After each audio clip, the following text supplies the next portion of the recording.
Hello, everybody, and welcome back to more Disco Elysium. My mouse appears to have disappeared from the Disco Elysium. Ah! What the heck? Has appeared to disappear. There we go. I have to click back onto it. You don't usually have to do that in the midst of gameplay, but on the main menu for some reason. Oh, yeah. I left myself tons of stuff to start doing today. What's this? Oh, yeah. Let's put the drugs in the corner. I'm cool like that.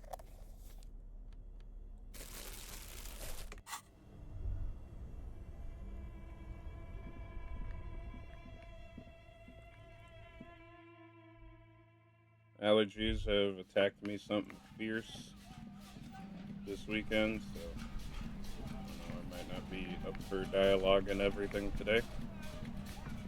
So it's a bit hoarse. I'll try to do what I can, but the game reads most of its dialogue anyway, so I think I'll be good.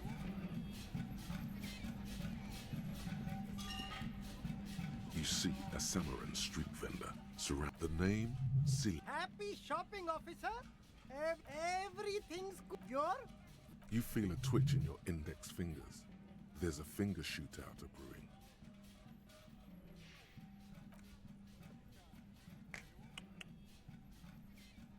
Don't shoot, officer. Have we got an arrest here or just a shakedown? A shakedown. Good one, officer. You're a funny guy. Now, what can I do for you? Just kidding. I'm really here to shake you down for some answers to official police questions. Then fire away, officer. Persuade him to give you some money. Wow, that's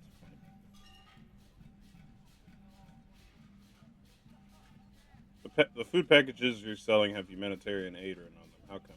He's got new dialogue today. Okay. You mean these delicious pre-packaged shelf-stable meal kits? Really easy to cook, no hassle, really cheap too. Buy some, try them out.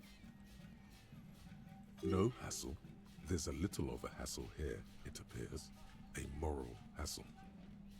Isn't that the idea of humanitarian aid is supposed to be free? That's what makes humanitarian.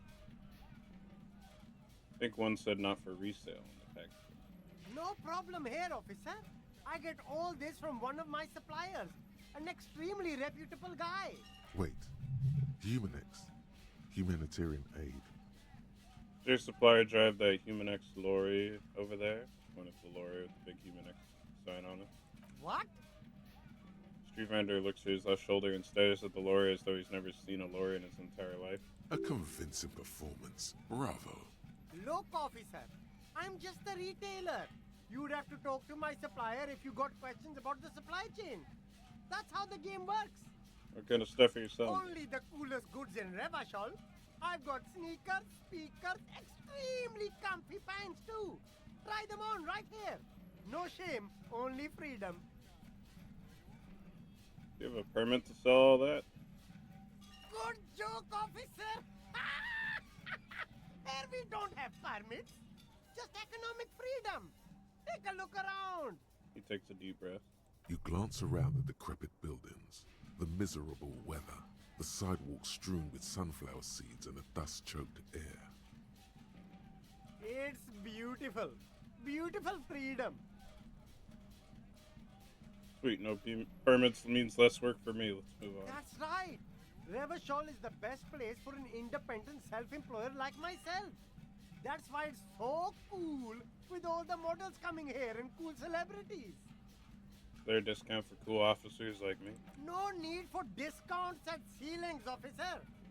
Everything's already on sale. Anything you want, 50% off. But did he first mark them up 100%, just so that he could put them on sale? Are those things really on sale, or did you just jack the prices first? My man, you know how the game is played. You and me, we should work together. What do you think? Shake things up? Where'd you get those comfy pants? I'm an entrepreneur, officer. I've got sources, buyers, suppliers, distributors, manufacturers, wholesalers, all extremely cool and above board. That's all then. Let me ask you something else. Anything for you. Where are you from? Me? It's a boring story, officer. Who cares about the past? I'm all business now. All Revachol. This man probably comes from Seaguy, sometimes known as the Apricot Suzerainty, an archipelago in the Samara Isola. Apricot Suzerainty calls to mind an era when the Seaguy archipelago was colonized by Revachol. It's a bit of a slur, in other words. Sorry, I didn't mean to say that. I meant to say that you're from, pronounce it very painstakingly, Sea Guy. Very cool. I admire your awareness of our intertwined histories. It's super nice of you to apologize for colonialism. But the Apricot Suzerainty is a shithole. That's why I left. Right, but isn't it only a shithole because of Revachol? If you say so, officer. I don't worry too much about politics. I'm an entrepreneur, you know? Because we have no idea how to... Oh. Well, The speakers checking this below out. are banged up and worthless. The sneakers triumph. $50 sneakers. Everything's still cool here, officer. Oh, that's No a need to failure. dress this one up. Just tell him what you want. Oh, okay. But why, officer? See Lang suddenly, his face suddenly serious. I know it was the only thing I could come up with in my head to ask you. I need to get money somehow. Ah, yes. Money is very important. The street vendor nods dead serious. You see, I'm an honest entrepreneur. I can't help you if you don't give me a good reason as to why I should. Mhm. Sorry, detective. The man grins as if the entire incident is already forgotten. What a nice guy. He's chill. Unfortunately, someone as chill as that is not a very good person to talk to in this game as it drives the time forward. Still here. Stuck in this damn jam, my man. That is not happening. What's up? This is not happening, but you know what? Let it rip. Ease into it. Don't go too far. This seems like a personal matter. Okay. My man, I want to know about your soul. Man, you look sad. What's going on with you? I'm okay, man. Just the jams got me down.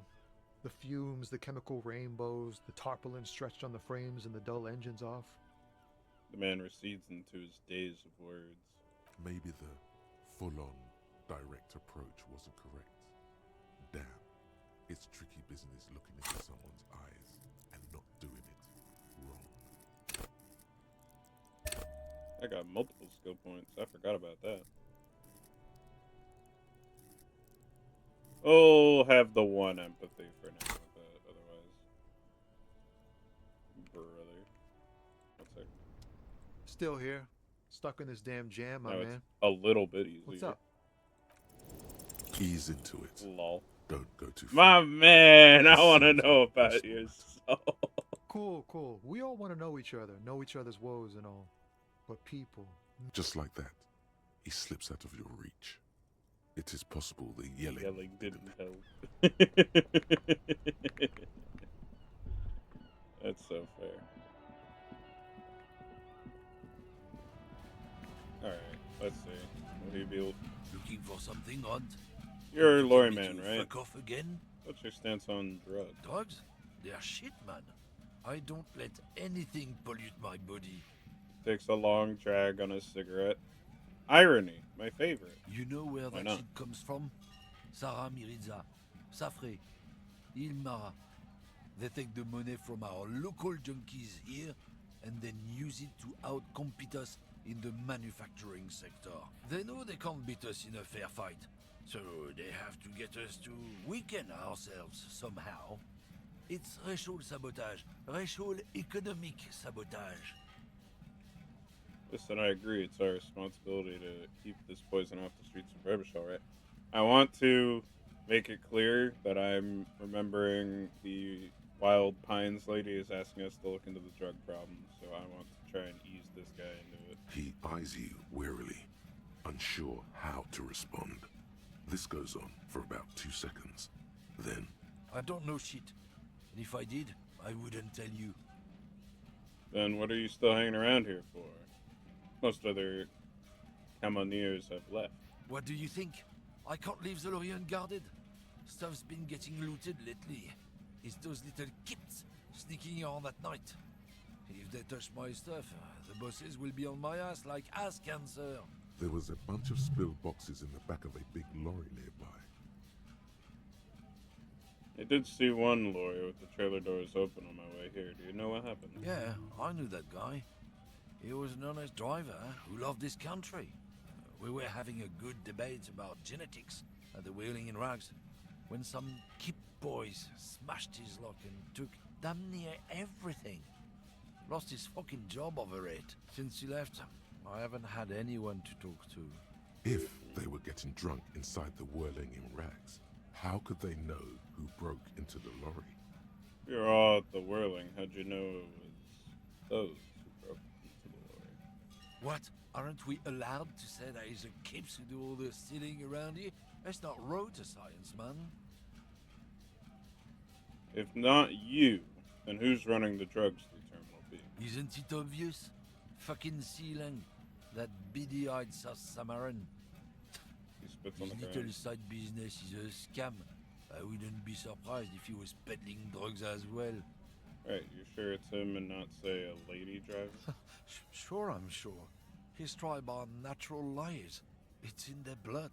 No, it's Ruby running this ring, like Titus alluded to. But play along for now. Find out what everyone knows first. Sealing is your next lead. Guess we need to pay Sealing a Guess visit. so.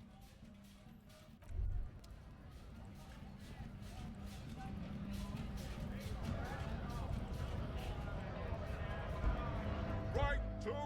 Yeah, I was gonna say he hasn't had anything since day one. A lorry stuck in the traffic. The windows are clear.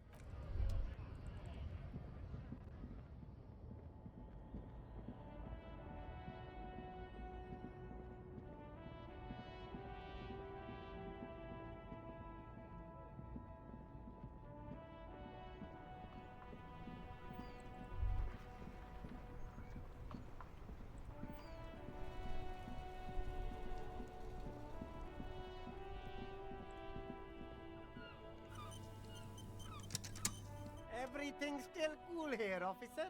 That's rhetoric. Rhetoric seems good. Not usually something for roles, but something to help you talk to people. We'll see about putting more into there. Everything's still cool here, officer. Start with a little compliment, then work your way up from there. This is about business, remember. Hey, you seem like a really successful entrepreneur. Would you like to support a member of the local police force? Oh, okay. But why, officer? Think of it as an investment. An investment? What Raises kind of brown, investment? Intrigued. Or you could not make this about corruption and go with something even wilder.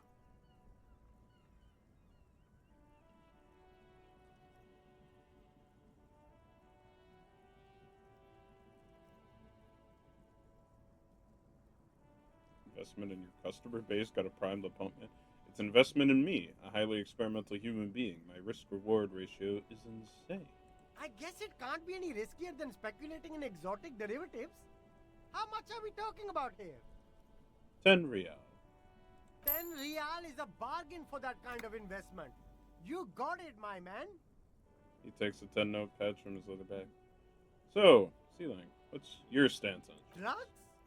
I don't go in for that, officer. For a Drugs moment, he's ruin unsure how to lives. respond. Unless you're into drugs, of course. In which case, drugs are excellent. Mwah! Tasty, tasty drugs. I'm super into drugs. We know. We know you are. That's very cool. A lot of the coolest detectives do drugs. Sadly, Sadly. I don't have any drugs on sale, or at my home, or on my person. He smiles. Sir, it appears to be true. No drugs in sight. Not in the box of sunglasses or under the speakers. We're looking for a lorry driver who is transporting drugs out of the harbor. He or she is in this traffic. That's even cooler. You investigating that and all. But He I points to am the not goods. a lorry driver. I'm just a street vendor. I don't know anything about that. A blatant lie, sire. Yet he tells it with such conviction. We'd believe him if we didn't know better. But you are a lorry man. Another driver has identified you and your lorry. Who said that? It's the fat racist, right? I bet it's him. He has an agenda against me because I'm an immigrant who works harder than he does. He's a hater. So you admit that you're a lorry driver. No, I just said I work harder and he's an asshole. I'm... He stops to think. Realizing he can't get out of it. Smart man. Okay, maybe I'm a lorry driver too. A little. But that's not the most important thing about me. That's my day job. This is my dream.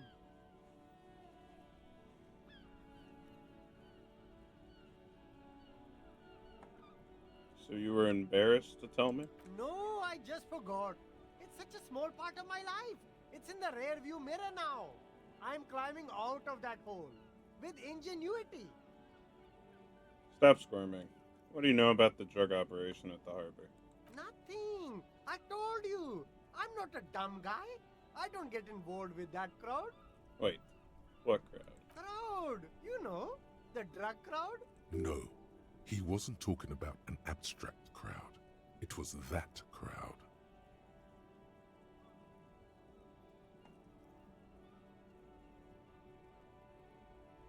It wasn't some drug crowd. You know who they are. Tell me now. Shush, please. There's bad people doing bad things here. That's all I know. Please, don't get me into this mess. I spent 15 years working my way up. Here we go. There's a tiny bit of truth on the table. Zoom in on it. If you don't want to get into that mess, raise your voice. You have to give us a reason to move on. It's a she, okay? The other drivers call her the lady driver. You're better off staying away from her. The way they talk about her, she's He no shakes lady. his head. There you go. A witness with corroborating evidence. It's Ruby. Is the lady driver the old woman back there? Point to the pale driver, dazed out.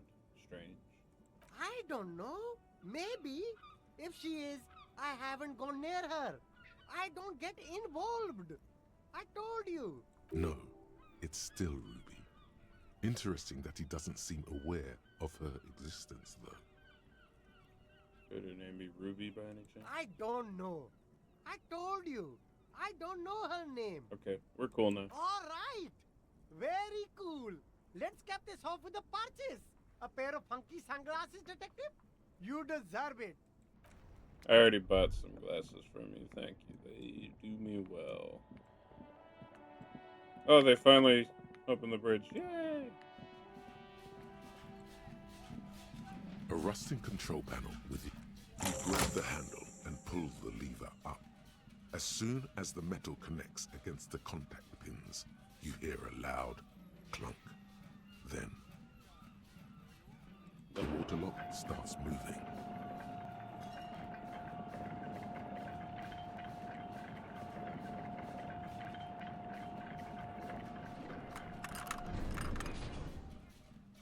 I'm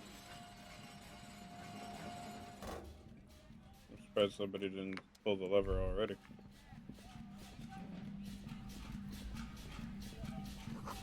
Radio hums with electricity.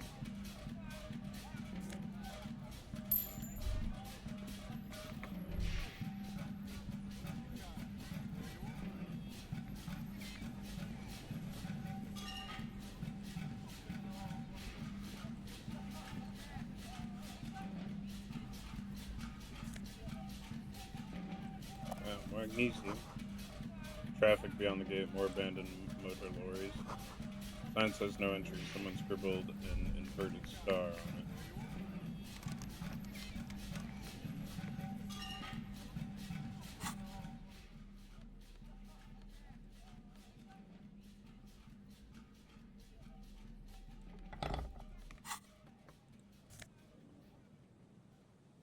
+1 empathy, -1 logic.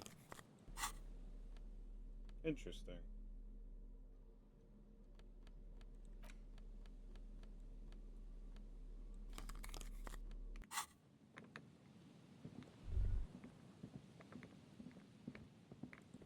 How much until the next level? Okay. Oh, I already spent it on Redder. That's okay. Cool. Someone has broken down the fence and the barbed wire.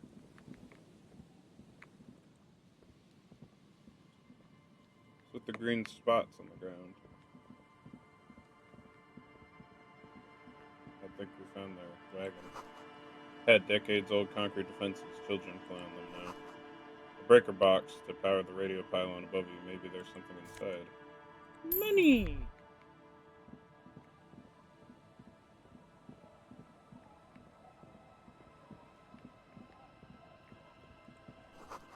Boat tucked underneath the... Great news. The boat is big enough for a grown man like you to fit underneath it in a supine position.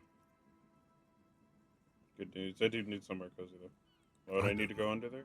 Sleeping? What do people do under boats? This is merely a measurement from your visual cortex. Do with it what you want. No, wait. Sorry. My bad. A rotting There's a dog rotting dog carcass under carcass there. under there, and old fish too. Damn dog. Taking up all your... You have a home somewhere. All cops do. When this is done, you can return. Just finish the case, and you'll probably have somewhere to go. Hopefully. What's this about? Oh, I still have someone going. Date of birth generator. Yup.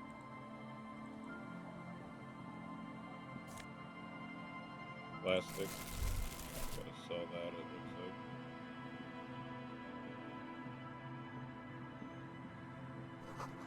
Through the dusty glass, through the broken glass, dusty shelves, and a forgotten chair. See dark red chair in the dim light of the room.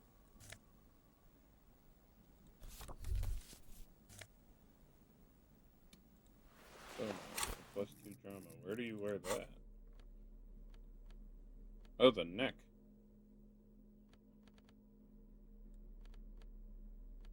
Inland Empire is pretty good, though. Just a little bit. It's somewhat helpful. It's one of the weirder voices, in my opinion.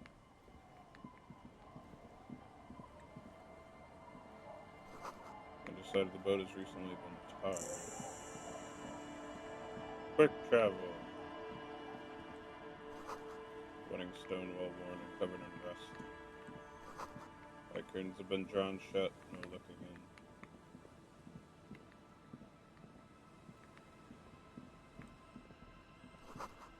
See dust-covered linens, dried tulips on the bed.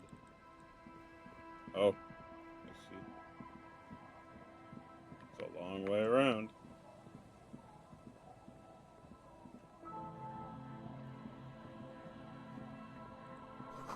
Footprints in the snow, they lead away from the accident.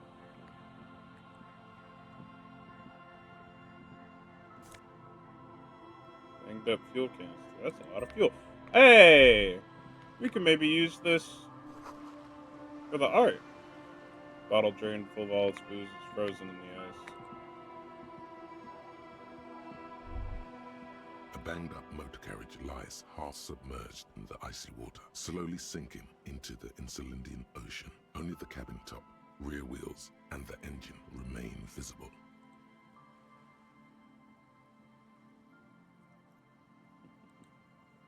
Remember the tire tracks in Martinez? This is where they were leading. And this is where all the tracks were The leading motor to. carriage sits in the salty ocean water, cold and sad.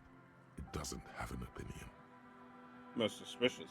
I should investigate. A seagull takes off from the half-submerged machine. It's almost like the bird is acknowledging your decision. You get a sudden sinking feeling. Stomach acid comes up as you look at the motor carriage in the deep, dark, cold water. Why the doom and gloom? It's just a sunken motor carriage. Some motor carriages are bound to end up in the sea. Run your hand over the cold metal. The motor carriage is properly stuck in the ice. Getting it out would require a team of specialists. A single day in the salty seawater would ruin most vehicles, but this one looks worn even in places the salt water hasn't touched it. What is the make of this MC? Can I see a logo? The logo is too deep in the murky water. You can't make it out, but you do see a monkfish float by. How long has it been? The accident couldn't have happened too long ago. The ice hasn't closed up around the vehicle, so the crash must have happened last Saturday or Sunday. The estimate is correct. The incident probably occurred on Sunday evening. What should I do? Although the sunken motor carriage is probably flattered by you addressing it, it does not supply an answer. Wait for the low tide. Then you should be able to access the cabin. Sit on the swing and wait for the tide to recede.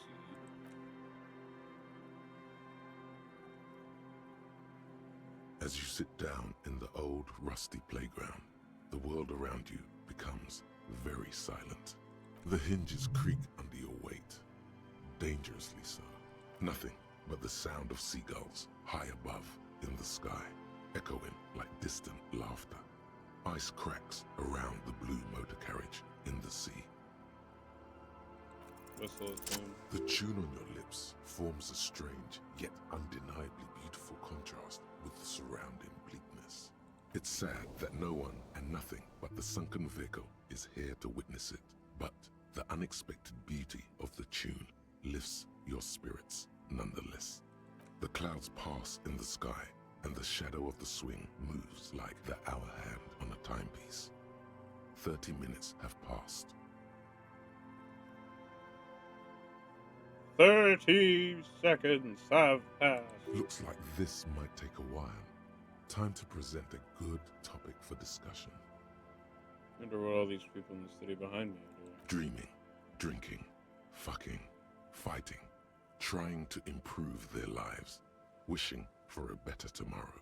Tide sure is taking its sweet time. It's unclear whether the sunken vehicle agrees or not, but merely uttering these words gives you the illusion of time speeding up. Clouds on the horizon grow darker, and the shadow of the swing set keeps climbing. You hear the distant rumble of the city. 30 minutes pass. And this is taking a long time. Yes, it is.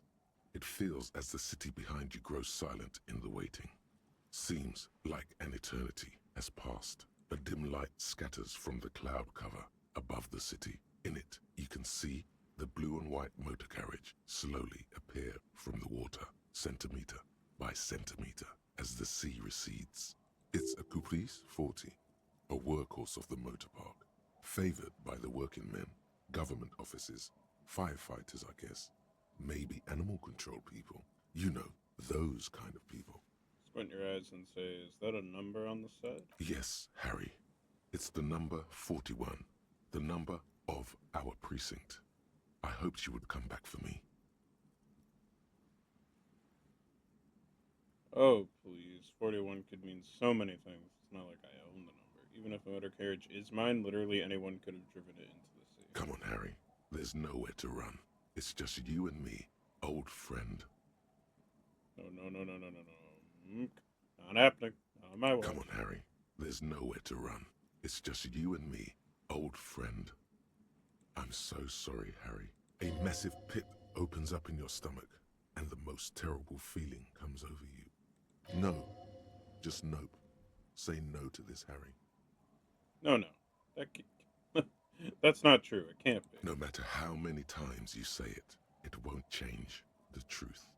Oh, God. It is mine. I drove my car into the sea. Yes, Harry, you did. No. Shake your head. No. The sooner you accept it, the sooner you can move on.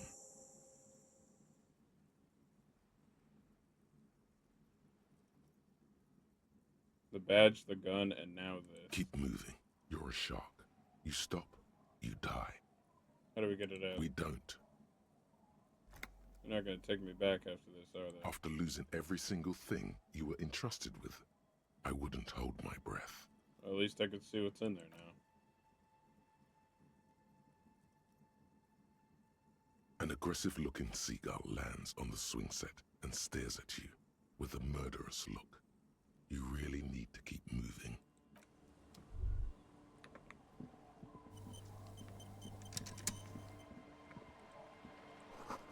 Icy coast off. Yeah, the ice just off the coast crackles shifting. This is it.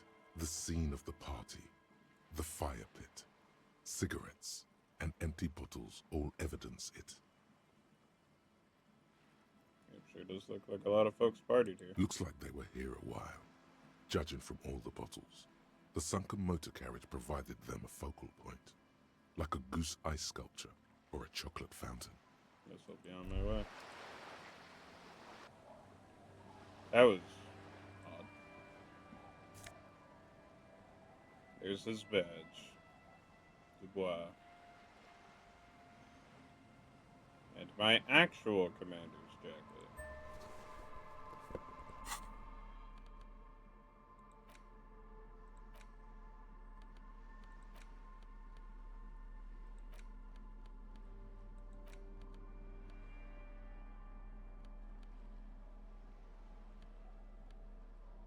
Empathy, yeah. And the hand-eye coordination. A police badge on which you see the photo of a man. You. Some seaweed is stuck to the back. I found my badge. The man in the photo looks at you solemnly.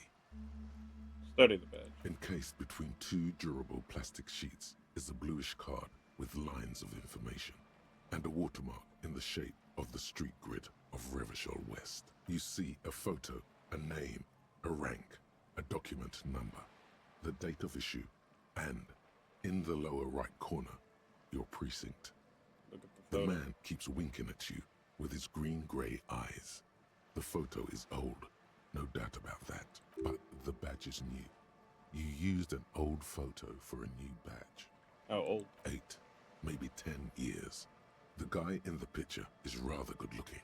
He's got a nice haircut and is distinctly lacking in massive sideburns. And he's winking? Why? What do you think? His face is already contorted by the expression, although it looks less grotesque on him than it does on you now. The badge in your hand shines as you rotate it, catching light. You see lines of information on it, and a shining watermark. Name. Harrier Dubois. This document confirms it. Harrier Dubois, i.e., Harry is really your name. Rank. Lieutenant 2JFR. That's what it says on the badge. You should look at the badge when Lieutenant Kitsuragi is around. He could help you make sense of all this. The badge in your hand shines as you rotate Revachol, Jamrock, Precinct 41. You don't remember what the numbers in the middle mean. Date of issue 7th of November. The badge was issued roughly 4 months ago. A new document is given to you as part of a promotion, or when you lose the old one. The number shows that the badge in your hand shines.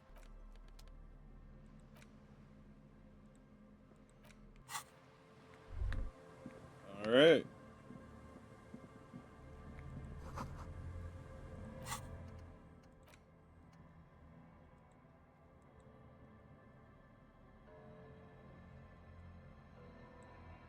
Oh, it's got 12 minutes left. It's not quite done.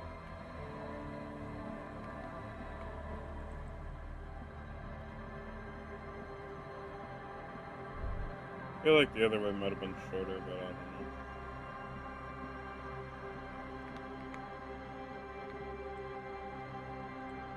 Sounds of life in the north, a washboard scrubs filth and fabric.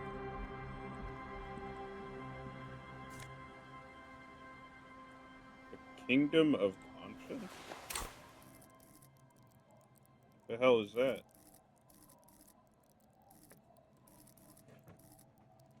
Kingdom of Conscience.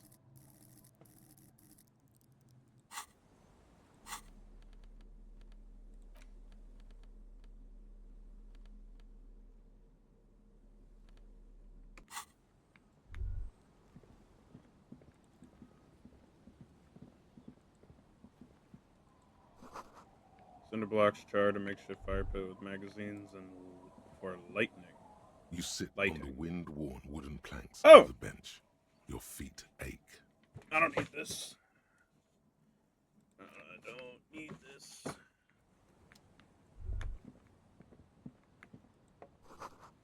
The bush is too thick and thorny to pass through. Alright.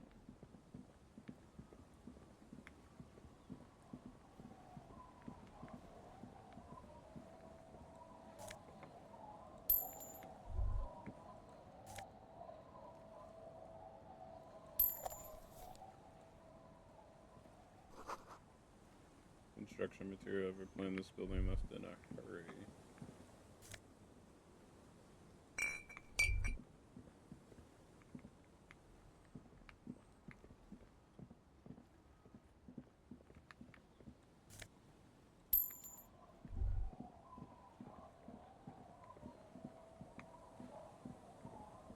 Maybe talk to what's her name, but I feel like I should do that with Kim. Street sign is illegible before the graffito. Hard to see details, colors all warm, welcoming, cozy though. Flower trough where nothing really grows, maybe in spring.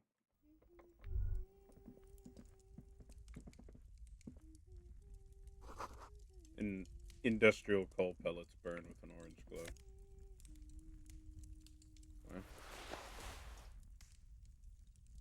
Hello, mister. A young girl, barely 4 or 5 years old, sits on the sofa. She's looking at you with frank She curiosity. clutches a small stuffed animal. Occasionally, she twirls it around. What's this? Show her the stuffed bird you took from the ceiling. It's a grouse. She yelps, smiling broadly. Wasn't Garp, the cafeteria manager, trying to repair a piece of taxidermy? Yes, but what's it? Well, can I have it? Sure. I mean, you already took it. I don't like it anyway. It looks angry. Where are your parents? My mom's outside. And Oh. I don't really know about my dad. She gives you a bright smile like it's a good thing. What's that thing you're holding? Point at her It's shoulder. Lammy. He's my friend. Sort of. Like, She holds the fuzzy beast up to demonstrate. Lambie is a stuffed lamb that, admittedly, has seen better days. One of the eye buttons is missing, and the fur is tattered in several parts. Lamby looks soft. Oh, okay. Well, pleased to meet you, Lamby. Lammy usually doesn't like strangers. But you're also fuzzy, like Lammy. You know anyone named Ruby? Luby. Luby. Suddenly the girl gets so serious and leans in as if she's about to tell you a secret. My mom tells me I'm a big girl. But she doesn't know that I can't say Earl. Or like, sometimes I can. But then, Uller. Good Bye! boy. The girl's large, curious eyes remain fixated on you.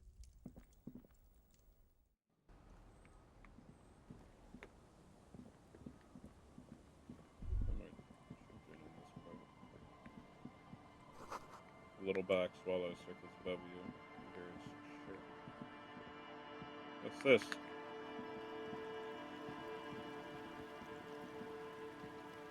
This looks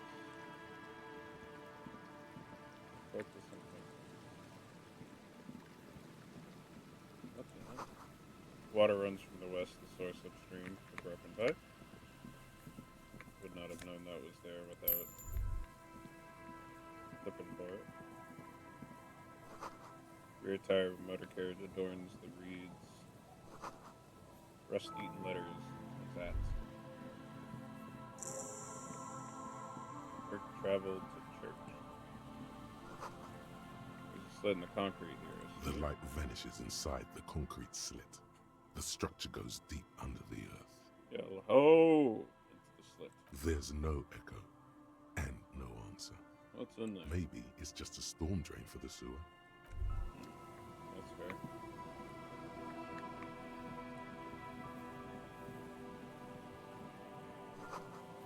Dead phone smashed receiver like someone hung up too hard. Someone must have worked hard to smash this plastic A dome. metal payphone under a yellow plastic dome. You could use it to call someone, unless you're out of change. Pick up the handset.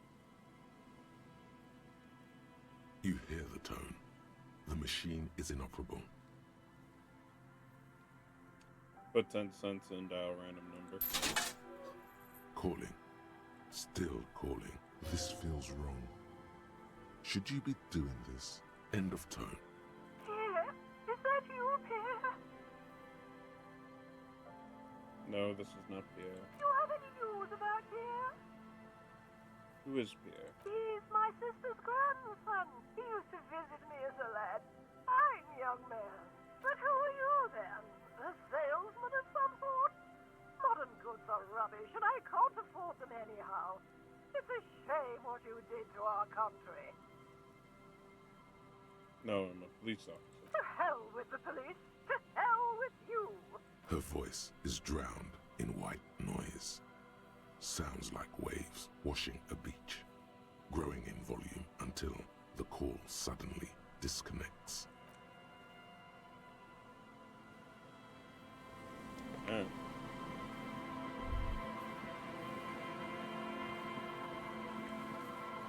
Someone has left an unidentifiable article of clothing on this railing. It smells really bad. Take a closer It's look. streaked with dried seagull shit and tangled with pieces of seaweed. A dangling arm suggests that there might be a jacket beneath the crust of filth. It seems likely that it was left in the surf until someone laid it out on this fence to dry out. Unfortunately, that just seems to have stiffened it into a shapeless mass. Oh, great. Date of birth generator. You were born in the year 07, in the last year of the commune of Revachol, right before it fell, in the old military hospital on the ground floor, where people usually came to die during a snowstorm. The revolution had about 1 year left to go, and the fires were still burning bright. There were explosions in the blizzard. This was 44 years ago. You are 44 years old. The bloating might never leave your face, but beneath it, you still have some years. You still have some hope. -1 difficulty to all physique passes. Okay.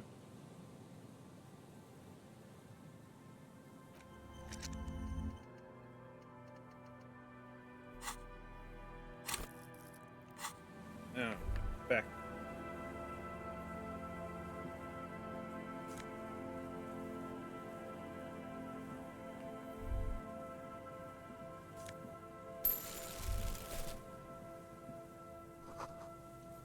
Makeshift roof. Vagrants have tried to make the boardwalk habitable. The tarp will keep out neither rain nor snow nor wind. How do you operate quick travel?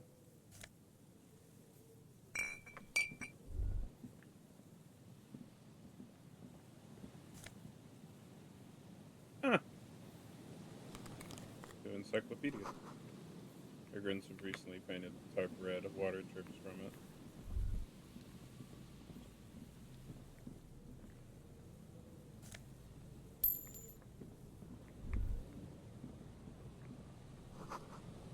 Big wine canister, open and empty. The smell, it's awful and familiar. What is it? Don't you recognize it? That hideous pungency, that faintly cloying sweetness. Only death smells like that. Something cold wakes in the pit of your stomach. Fear, the signs of decaying meat. It announces itself from 24 meters away. A warning, a memento mori. God A sense of dread washes over you as you look ahead. damn. Actually, these floorboards look rotten and weak. There's some tear, Not an just the empty cigarette package, floorboards. and a crumpled kebab wrapper in the trash bin. Examine the tear. 2 empty bottles of Tallulah vodka and a can of black potent porter is all you find. No, there's more in there.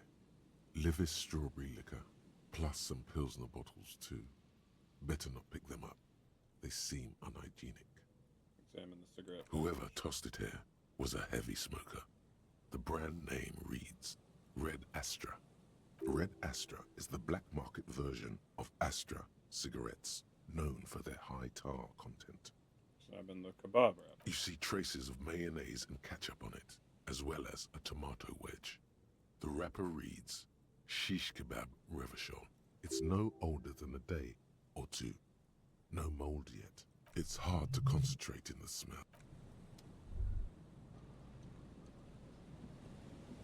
A man lies on the boardwalk, his limbs bent and neck turned at an unnatural angle. Right next to him is an empty bottle of spirits. In his cramped hand, a chewing gum wrapper. Half of his body has slipped between the cracked boardwalk, starting with the right leg.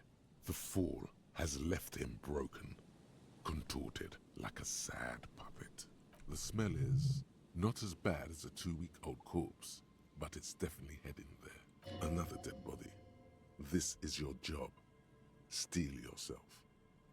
Calm now. Carefully. Just another day. Just another dead body. Study Breathe. the surroundings. There's some dried blood on the metal bench, right where the corpse's head rests. The floorboards are rotten and slippery wet around the hole. An empty bottle lies nearby. A chewing gum wrapper is clutched in his fist. Examine the bottle. A .75-liter Tallulah vodka with its cap missing. There's hardly anything left inside. It's mid-market spirits with a slight touch of menthol. The man meant to enjoy himself, have a good time. Step on the floorboard. They screech under your feet ominously. It's hard to say whether the dead man's weight was the cause of the boardwalk to break. It definitely looks fragile. You see waves churning below. Something cracks beneath your feet. He could have easily disappeared into the sea through that hole, and you would have never found him. Examine the med's head. A dried chunk of blood covers the hair at the back of his head. An open wound. It's sticky and cold to your touch. Examine the chewing gum wrapper. Grabowski spearmint chewing gum. Green leaves on the cover. The man's mouth is half agape from the terror of the fall. Look in. The blackness of death. Stench. You think you see white chewing gum too. Step back. The entire boardwalk creaks in the wind as you take a step back. Study the man himself. The man has fallen through a crack in the boardwalk and hit his head against the metal bench. Coagulated blood covers his black hair. One of his feet is still dangling through the hole. You have to be quite inebriated to fall that bad. Well over a liter of pure ethanol.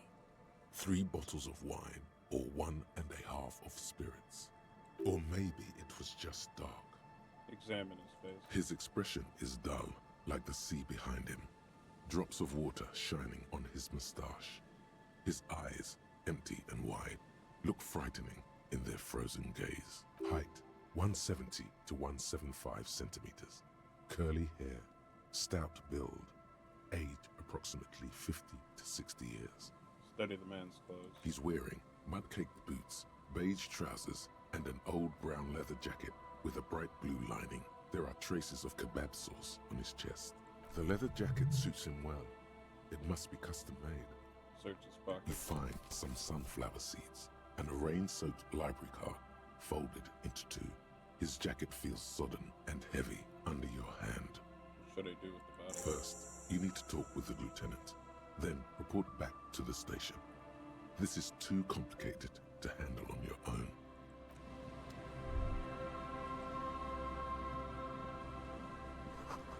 Coin operative here has been out of order for years.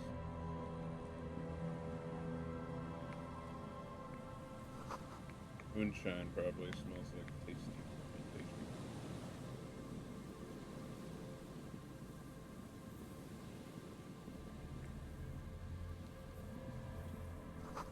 Coin-operated weighing machine hasn't been used for a decade.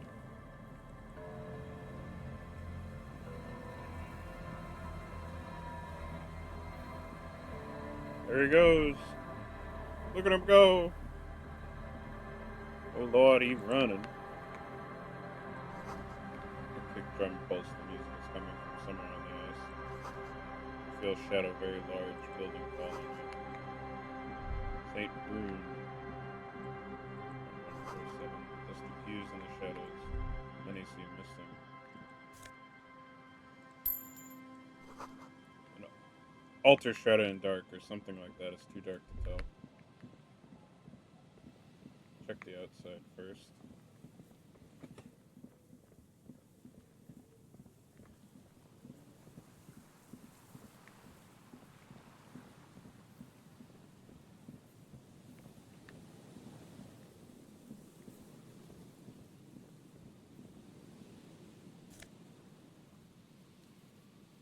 +1 rhetoric, -1 empathy.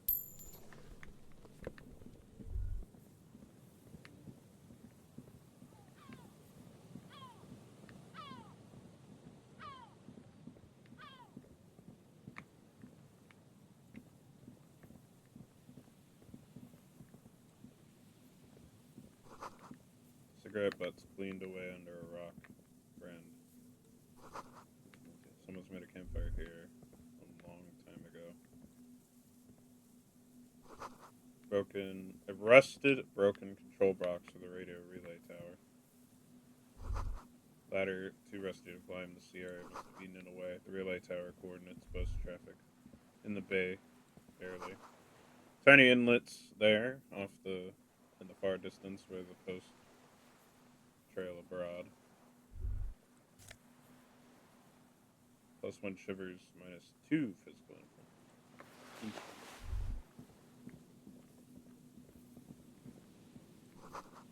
Take a mental note. Monty seems important somehow. Does it? Only heard it mentioned a few times, but maybe.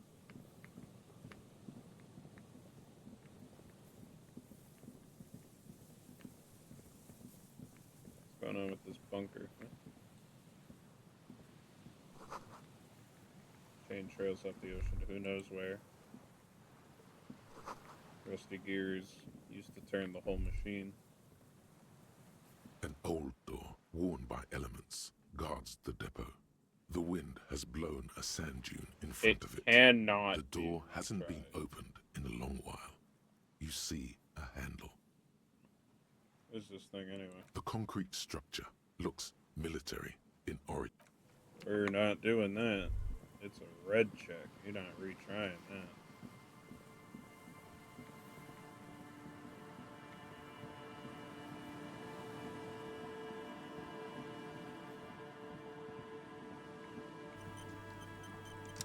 See what's in the church, eh? Heavy wooden doors, more than twice your height, stand shut in front of you. The rectangular sea-worn ornamentation appears in stark contrast to the padlock, carelessly drilled into the wood. Inspect the The carpet. carving on the door is block-like and angular, like the church itself. Two large beams shoot downwards, sinking into the wood before they reach the threshold. Run your hand over a beam. The surface is smooth from the wind, but moist to the touch. Rattle the doors to see if they open. Nothing happens, only the sound of the padlock rattling against the door. Take a closer look at the padlock.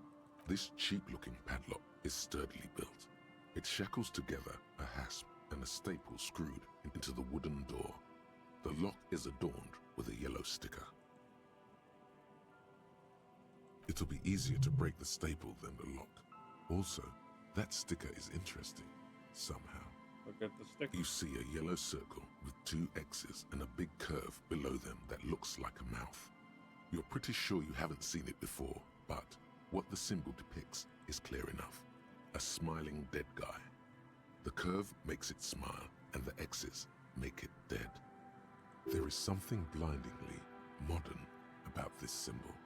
Its modernness puts to shame everything you've seen before. What makes it so modern? It's the contrast between the cheery, chemical yellow and the rigor mortis. As if the cheery guy didn't know he was dead, or the dead guy didn't care that he was. Either way, you get the sense the forces of future are at work here. Take another look at the boring padlock for absurdity's sake. This cheap-looking padlock is sturdily built. It shackles together a hasp and a a staple screwed into the wooden door. The lock is adorned with a yellow sticker. It'll be easier to break the staple than the lock. Also, that sticker is interesting, somehow. Inspect the staple. The padlock passes through a staple that's been hastily attached to the wood. Closer inspection reveals that one of the screws is not a screw at all, but a nail. The work has been done recently and is unprofessional, to say the least. Should you want to get through, it might be easier to just pry the whole thing off.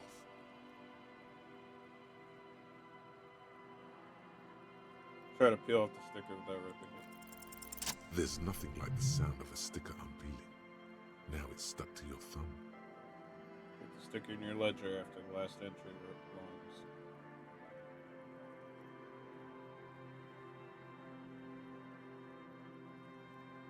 Looks like today was a gold star day. Let's go ahead and put that. Now, which tool would it be? Okay, obviously this one. I have the other tool in my hand. Heavy wooden doors, more than twice your height, stand shut in front of you. The rectangular sea-worn ornamentation. Okay, that's real ass. Heavy wooden doors, more than twice your height, stand shut. You jam the pry bar Damn! between the lock and the staple and apply force. Your biceps bulge from the strain. The metal creaks and squeals. Damn good job, Harry. The pathetic old wood, rusty screws, and one nail stand no chance against the forces of leverage. From deep within, a bellow rips. Suddenly, the pry bar snaps. Metal shavings fly everywhere. The upper half, between the lock and the staple, falls to the ground with a thunk. Look at the broken tool in your hand. The broken edge of the snapped pry bar is smooth. Took the tip right off. The fuck? How is this even possible? Your muscles do not know. This shouldn't happen. You're sure the wood looked weak. I broke the pry bar. Where do I get a new The one? church does not reply. The wood now seems less rotten. The screws and one nail almost shimmer with perseverance. This was surely just a freak accident. Nothing happens. Oh, heavy wooden door. Damn, okay. Alright.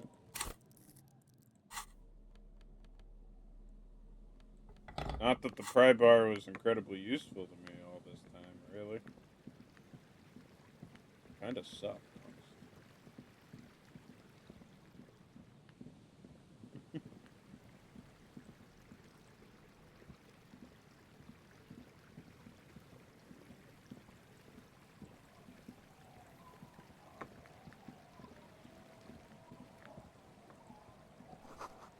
Looking back at you from the rust-colored water. You! Despite everything, still you.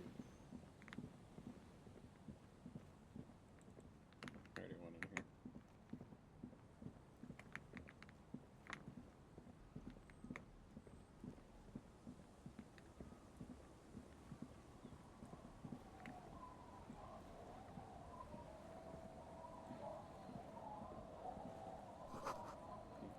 You can't see into the house from this angle.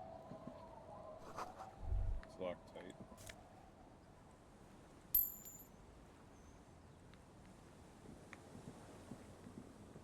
I've seen him around for ages.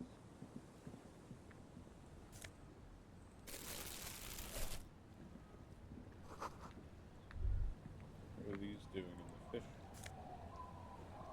Boots! +1 perception. It's my current shoes. Indirect modes of taxation. Hasn't really done me any good yet. But perception boots? Hell yeah. Boat is floating freely in the water, unmoored. Planks creak beneath your weight. The ladder leads to a school of fish swimming in the cove. I'll just keep the Corda Lacey in the channel, if that's okay. It's too shallow near the pier. She wins the mooring line around a post. Hi, ma'am. And it's a jetty, by the way. Of course. Jetty. I prefer a good jetty to appear any day. Jetty? Something about the way she says it makes you want to sing. Oh, jetty, oh, jetty. She responds mournfully. It's good to see you here, Detective. I only just arrived myself. What brings you here? Nothing, really.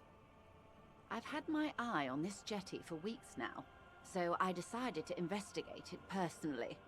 This cluster of buildings isn't on any of the official maps, as far as I can tell. That. And she's also keeping an eye on you. Have you been spying on me? Spying has such a negative connotation. I did track your progress along the coast, however, and decided I would be better able to assist you from here. Honestly, that's great. It was such a chore walking over to where you were before. Then there's the matter of that little scamp in old lady clothes. She threatened to paint the cordelate she read. Like blood, you see. Well, I like it the way it is. White. So how do you like it here? Look around. How do I like it? She casts her gaze towards the village, slush melting on the cylinder blocks. Construction work left half finished 10 years ago. Water drips down eaves of Eternite. The jetty below her feet creaks to the tune. The smell of salt and dog shit in the background. It's pornographically poor. The street has no name. All the men are dead or missing. And is that the carcass of a motor carriage over there? She squints her eyes. I'm surprised that woman hasn't put me to the sword yet. Maybe she will. You should ask your questions while you can. Dark eyes survey the coast leading up to Martinez. Dull grey metal rests in her scabbard. A sword. The wind is too loud for her to hear. All right. Politics time. Let's react.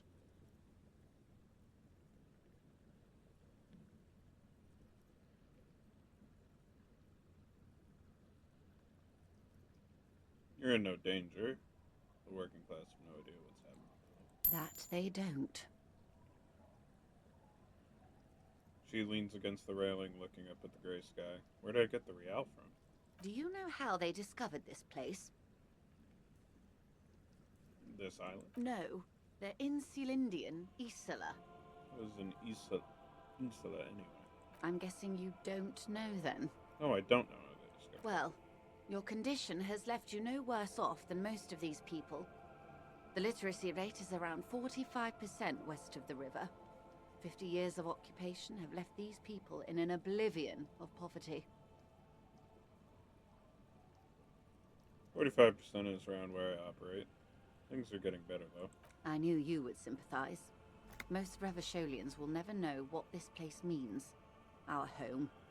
This island of matter. Or why they were ferried over in the first place. Remind me to tell you one day. For now, how can I assist you in this new location? Tell me something else, then. Of course. I hear you have singled out a suspect and are in pursuit. This is cause for cautious optimism. How can I help you at this juncture? Show her your badge. I found my badge, by the way. I love you did. Inspects the piece of blue plastic, her eyes scanning from left to right. Fast, observantly, like an electronic printer.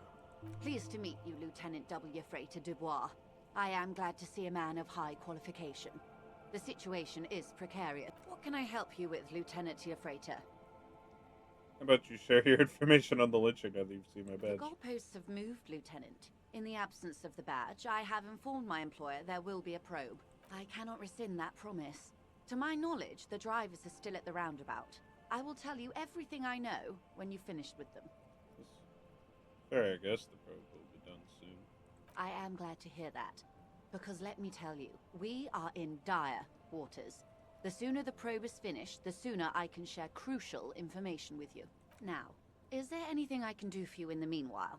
I spoke with perhaps? the lorryman at the roundabout. Word has traveled, yes, but nothing of real substance has surfaced yet, I gather. Wild She Pines smells has unsuspecting. eyes on the intersection, but not ears. One of the tall buildings overlooking the roundabout. It would give them a read on the entire quarter. Thank you, that's all for now.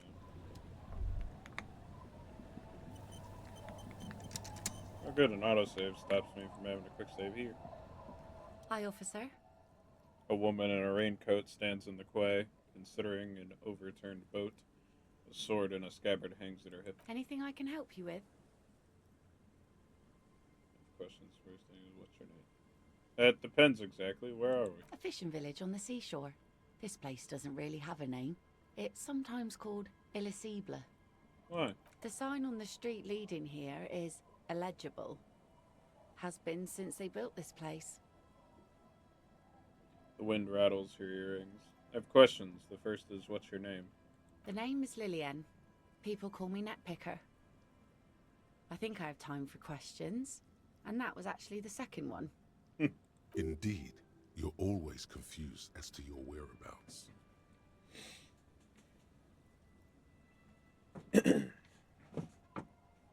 Nice sword.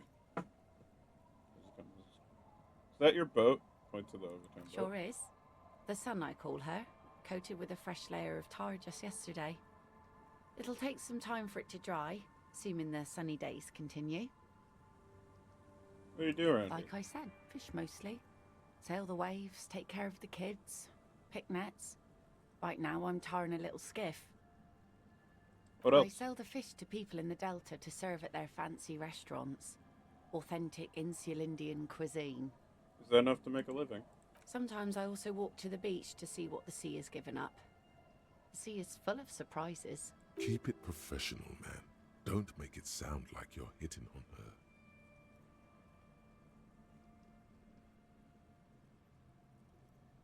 Interesting. What have you found? Wood, pieces of glass. Every once in a while we see dead bodies. Human, checks out. animal, fish, other odd sea creatures. A mine washed ashore once. Bottles, drugs also. Lost cargo in general. Most of the time it's just wood and glass. All right. Major choice moment. You only get to ask one thing. It would be weird to say them all. Choose wisely.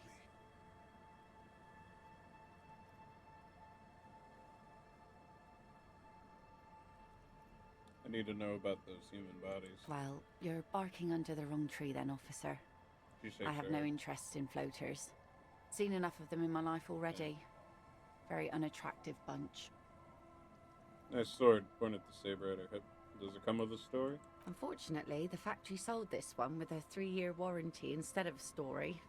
She smells at her own It's joke. to intimidate folks mostly. It is imposing. It's a regular mass-produced sword, like a shovel or an axe. Nothing fancy, just for intimidation. Why do you need intimidation tactics? From time to time, people need a lesson in respect. That's just the way it is.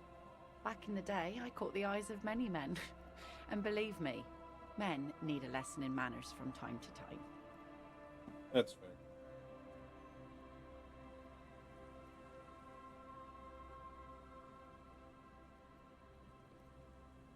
Why don't more women arm themselves if it's so effective? What makes you think we haven't? She smiles. The truth is that almost everyone in this life is scared and tired and stupid and too dull for that. That goes for men too. But they put on an act for us. Pretend like everything's good and living in shit doesn't bother them. Like anyone falls for that. Behold, behold the expression. True, most people have met a scare. No one wants to talk about how frightened they are. But only frightened people are really dangerous. And plenty of them are dangerous. So where are all the men now? Some went to patch their wounds, their lesson learned. Others were more thick-headed. And one of them, I ended up marrying. Where's your husband now? Gone. Gone where? To the waves. The sea took him. It was a long time ago. Oh. Say no more. Wait for her to continue. He didn't respect the sea. Went out there, drunk like a skunk, and sure enough, one day the boat was found floating empty. A bloated corpse turned up 2 weeks later. Now, before you tell me how sorry you are for my loss, know that it was 4 years ago, and I've moved on. There's only so much mourning you can do for a drunk with sinewy muscles. She really liked those muscles, though. It's in the way she pronounces Huh. sinewy.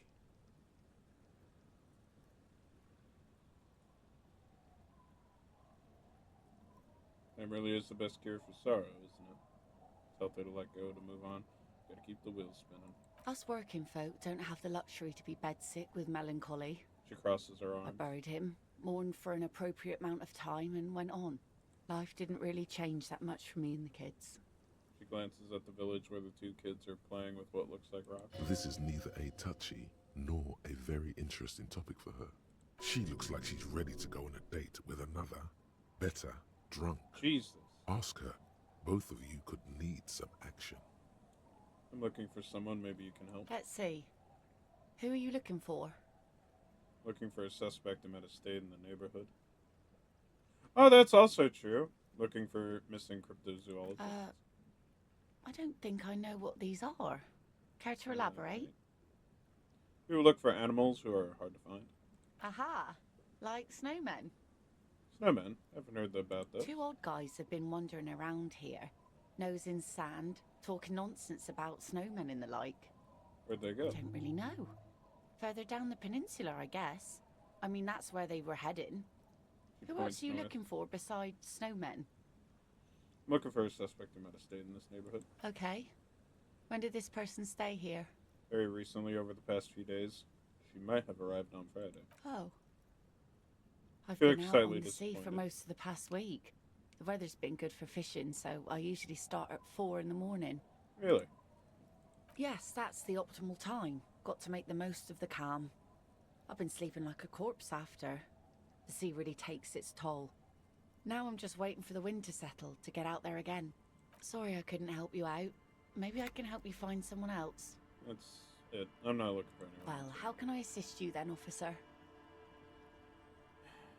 Okay. What specifically? Whose signatures?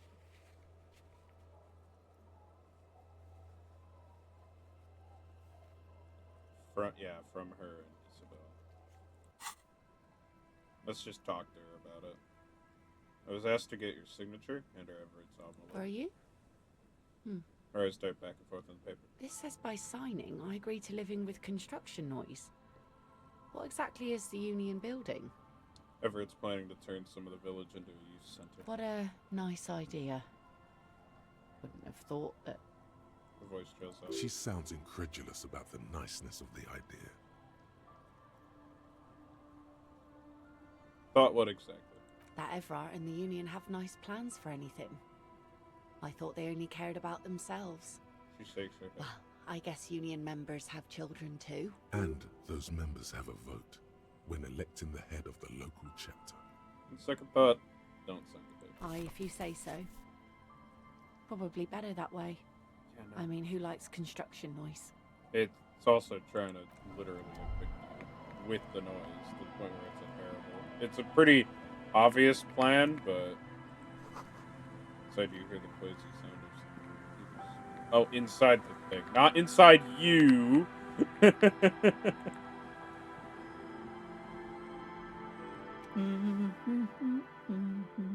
The woman next to a bucket of clothes hums an odd melody. Her eyes are closed. You're not sure about the melody, but it might be South Samaran, possibly Sigayan, also known as the Apricot Suzunti. Huh. Welcome to the fishing village.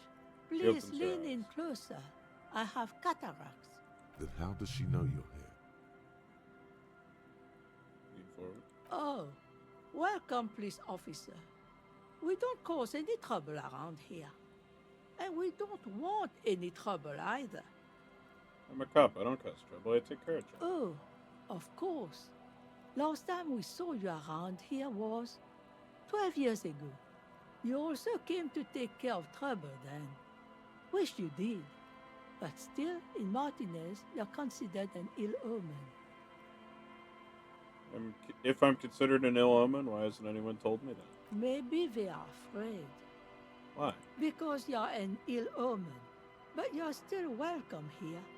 As long as men with guns aren't chasing you. And maybe even then, because that's the kind of fishing village we've built.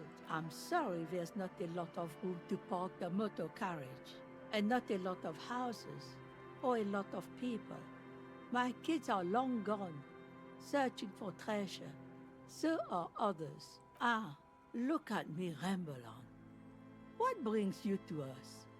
Have you seen a red-haired woman named Ruby around the coast? Nay, I haven't seen anyone lately. Ha! Because she's blind, which you seem to have forgotten. Okay, but do you know who I'm talking about? This is my little cinder block town. She I nods know to what the goes on reclusive. around here. She's being evasive. She knows something. This isn't about the Union, you know. You don't have to worry about retaliation. We know something. You know something. We're here to help. Aye, that you are, Dark Omen. Help yourselves and your organization. Help the storm clouds gather on the horizon. I see. I see you know something. But you've decided not to. There's not much to tell. People come and go. Now, was there something else? Ruby was here. You know it. Or could someone stay around? Stay? Most people here are trying to leave. That said, if lodgings is what you're looking for, I've got a free room in the shack. Why would you? Don't know if I can afford another place to stay. I won't charge you for it. Take it as a gesture of goodwill from the village to the RCM.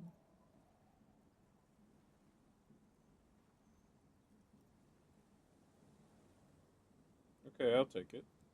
Don't make an old woman regret opening her house to the place. The key appears from my apron. She hands it to you. What is this fishing village? Just us. It's barely a village anymore. We almost don't exist. What do you mean? This is pretty much a non-place. A gap. A blank spot on the map.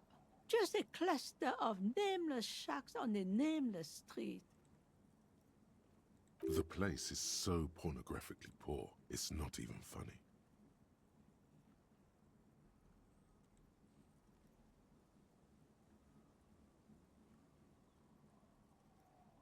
Alright.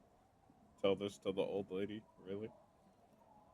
Conceptualization? Why don't you conceive of a better line? There's got to be something here. Tell me. Over there, you can find more of the same. Shacks and trees growing wild. That's the pox. The pox? What's An that? old military hospital and its surroundings. Or it used to be, during the time of the suzerain. After the war, it was turned into a goodwill hospital for shell-shock veterans and folks looking for some quiet in the old sanatorium gardens. Now the area is crisscrossed with nameless streets and makeshift cinder block houses. Shacks as far as the eye can see. What happened to the hospital? The goodwill ran out. The staff left and the place was shut down. It's long gone by now. Alright, there's another topic I'd like to address. You know, pull the trigger. This place is pornographically poor. The lack of wealth is the one thing we've got in abundance. The woman smiles cryptically. It's a cold, cynical smile. That's what I thought. Then all's not lost. As you can see, even in pornographic poverty, people make do. At least those who remain. She falls silent and turns to look over her shoulder as though looking for something. There's nobody there. Alright, there's another topic I'd like to She address. nods, rinsing another piece of cloth. What's further down the coast? Not much.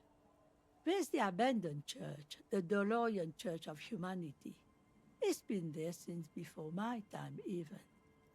Why is it abandoned? Some things just don't fly, officer. Look around. Who'd go to church here? They built it 300 years ago.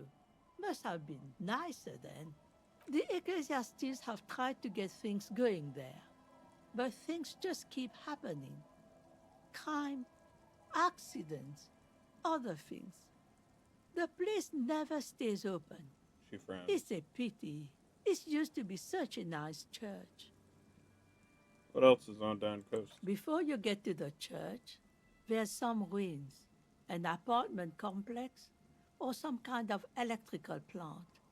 Run-down bunch of houses, empty. Anything else of note? Of note, the old fish market up on the boardwalk, but it's closed. You'd want to come to a fish market. What's that? You'd want to come to a fish market. No one. That's why it's closed. It was once a bustling place, back when I was young, and so was everyone else. Now, what catch we do bring in goes straight into a lorry for the Delta or somewhere else. Alright, got it. As I said, it's a peninsula. There's no one there, just ghosts and vagrants, and teenagers making out. Tell me about yourself. Who exactly are you here? Me? No one. Just an old washerwoman. Mother called me Isabel, if that's what you're asking. And my married name is Sadie. Now it's your turn, Mr. Lieutenant Double Fritter Harrier Dubois. Quite a handle you got there. So many titles. One of them double.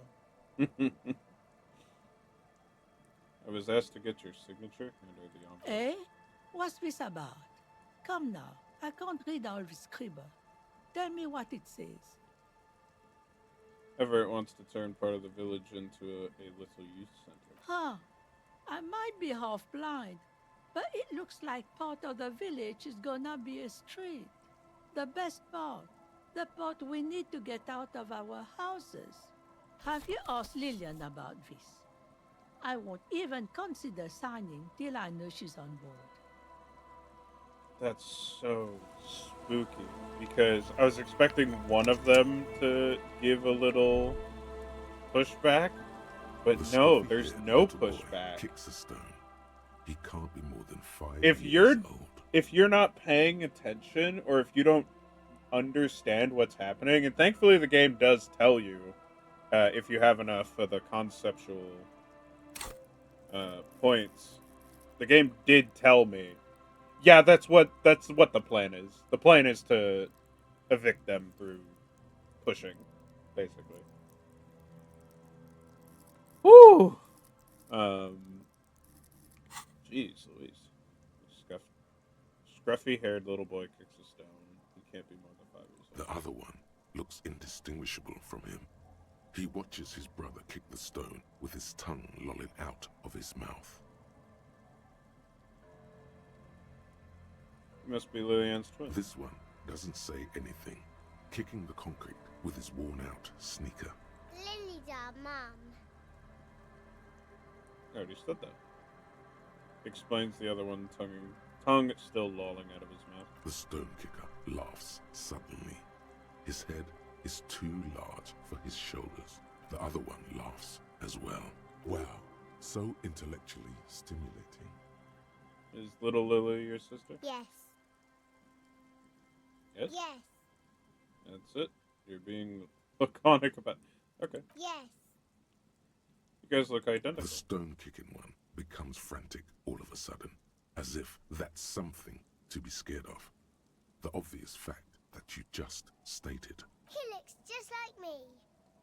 Yeah, I said The that. boy doesn't answer. His brother throws another rock. Both of their hair is covered in some kind of dirt. The rock kicker was just being shy, but now he's enthusiastic again. Kids, have you seen any bad people What around? bad people? One of the twins looks up, his mouth slightly open. Bad people. Criminals. Dangerous women. No. We're not really supposed to talk to strangers, you know? The other twin shakes his head. Bye, kids. Take care.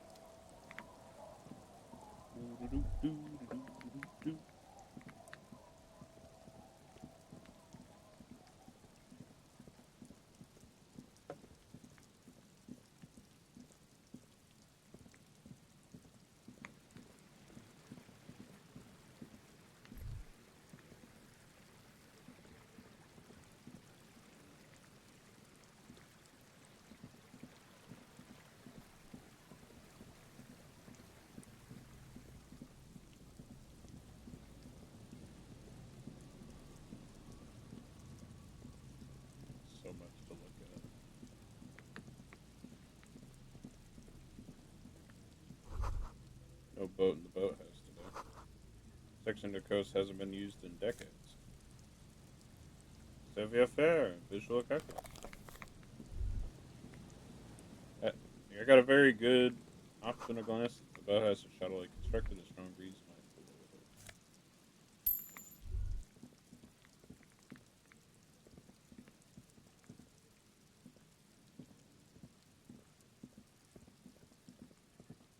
A scattering of bullet holes is spread across the cracked wall, reaching from one corner to the other.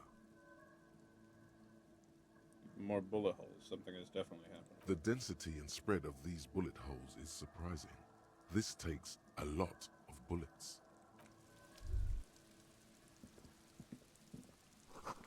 Sign says entry.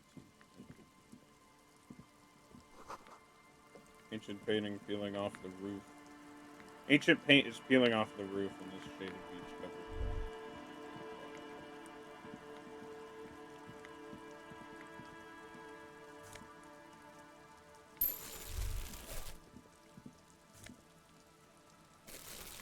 That's a lot of morality pills.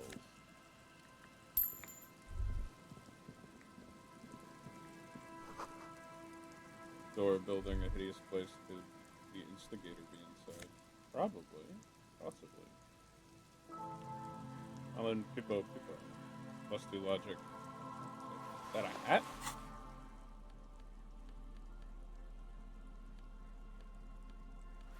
Yep, it's the beanie, alright. I do like reaction speed, but rhetoric going up is pretty okay. Perception go down, though. Matched by the speaker, so logic just went up, basically. The door is not only barred shut, it is inaccessible.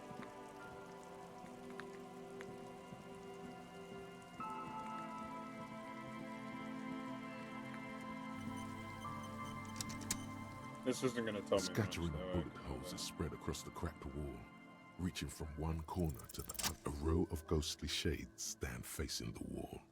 There are many of them, a dozen at least, their heads lowered and eyes blindfolded.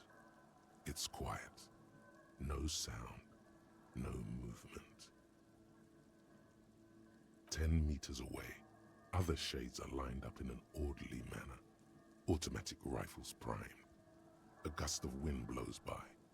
The coats of the firing squad flap slowly in the breeze. A single person stands on the side. Droplets of rain fall on the wooden planks, the surrounding sand dunes. The clouds block out any rays of light. A long time has passed since the moment of this fusillading.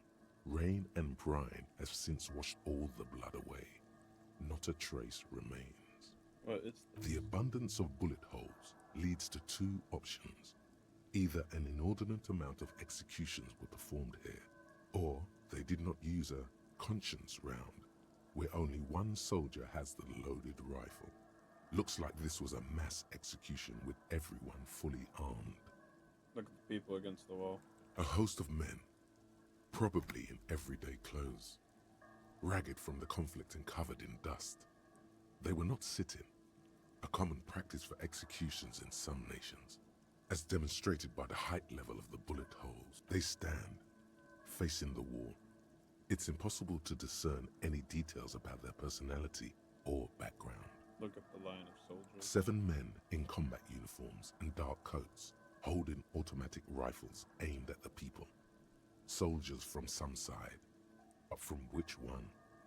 Look at the person standing on the side. The commandant, the one who gives the order. Machine gun fire crackling through the air. The lights of the muzzle flashes dancing on his face. Who was who in this execution? I need to understand. I'm just a representation of your mental faculties, piecing together any available information. You should probably ask the lieutenant. Goodbye. A cold sea wind blows away the figures.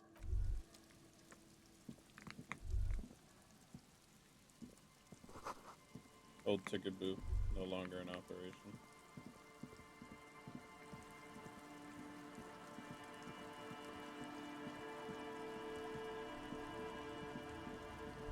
Oh, what's this?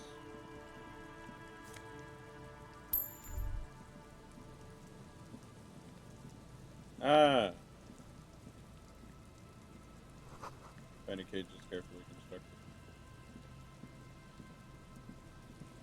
Here we go. Nice and easy. No way out, little guys. Not out of this jam. There's a cylinder on the ground in which the man is arranging some netting. It looks like some kind of trap. He notices you. Who's there? Oh, the police. His self-conscious enthusiasm renders his movements ungainly. He looks like your understanding of a scientist. Is that the police? Why are the police here? Don't worry, Gary. I'll handle it. You must be Morel, the cryptozoologist. To what do I owe the pleasure? That's sarcasm. He takes no pleasure from your appearance. Listen, she's been really worried about you and is waiting for you to get back. Of course. Thank you for passing along the message. That damn water lock is broken, and we can't go all the way around the 881. The 881 is a raised motorway that separates Martinez from Jamrock. The labyrinth of streets underneath it makes it difficult to pass, not like walking over a nice waterlock. I feel like I have no reason to tell him that. He's already got prejudice against cops already. This would only give him more ammo at the current time.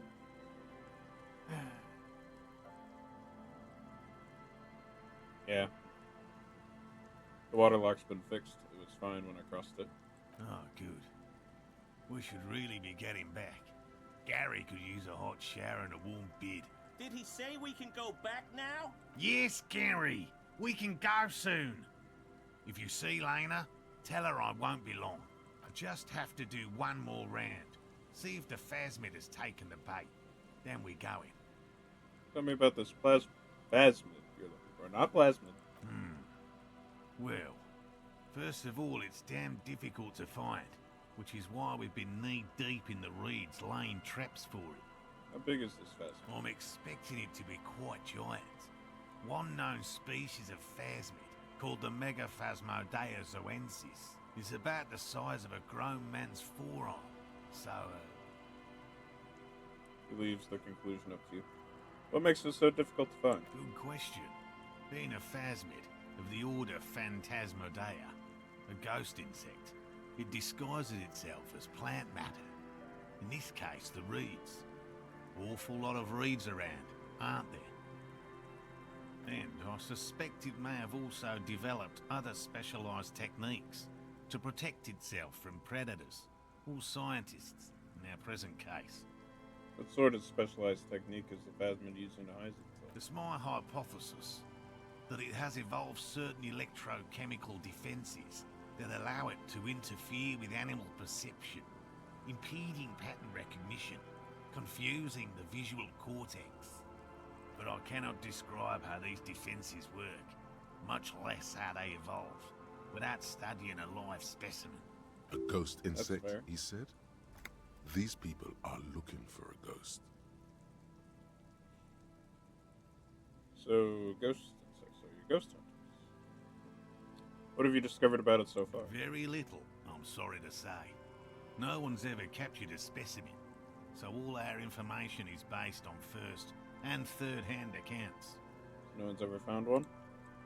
Not yet. Yeah, That's but what never makes it seen a it. cryptid.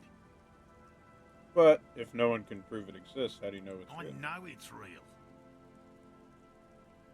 The cryptozoologist says brusquely enough that he seems taken aback It's by it. clear that his obsession with the phasmid is driven by something more than the pure pursuit of scientific advancement. By which I mean, I've heard enough first-hand accounts to believe quite firmly that the Insulindian phasmid is more than mere superstition.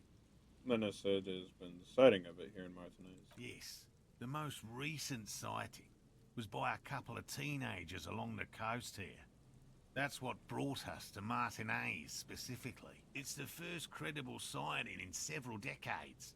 Admittedly, it's an unusual location for this species, but with all the sewage runoff upstream, it probably doesn't matter much anymore.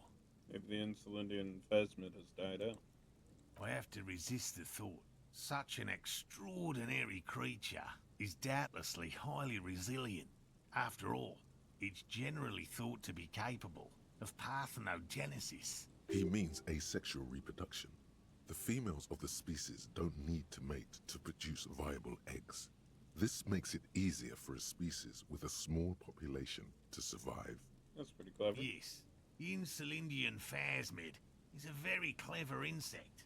That's why it's so damn difficult to catch. But as a scientist, I'll try my best to remain dispassionate. Tell me about these traps. Well, they may not look impressive, but Lena designed them quite cleverly, so I'm sure they'll do the trick. Linda designed the trap? Yes. He says with some pride. How do the traps work? Simple. Attracted by the locusts, the phasmid crawls down the funnel and, having eaten its fill, can't get back out. At least, that's the intention. The net isn't a perfect solution, but we didn't want to use anything that might damage the specimen's delicate exoskeleton. You already said what the bait was. That's a dumb question. Let me ask you about something Yes. else. What?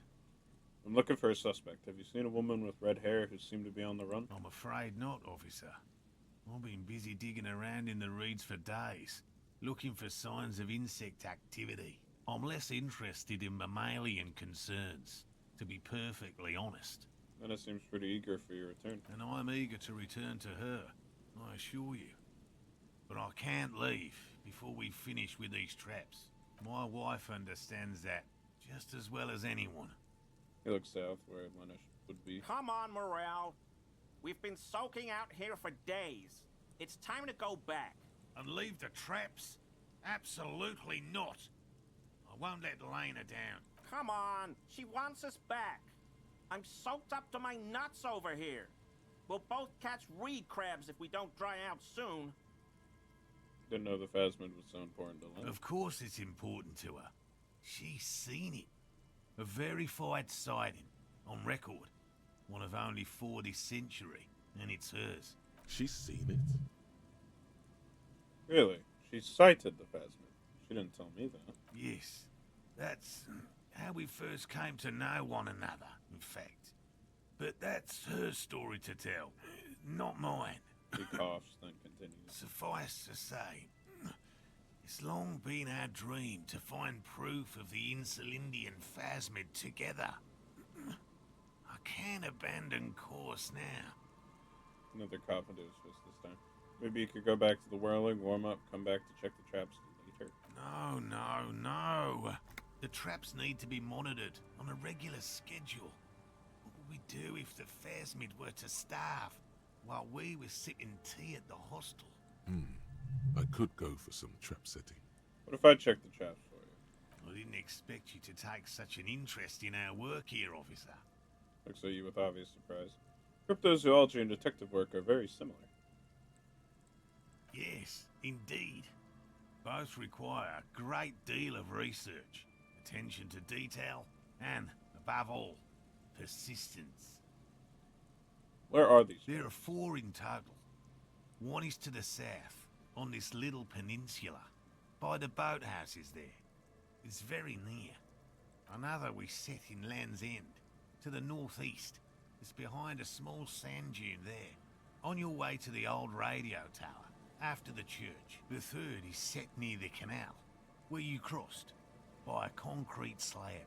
A big thicket of reeds going up the slope, and among them, He gestures to the trap. you should check at least one of those before returning to this one, since I just said it.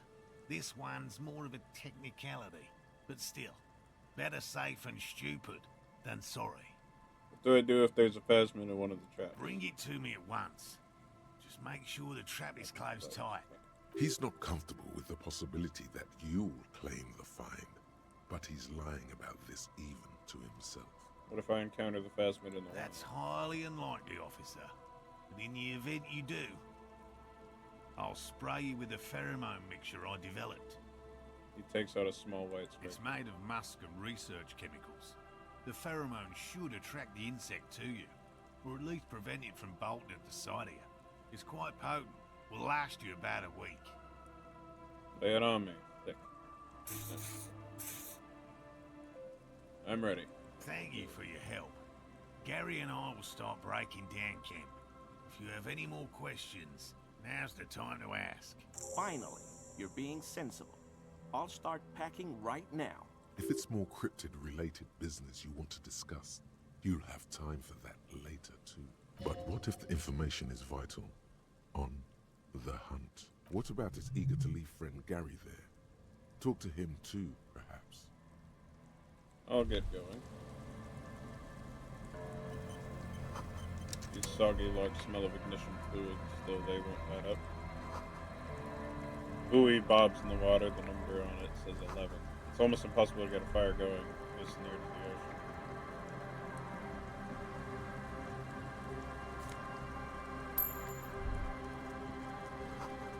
These heavy military blockades riddled with bullet holes crumbling. Hey Gary, what's up? Hello, I'm Gary. Very generous of you to help us out, officer. Sure. I'm just waiting for my friend Morel to finish up with his insect traps so we can return to civilization. Not much of a lover of the great outdoors? I like nature, just not this bloody coast. It's mostly drunks and degenerates that come here. I came here for my piece of cheese. Bro kind of sounds like Alan. I can't deny it.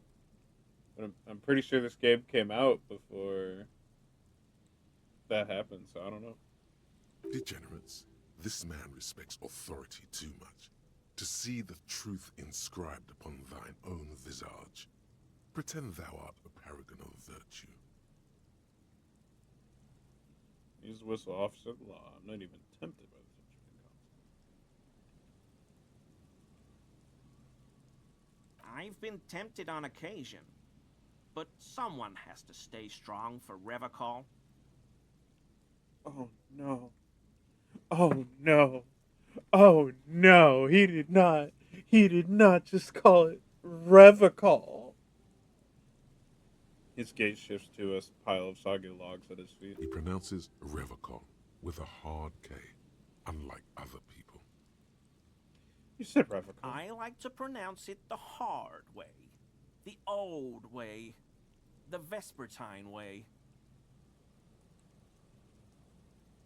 What does that even mean? Vespertine? It's a secret rite.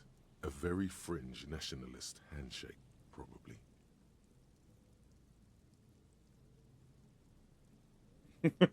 Why would I show it to him?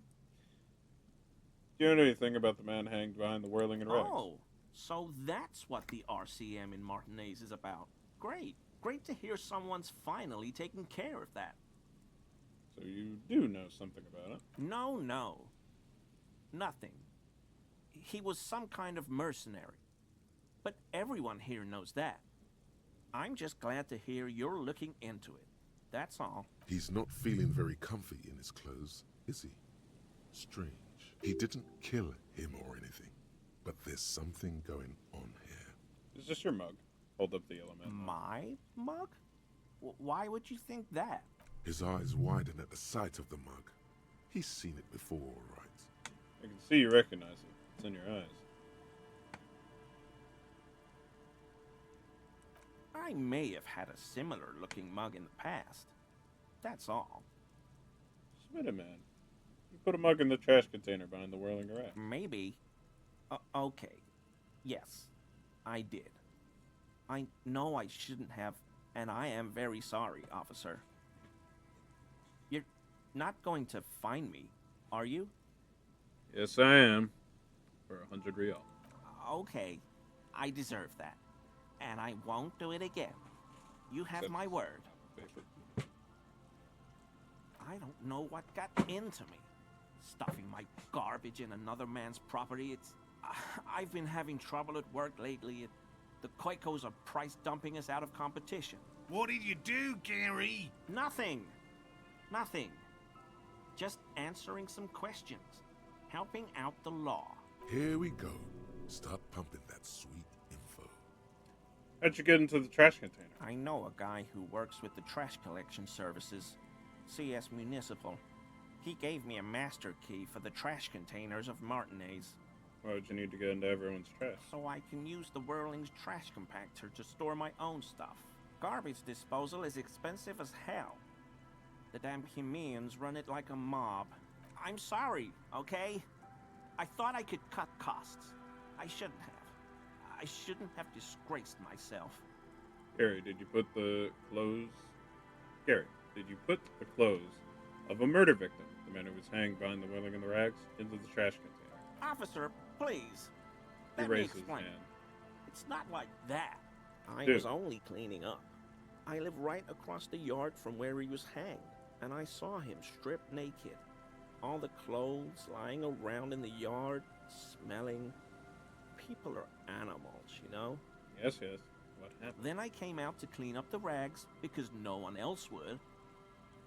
I put them into the Whirling's trash, along with a broken mug, admittedly. He changed his mind mid-sentence. Okay. I was coming to throw the mug away, and, well, I threw the mug there and the clothes too. As he shifts uncomfortably, a series of clicks, like the clinking of glass beads against one another as they roll across a hardwood floor. You've heard this sound before, but where? What's that strange sound? What sound? The clinging I just heard when you moved. Really? He fans his arms out slowly, and this time his motions are... There's lots of weird stuff out here in the reeds, though. Insects, trash. Could be the wind shifting some garbage nearby. You wouldn't know anything about the victim's missing armor, would you? Armor? No. I mean, yes. Of course. I know he was wearing armor, but I don't know anything about it. An infant could see he's not telling the truth, but he's too scared to admit more wrongdoing. There's something going on here. You should observe him more closely after this topic is concluded. What sound? I haven't the slightest. There's lots of weird stuff. I hope I can help your investigation. He's in my visibly small way. relieved that so. Does this mean you were in his apartment, admiring his colonial mug collection? Perhaps it would be interesting to tell him. So, Gary, you live nearby in an apartment in Martinez? Sure do, officer. His eyes narrow slightly. He's wondering where this is going. And you're a big man of Heimdall fans. How? Saw your poster in your apartment. I'm a Heimdall fan myself. But why were you in my apartment, officer? Mr. Everett asked me to get the door open. I figured I'd take a look while I was at it. So you work for Everard Clare? He realizes what's going on. Officer, please tell him we're good. No, what have I done? He'll send the muscle after me. The man looks around whispering. You make sure no one hears you. As he lowers his tone, he hunches his back.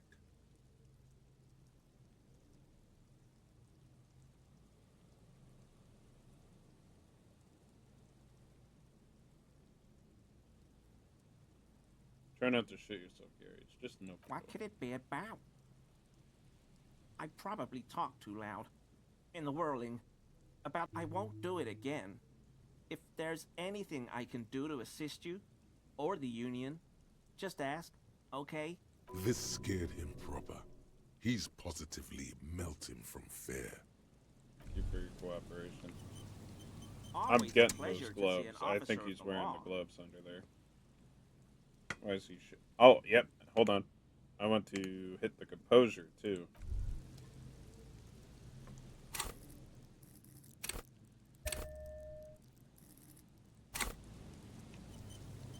Always a pleasure to see an officer of the law. That shirt looks very uncomfortable on him. Look at the buttons, barely keeping that thing together, as if something is ready to rip out from underneath. Something one underneath it. Yes, like a piece of ceramic armor, for example.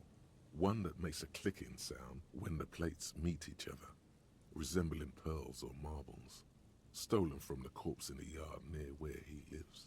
I see you're a connoisseur of high-quality combat gear. I knew you'd figure it out, officer. He sighs heavily. I'm sorry I didn't tell you at once. I He was unbuttons the shirt. I was ashamed of what I did. And I didn't want you to know. You see gleaming white ceramic shine underneath. A thin layer of interlocking plates covers his gaunt torso. We're not detecting falsehoods, sire. He's gearing up to admit the truth. Gary, what's going on? Later, Morale. I've got apologizing to do. Why did you really put those clothes in the trash? Everyone was picking those pieces off him, and I was watching them do it. And they scattered his clothes all over the yard. Everything was smelling.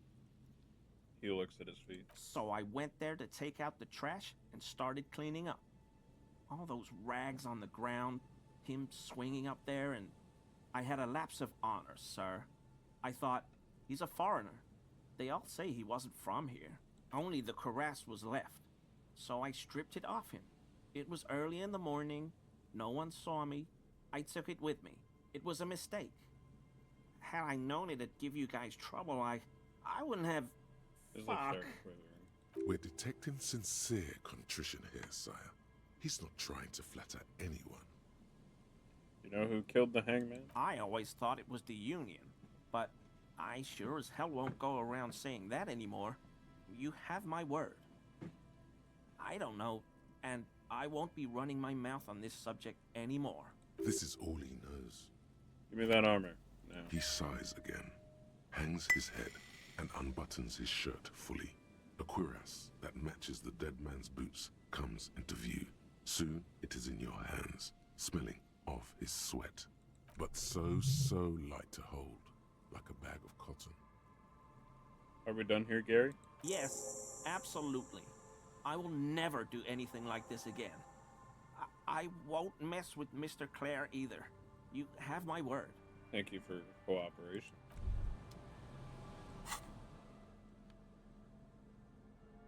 -1 empathy, +1 volition. Nice. And +1 pain threshold. I'm good with what I got for now, though. Alright, let's go check those traps.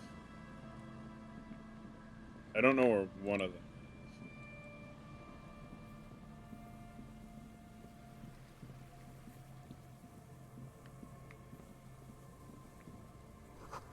Bars covering these long, dusty windows.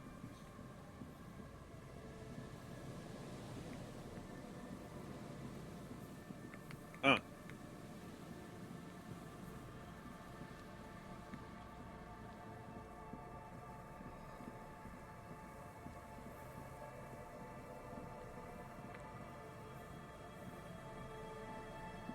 You see a once bright mural towering above you. The signage has peeled off over the years, but you can still make out Feld Electrical R&D. A slogan used to intertwine with the loops a long time ago. Now, only a shadow of peeled letters remains. It says, "Tomorrow is just a whisper away." Ah, yes, their famous motto. A fine example of technological optimism from... He says something, but the wind blows and you can't hear him.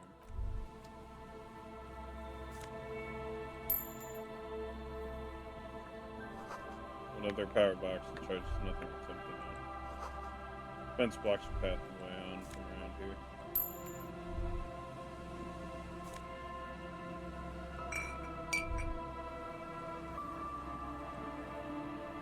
And Mikhail noticed the windows, especially with how there are no windows on the south side. This was to deal with. Lawman stands next to his son, pointing to the weather-worn ruins. He sees you approaching and smiles. You, officer, come to investigate the historic subtext of West Martinez? I was just telling my son about this building. Not many people appreciate the historic significance here. Very rich in hypertext. What was that about the windows before? Oh yes, so Mikhail. They had to deal with monitor glare, especially in the summer. They still had vector monitors back then. That was 49 years ago. So they didn't have windows on the south wall. Alright, you were talking about this building. Go on. Very important. Mikhail, say hi to the officer. The child stays hidden behind the hem of his father's coat, clutching to his worm-themed coloring book. Mikhail's a little tired today. We spent all night trying to run Orbis on his radio computer. Have you heard of it? It's a programming language used in Grad. Quite tricky, but he wanted to play this Grad-made adventure program. We've been getting really into verbs lately. The man speaks in the artificial cadence of a professor, or someone who's been on too many radio shows. But I assume you're not here for giant worms when there are so many real things to see. Just as I was telling Mikhail before, this is where the Coalition landed in '08. We could be standing on what is the most interesting landmark in Revachol West. Points to the building again. Wow, get a load of this guy. He really enjoys his trivia.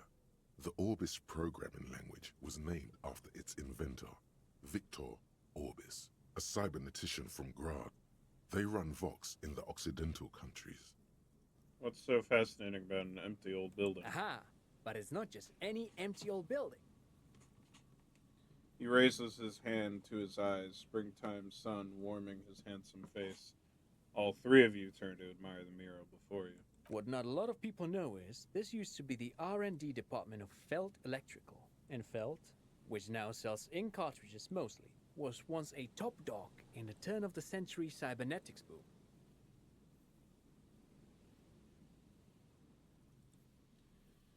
Oi, oi, oi, oi, oi, oi.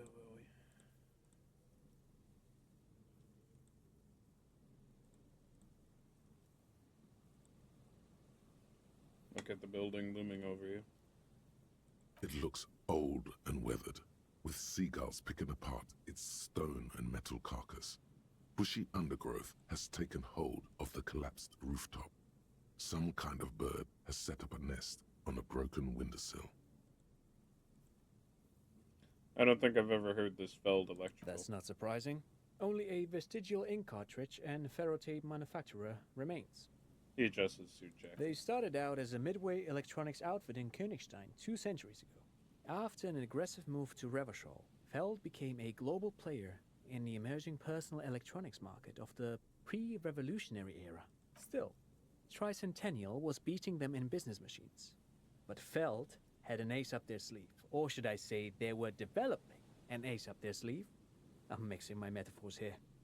What was that ace? It was here in Martinez, possibly in this very building, that they developed prototypes for a tape computer.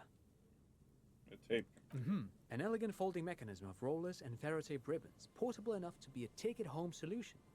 Revolutionizing business machines, possibly even bring them to the average consumer, which is a feat of engineering even today's giants, Rehm, ICN and ZAM, haven't achieved yet. He grins, admiring the sentence he just produced. He assumes something like a combat stance, facing the wind. Indeed. What? The revolution! The boy wipes his nose on his sleeve. Unfortunately, their moonshot project never made it to the market. Feld's move to Revachol backfired. The revolutionary government liquefied their assets and expropriated those very advanced prototypes. Possibly from this very building, or one of the adjacent ruins. He pauses, pointing to the other building, then continues. All of this was built by Feld, even the boardwalk. Wild Pines built Martinez proper as a resort for their middle management. Feld built this side of town for R&D. What happened to the engineers, the company? Oh, I'm afraid it didn't end well for the boys. But Smells this again. story is a bit too dark for little Mikhail here.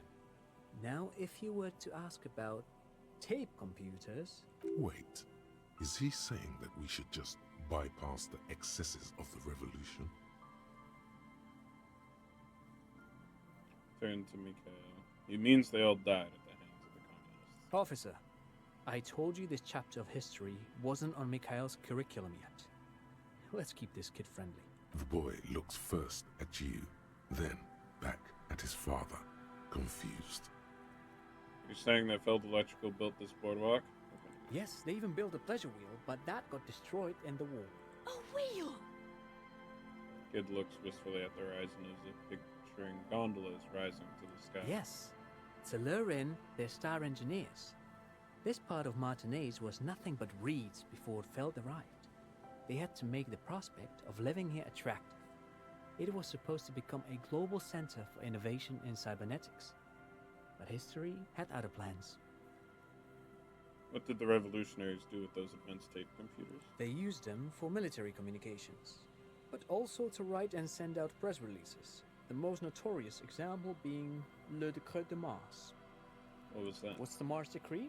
I mean the radio transmission sent out to news agencies and world governments by the newly created commune of Revachol on the 7th of March in the year 02. A short-lived legislative foundation for a short-lived utopia. It's a beautiful piece of text, actually. A singer-songwriter I know, Charette, called it a love poem to Revachol on her political concept album, Bon Baiser dans ce Lind.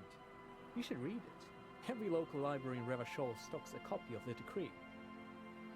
I tried to get Mikhail to memorize it. Tried to. Someone was much too interested in worms to be paying any attention. The kid takes a peek at the green and silver worm on the cover of the book, already forgetting about this part of the discussion. How did those tape computers work? Did they work like radio computers? Actually, no one knows. No one even knows what a computer made entirely of tape would look like. But word has it, they were very elegant, exquisite, alien-looking turn-of-the-century hardware. Buckle up. He raises his finger, remembering something. 10 years ago, I did a little freelancing, I guess you could say. I was a special consultant for an exhibition at the Wompty Dumpty Dum Center in Vredefort, Oranje. It raised the same questions, and we had lengthy discussions with Paul Ockerman, who was head curator at the time. This was before the twins Keith and Guy Jews joined the team, trying to... Wait, did he just say Wompty Dumpty Dum Center? What the hell is a Wompty Dumpty Dum Center? And who the hell are Keith and Guy Joost? The Wompty Dumpty Dum Center for Contemporary Art. The exhibition itself drew on Lagerman's notion of memory, and so there were some parallels. That's why the head curator, Paul Ockerman, chose to...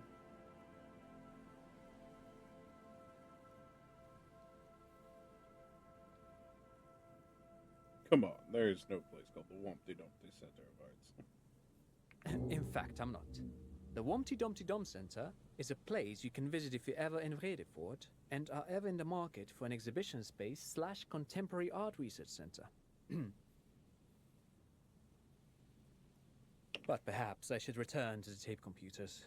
As I was saying, the device itself was very elegant, fragile even. One could write directly on the tape using a special chemical solution. The machine would then analyze the handwriting, perform operations, and project output onto a white screen. It was a beautiful, delicate thing. Made of black film and folding tape structures. USCM should get some of those. Even one would be very useful. Though I understand the socio-economic causes of the revolution, it pains me to imagine the revolutionaries setting fire to the precious device. But so they did. The failed playback experiment vanished into the fires of 07. Why did the revolutionaries destroy it? Who knows? Maybe it was an accident, or maybe they didn't want the technology to end up in the wrong hands. Either way, they're all gone now. All 3 versions of the prototype. Nothing but debris and ashes remain inside that building. He takes a step back, the boardwalk creaks mournfully at the wind. I wanted to ask But of something. course, what else?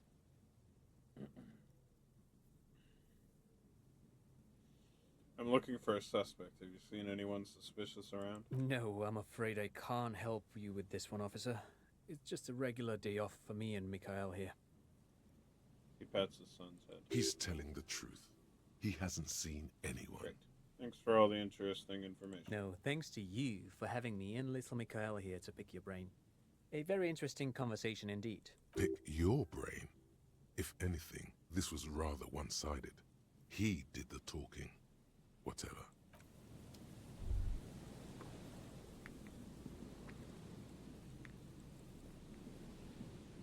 Doesn't look like you can get to that side.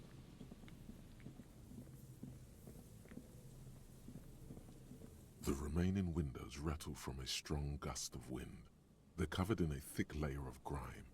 They must have been like this for 40 years. Dripping water falls from a high place. All you can see is the shadow of a collapsing staircase. There's rust and corrosion on the bars. They're foaming with it. And a small layer of white salt from the sea.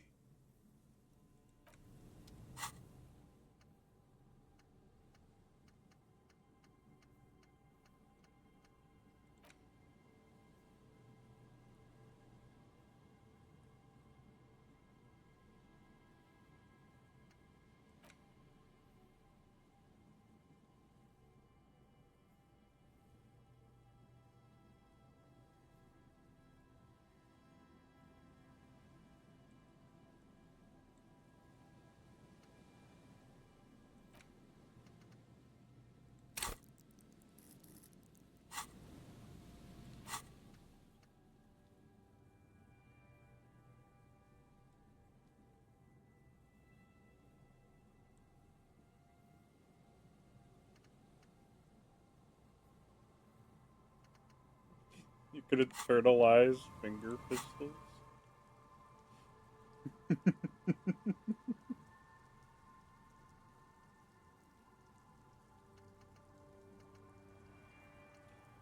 I'd do it right now, but I think with the traps, it would be a bad idea to make your hands worse.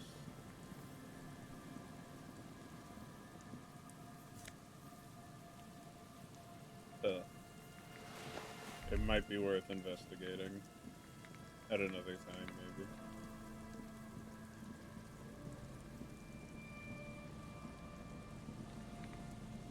So where specifically did he lose his traps? I know he roughly said where they were.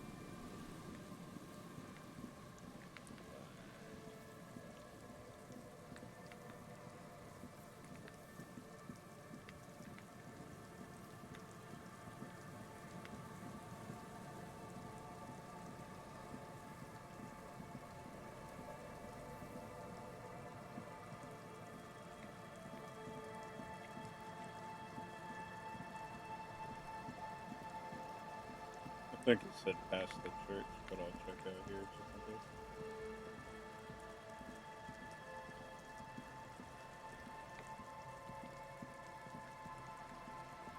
Whoa. Was not expecting this.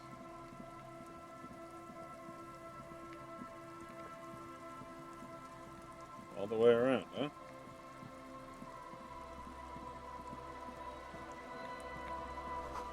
Must have taken a lot of patience to do this.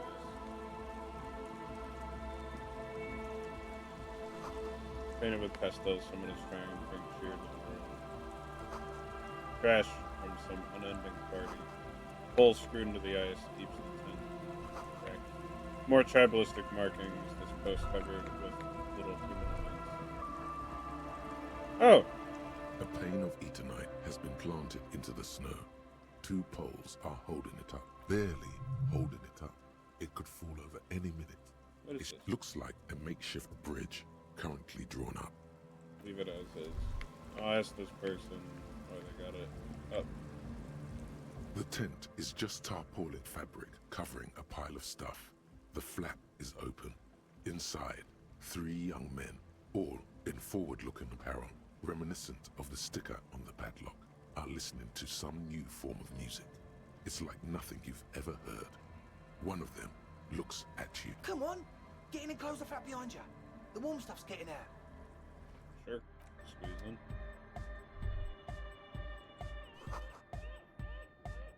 A pile of nasal sprays, brand name, no sped Speaker, the big kind, used for live music. Canisters fills with lavins through clean water, Olympus distilled. A young man with peroxide blonde hair holds up a Harman Walshi tape player, nodding along to the music. He looks at you with a knowing smile and says, Hardcore! Is it? It's hardcore! I don't know what to say to that. Skibber-dee, skibber-danger. I am the rearranger. could there have been a right way out of this garden of forking paths, you think? Go speak to Andre. I'm just annoyed. Strangely dressed man says without looking up from his toolbox. Okay, I'll speak to him. You see a youngish man bleaching the tips of his hair with a toothbrush. He puts the toothbrush down and extends his hand in greeting. Hello, I'm Andre. It's a pleasure to meet you. There is definitely something futuristic about his hair, aggressively so. You get the sense that this is what the future will look like. Imbecilic, yes, should the future ever come, it will look deeply imbecilic, like this guy. Shake his hand. His grip is strong, sweaty, and warm. He's trying to project and inspire confidence. This is my posse, Noid. The young man with earrings looks at you suspiciously. An egghead. Egg! He yells, the tape player high above his head continues to blast strange music. Together with a settled burger, who's out there right now, doing some seriously progressive sonic experimentation, we like to think of ourselves as music venue organisers. Wait, how many music venues have you organized? We have many in the pipeline, officer. That means they haven't set up a single one yet. Why are you here? You see, we've been all over Jamrock North, prospecting for real estate to establish a new venue in. Also for talent. Yeah, thank you, Egghead. And while there is no shortage of raw, unfettered talent spinning tapes in Jamrock, we've had rotten luck with the real estate part. Place is a shithole. I apologise for my friend Noit's potty mouth. I realise this is not how you speak to a police officer. He has authority issues. There's no need. This place is pretty. Which brings me to the problem of occupied ecclesiastical property. I bet you've noticed the derelict hive of narcomania on the coast. What are you talking about? I'm talking about the church. And I'm not exaggerating. Even a place of spiritual refuge can become a magnet for all sorts of dopeheads and burnouts if left unattended. Dopeheads! Burnouts! He angrily spits on the screw, then starts cleaning it. Well, I'm sad to say, that's exactly what happened. Sad because we were just about to put Martinez on the map with one of the maddest dance clubs in Jamrock. Nah, strike that. In Revachol. Strike that! The word! And sadder yet, because the dopeheads and burnouts holed up in there are the worst kind. He leans back a little, watching you with a steady, serious gaze, letting you imagine just how bad those dopeheads and burnouts really are. Good. This calls for an opinion. You're an expert in those. What kind? The spooky kind. What exactly do you mean by spooky? I was hoping you would be the judge of that, officer. All I can say is, their spookiness is the kind that keeps us from restoring this church into a community centre and a place of spiritual refuge. Also, they don't eat or clean the building. Shit's gonna collapse. People just wanna spin tapes without them spooking it up. Place has bad signs. No one can dance like that. Thank you, Egghead. So you're gonna look into it, right? It should be a police matter. Getting them out. Whatever spooky stuff they're doing, I'm sure it's not what the Ecclesiastes meant their property for. I'll look into it. Tell me more. All right, man. He clasps his hands enthusiastically. Andre's obviously very happy you took him seriously. The whole tent is. The boys exchange giddy looks. Put the padlock on the door? I asked Noy to install a measure against more drifters wandering in. It's a temporary fix, just something to contain the situation. I had to do it in a hurry. Not my best work, but it should hold for a while. About the key. Of course. Noid, give the officer the key. All right. See the cool cop casts the key as it flies towards you. You sense the trajectory of the little piece of metal and plastic. The object makes a small ringing sound as it approaches. Just the tiniest chime to your left. Ka-ching! The key hits your palm. The speed freaks nod to you approvingly. Thanks, man. The speed freak nods to you, a respectful nod. You proved something here. How long have those people been locked up in there? Like a week, maybe?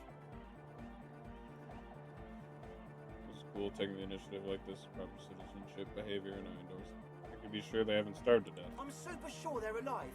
I mean, come on. I'm at least 90%, maybe 85% sure they're still alive. Somewhere in the ruinous past that led you here, there was something called exams. You may have learned the term involuntary manslaughter there.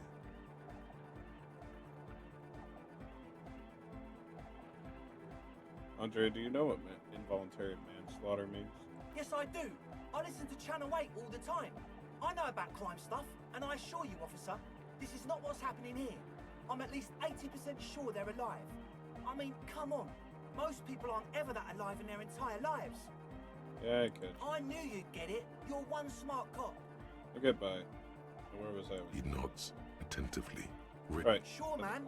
Tell us what you want to know. Let's do it.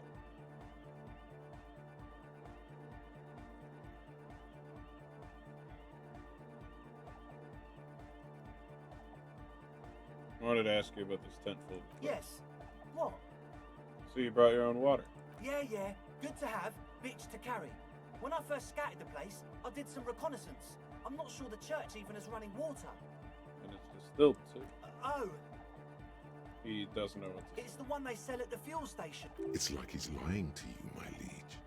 But he's slippery enough that there's nothing for you to grab hold of. What's with all the nose fat? The what now? Things in to hear you better. Like the bottles of nasal spray in the corner. The Nose Fit Ultra, you have a lot of it lying around. Oh, the old Ultra. We, He's like an actor, looking to the souffleur for his line. I have a major sinus infection. Stuffy nose. We all do. Shit's all blasted up. Winter. Can't even breathe. You sound fine. Yes, that's all Nosafed's doing. Without the Noser, I'd be drowning in shit right now.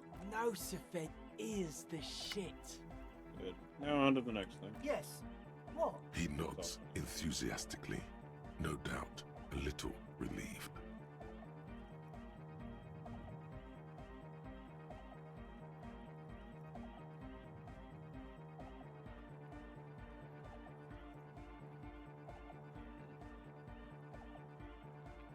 As always.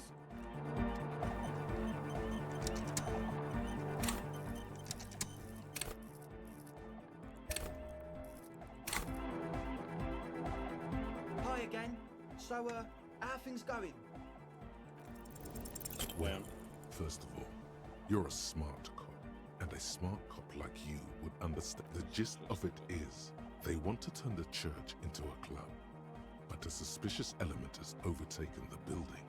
It's very plus, and it has to be considered. You can't invent the future. It still feels as if this didn't quite go as it should have. As always, we'll be right here.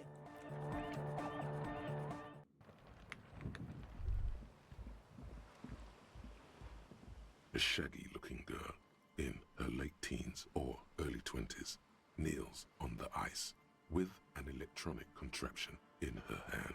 Hearing you approach, she looks up. Oh, hello there. She must be Estelle, the last of the speed freaks posse. It's cold out here, but she's not wearing a hat. She must be freezing. Everyone knows drugs make you invulnerable to cold. You bet this one likes to party. Must be a thief. That's my name. I take it you have met the others. Did they tell you about the church and the club thing? They did. Will you help us? Oh, great. Let us know if there's any progress, will ya? Dear child, it's freezing. We've been waiting for weeks here. Here's your hat. Huh? I said you should have a hat. So should you. I should, and I do, points at your hat. Oh, I didn't notice that. It's nice, you should wear one too, if you plan on staying outside this weather. Yeah, well... Look, man, fuck the hat. Is that kind of language really necessary? I'm sorry I said fuck the hat. I was concentrating on something else. My whole family swears and it rubbed off on me. Have you seen a red-haired woman? No. Yeah, that's fair. What's the device you This is a portable recording device. It's for field recording. Low quality, but still. And the wires? Actually, just one wire. I picked on it till the braiding came loose. The wire leads to a contact microphone. What's a contact? A contact mic records sounds from inside things, like this ice. Your mangled brain would like you to know there is a boxer called Contact Mike.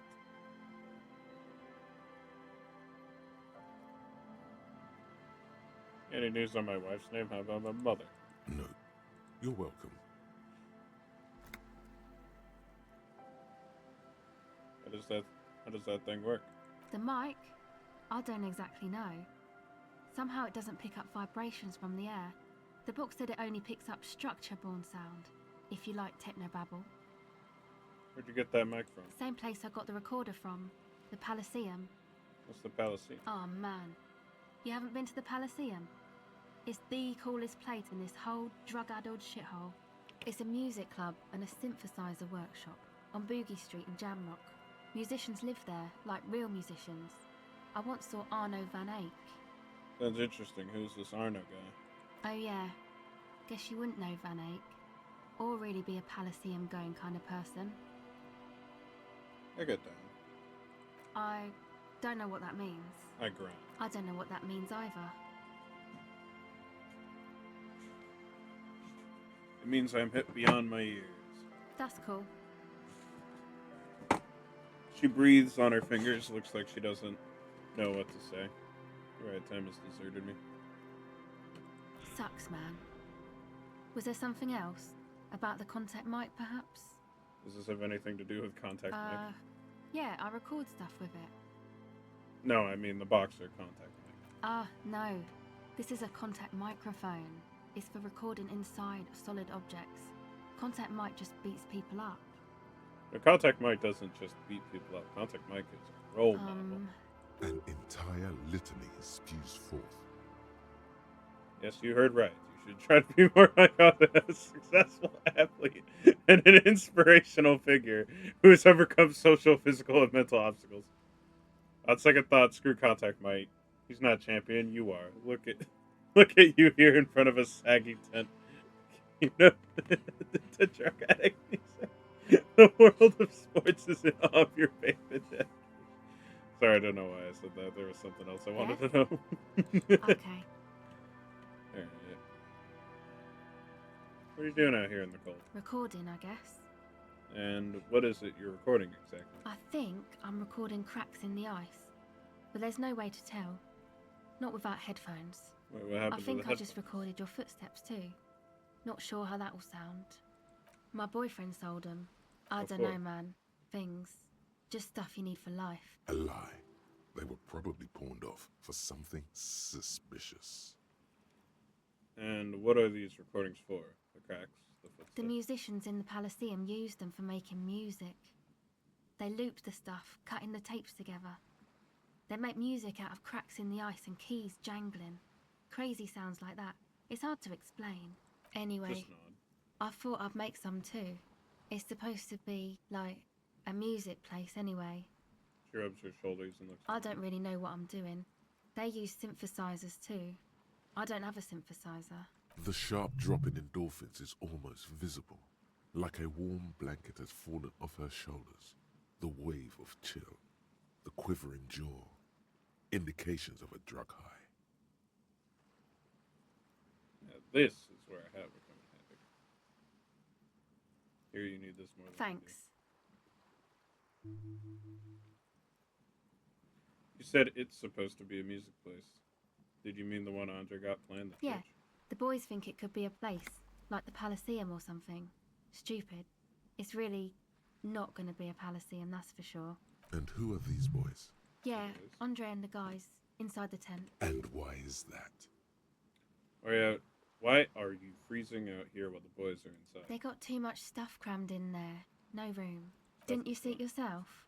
It's mostly music stuff, like this tape recorder, but bigger. You mean like those headphones your boyfriend sold? Yep, they were pretty. I'm sorry we sold those. Why not just leave some of it outside so you don't have to? That stuff is more expensive than I am. More expensive than any of us, really. Doesn't matter. I can take the cold. Not this jacket. Go ahead.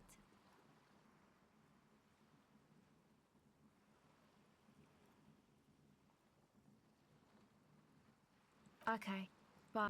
Not this jacket.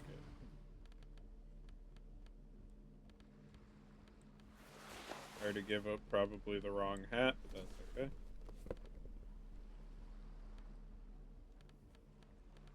Which jacket? Which jacket?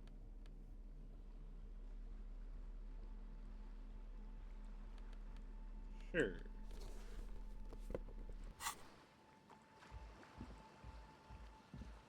Hello again.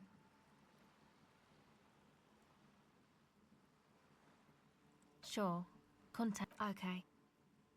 Recording, I guess. I think What happened to the old headphones? my boyfriend sold. I don't know. A lie. The music. Anyway, I don't really. The sharp drop in endorphins is all. No, man, fuck that. I'm sorry I said that. I'm sorry about the fuck. Alright, She's then. shivering a bit. Okay. Go ahead.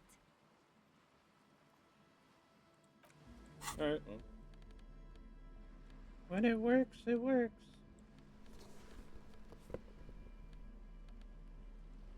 It's something else in here with empathy on it, didn't I? Well, yeah, that's -1 empathy. I don't need that. Another -1 empathy.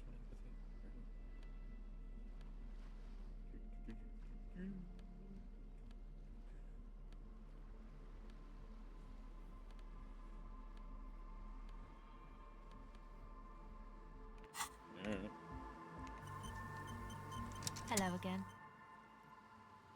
We'll try. The device is still Wow. warm from her touch and heavy as a brick from the batteries inside. The company logo, Omicron, adorns its yellow plastic cover. Inside, the tape is rolling. The girl looks at the device in your hands.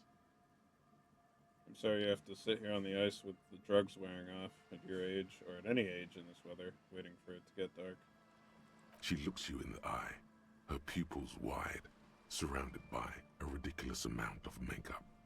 People who built this world intended it to be better for you, but they failed. It is easier to live in their failure with this by your side. Tap on the tape recorder. The wind howls. She remains silent. It's real. Tell her. It is not a childish fantasy. It can be a real weapon against what's coming for now. What is? Nothing. I've got this. Don't be scared.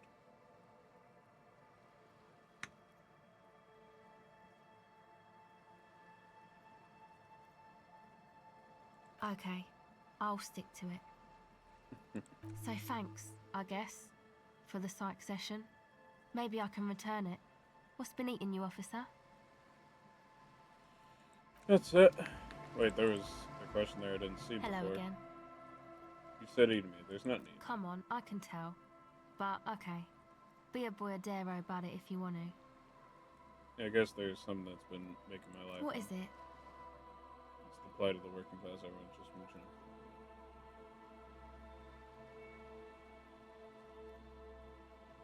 It's the plight of the working class. Oh, really? The golem of capital runs rampant, smashing creator and slave alike. I fear the process is irreversible. Wow. Social justice really matters that much to you? That's commendable. It really had you shaken up there. Are you sure that's it, though? I haven't seen much of this world, but from what I've seen, social justice is an adolescent term. Sounds almost liberal. What's got me shaken up is the people's struggle. It's got me shaken up bad. Yeah, man. They're pretty bad. She says without much conviction. Makes me sick thinking about those thousands, millions, billions. How many people are there actually? How many people are there? A city has millions in it. So the world would have a lot more. I think I knew the number once. Too many millions to even know. All squashed under the tyranny of the market. It's terrible. Yeah, that's pretty bad. Are you sure you're not just hung up on some chick, though? I'm positive. Now I've had some questions for you. Go before this all ahead. started. Let's go.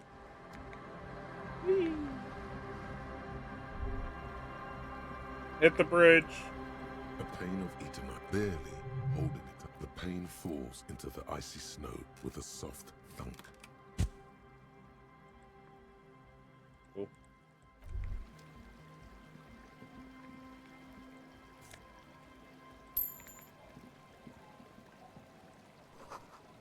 School of fish huddle around your fence post and scatter into the dark.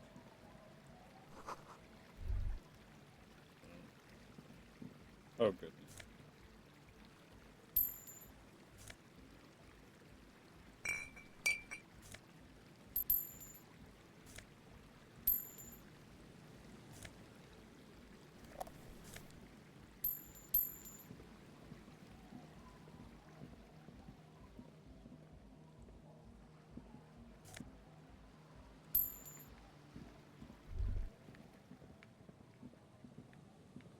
Quite predicament. Heavy wooden doors, more than the lock turns easily. A great whoosh of air rushes in the heart of the city. My word.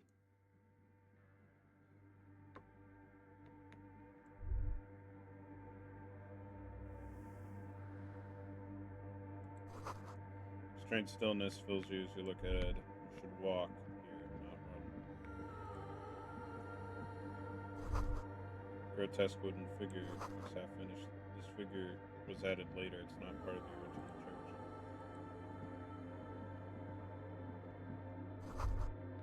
More of the forked lighting pattern you saw outside. Bark beetles. No, it looks intentional. Some long forgotten style. Blackboard filled with complex equations. Looks recent. Something to do with radio frequencies. Bowls filled with water. A live wire runs directly into it. These wires work as contact microphones. Spider has spun its web around this wood-carved pillar.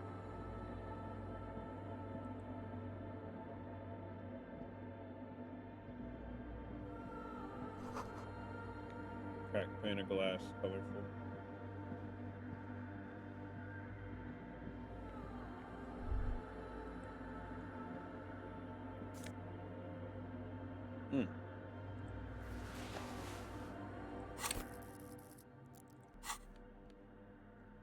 Ramen. Frost has drawn flowers in the glass, obscuring the view. Figure drawn in the window, depicting a deer.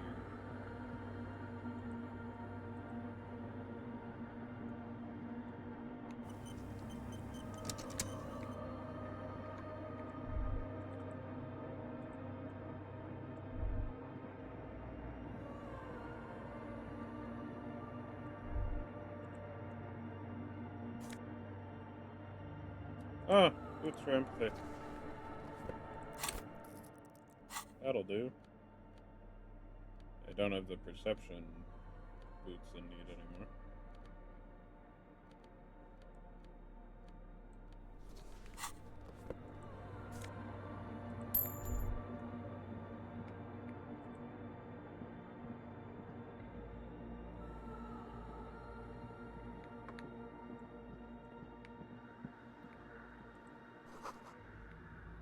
Two decks of reel-to-reel tape spinning on empty. Portable Harman Wowshi tape recorder. Is it possible it's recording something? A machine stands in the corner, watched over by the figures on the stained glass window. It's turned on and quivering with soft electricity. Another radio computer. Could it bear connection to the one in the doomed commercial area? This is the Ream Prefect. Radio computer model number RC7024, equipped with a Feld mainframe and a Ream-compatible interim printer. The Ream Prefect is the governmental version of the commonly used Ream Civic. Although mostly based on the same technology, the Ream Prefect is equipped with better noise attenuation circuits. Step behind the machine. As you step closer, you notice fluorescent play and print buttons on the keyboard. A hatch connected to the central compartment is wide open. Look inside the compartment. Behind the hatch sits a cube-like crisscross of filaments, smoldering in the dark like fireflies.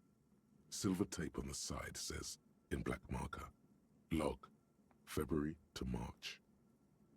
This is the machine's filament memory.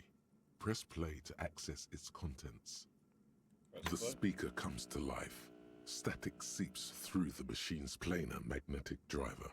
An old lady greets you. Her voice sounds 100 years old. Good afternoon. Fortress accident on Saint-Brune. This is the East Insulindian Repeater Station 1. Please repeat. Is this the personal log?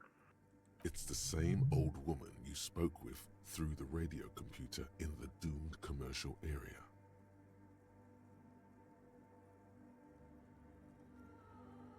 What's this accident like the one in the doomed commercial area? I have two machines registered to this company name in Martinez. One on Saint-Brune, the other on Rue de Saint-Ghislaine. Saint-Brune, that's the church. Rue de Saint-Ghislaine, the doomed commercial area. Anything else I can help you with? Yvonne, it's me. How are you? Good, thank you. Please repeat.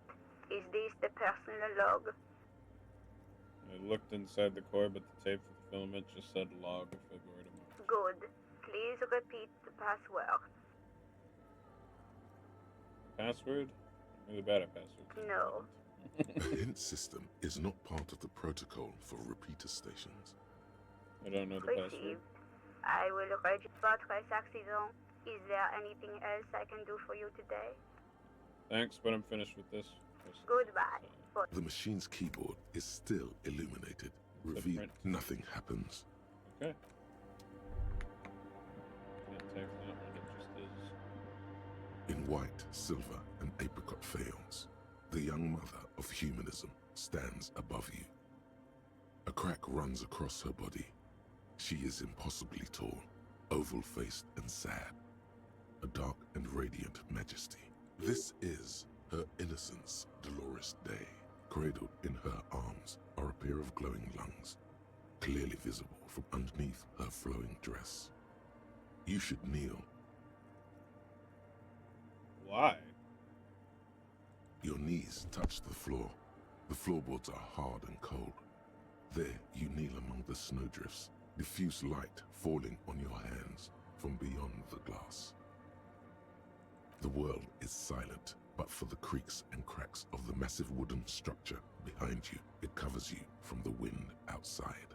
Open your eyes. The woman looks down at you kneeling. She towers among her followers, architects, laymen, courtiers. There is a sad smile on her lips and a glint in her green-blue eye of what? Compassion? Remorse? She acknowledges the passing of someone who is still alive. You. It's compassion. As that soft word passes through your mind, you rise into the apricot-colored light of the window. The woman keeps smiling her distant smile, sundered by the crack in the glass. How did I know this is the mother of humanism? Despite the damage you've done to yourself, the title appears lodged in your hippocampus. This is Her Innocence, Dolores Day. The innocence of humanism, internationalism, and the welfare state. Perhaps the most famous human being ever to have lived. No amount of Commodore Red can wipe her sad smile from your brain thing.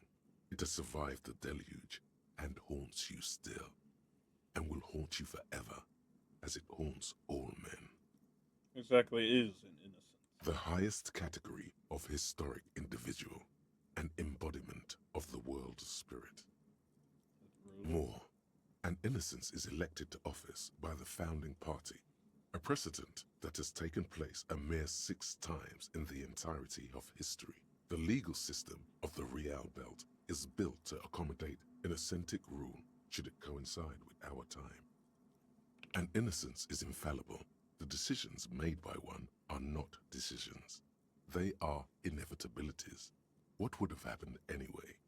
Only accelerated, packed into decades instead of centuries. An innocence is a continuous, compressed event, a sacred human being. It is an honor and a glory to live when one is in office. Is one in office No, now? we are alone. Okay, when did she rule? 300 years ago, in the wake of the discovery of this Isola, the Insulindian, by explorers from the continent of Muindi. She is, among other things, the innocence of inter-isolary travel and the connected world.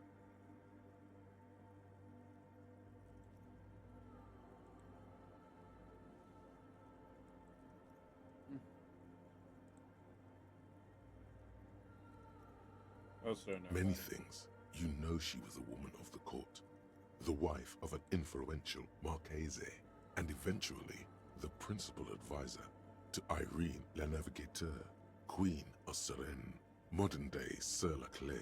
Also, that she was gorgeous beyond beauty. Okay, what else? Was she smart? Terribly, women of the court were expected to play both contract bridge and chess sufficiently well to prove an interesting challenge to a man. A simple grasp in matters of philosophy, theology, and science was encouraged. She was, by all means, a kept woman. She made the most of her position in the antediluvian court, a court visited by the most prominent thinkers and artists of the day. In secret, she was becoming the era's preeminent philosopher of the state. A scalpel, a piercing gaze. She was an almost preternaturally magnetic and intelligent individual. To her contemporaries, she appeared out of time, a messenger from the future of the species. We all fell in love with her, head over heels. Even before she was declared an innocence, her influence was tremendous. How come? It was on her advice that Irene La Navigateur sponsored a number of voyages into the Pale. A costly, often tragic endeavor, ultimately vindicated by the discovery of the new world. The piece of reality you're standing on She was crowned 2 years after the first expedition returned, setting in motion what is widely considered the greatest era in history. Wow, indeed. When her innocence was declared, and the queen she had advised for years fell on her knees before her, she was so overcome with emotion that her lungs started glowing in her chest. Bystanders reported golden filaments lighting the already sunlit chamber around her, clearly visible beneath her dress.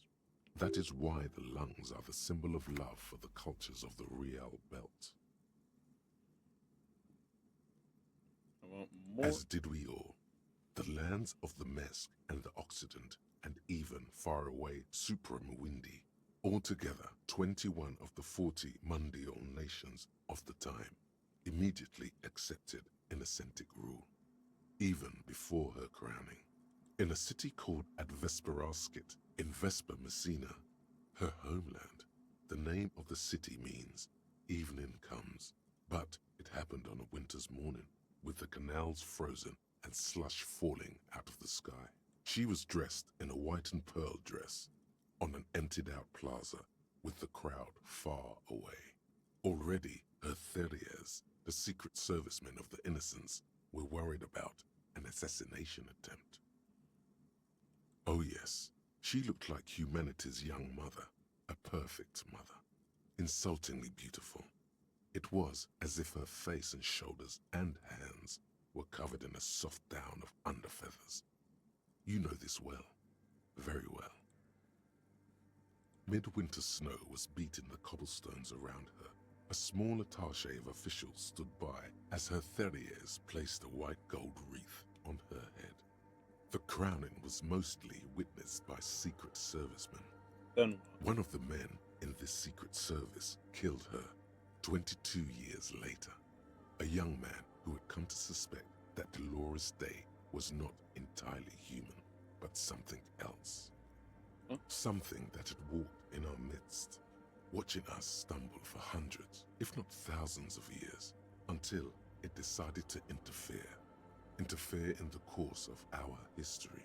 We were supposed to come up with this ourselves, the man was reported to have screamed at the Innocents. Dolores Day was shot in the chest with a fowling piece 8 times.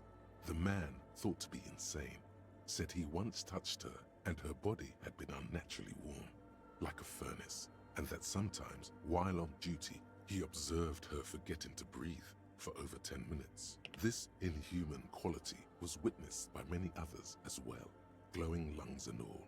It is commonly attributed to mass hysteria and religious psychology. Was there something terrifying about her? Terrifying is a term too emotionally charged for your semantic memory, or what remains of it. But although she's often considered to be the greatest human being to ever live, there was something ominous about Dolores Day, constantly surrounded by her Theriers. She was the most socially secluded and least self-aware of all the Innocences. Some modern thinkers would consider her a war criminal for the campaigns she waged against the Mesk state. And then there were the resettlement programs. What happened? The Mesk state tried to detach itself from Innocentic rule. Parts of the world were experiencing whiplash from accelerating into secularism. Her mandatory education programs and mass resettlement of upstream Marguerite were problematic as well. Dissenters were suppressed by a military force she called the Army of Humanity, suggesting those who fight against it are not part of humanity. She adored chess, yes, but also military war games. Dolores Day often holds a tiny tin soldier between her index finger and thumb in icons such as this. She was also blonde, the blondest woman you have ever seen, with green eyes the color of the Pacentic, mare interregnum. Little is known of her Marchese husband. It's as if he vanished from history after completing his role, which was to introduce Dolores Day to court. In conclusion, yes, there is something lonely, paranoid, and even terrifying that people seldom mention, but but feel when they think of her. This subtle terror is part of her iconography. To hell with But this. she was not hell. She is the opposite of that. The wind of paradise, stripping away the covers from the hearts of men. There you stand, below her once more, with your hands on your side. 1 sec. For visual calculus, we actually have classes for that, don't we?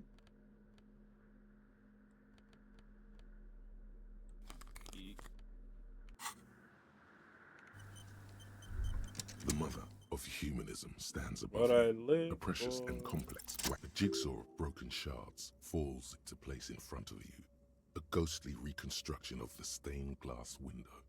Before it was shattered, there was an older woman beneath the younger one, and a text, a light motif below them both. What shattered this mosaic?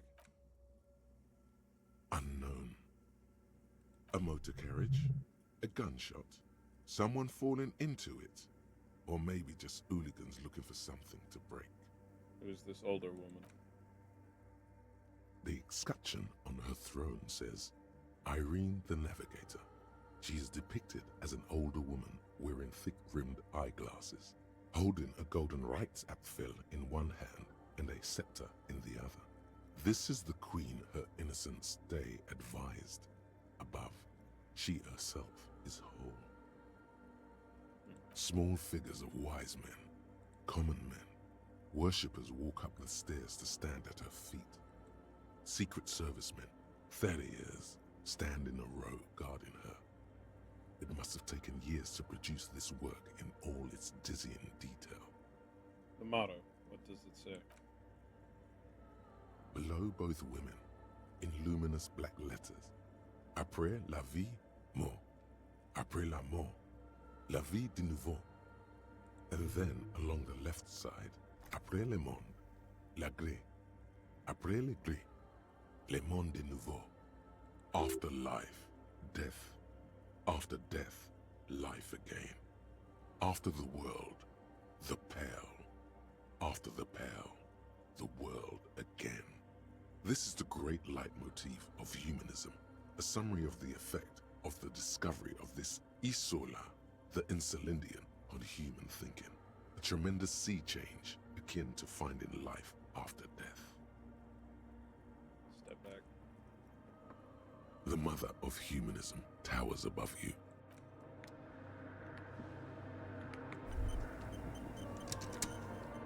Yeah, I'll say.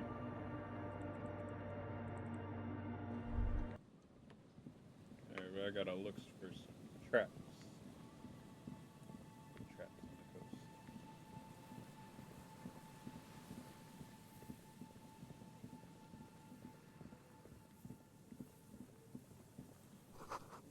Barrel's been recently discarded. It smells of fuel. That's it. There's trap number 1.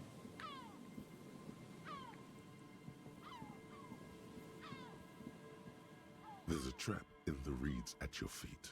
Looks like the same one you saw Morel set before. Same mesh, same wiring. The reeds sway in the coastal breeze. They seem to be waiting for something. The wind picks up here, near the cape's end, surrounding the narrow strip of land from 3 cardinal directions. It's cold for this time of year. For the trap. Locusts are crawling around in the trap, confused but uneaten.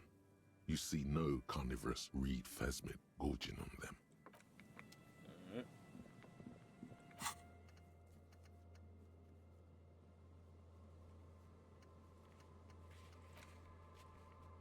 Yep.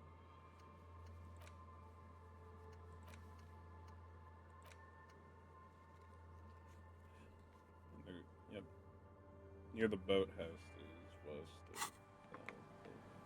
Okay.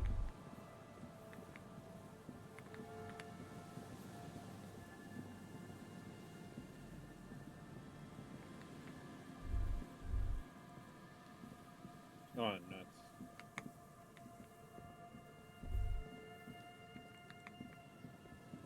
I know why. I already grabbed it.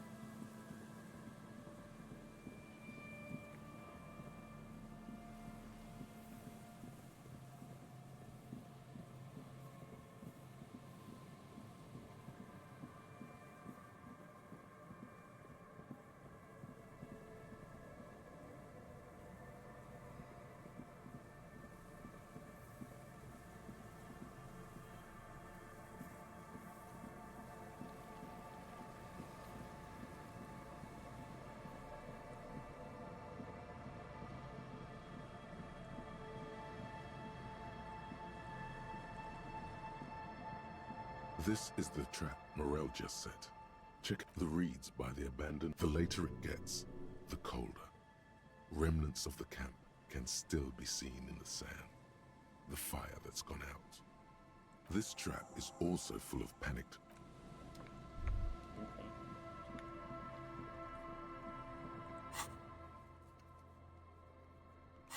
West of.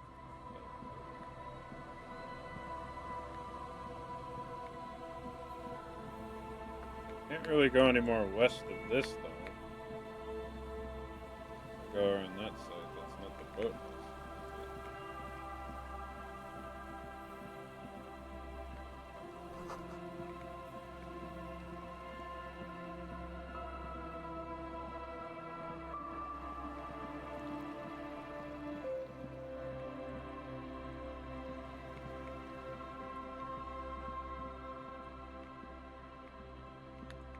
Ugh.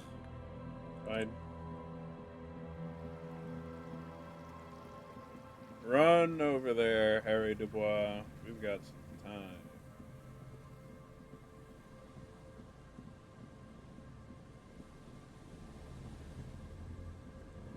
Of course it was. He put another This trap's right not too there. hard to spot, once you know what to look for. Keeping it hidden has not been a priority for the cryptozoologist. Behind you, the ruins of a residential building rise over the reeds, shielding them from the wind. The reeds rustle confidently. Nothing but locusts in this trap as well.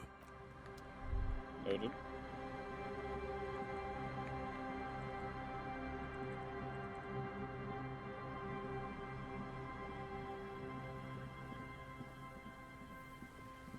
And the last one will be checked on the way out.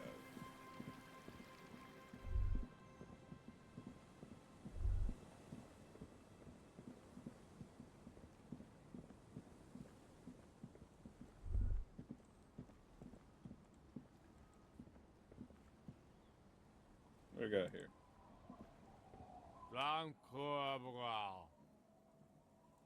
Grumbles an unshaven man with a ruddy nose. He narrows his eyes at you as if in recognition, then turns The his head noxious odor emanating from the drunken man is strong and familiar. Don't you call her? Yeah! Don't call Abigail! away. It was Abigail. Uh-huh. Abigail. Don't you fucking... You're not going to get anything. Never thought you'd see such a thing in your life. But this guy's a little too drunk. Don't call Abigail! Don't you fucking call her! Hear me? He snorts and beckons you. Don't call Abigail. Don't call Abigail. Don't call her. Hey, tequila! A 30-something man clad in a two-piece Lycra TM tracksuit puts down his Pilsner and extends his hand in Good greeting. to see you. How's business? How's the whole reality situation treating you? Shake his hand. So what's happening? He picks up his beer. Wait, tequila? Yeah, Tequila Sunset.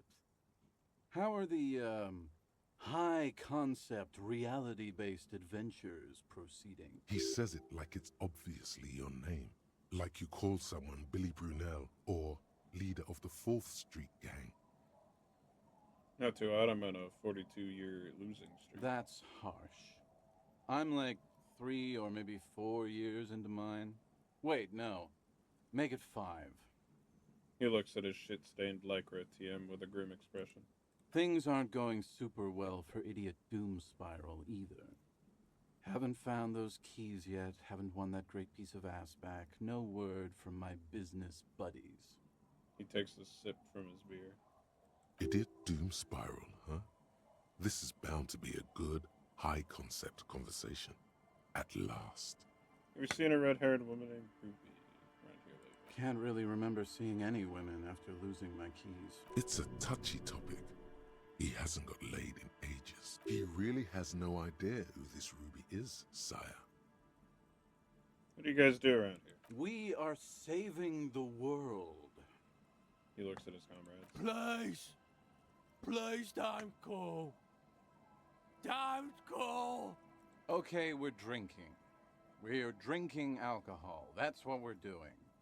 I tried to save the world once, a long time ago, with enterprise, creativity, and willpower. But that didn't work out. So now, it's a pirate's life for me.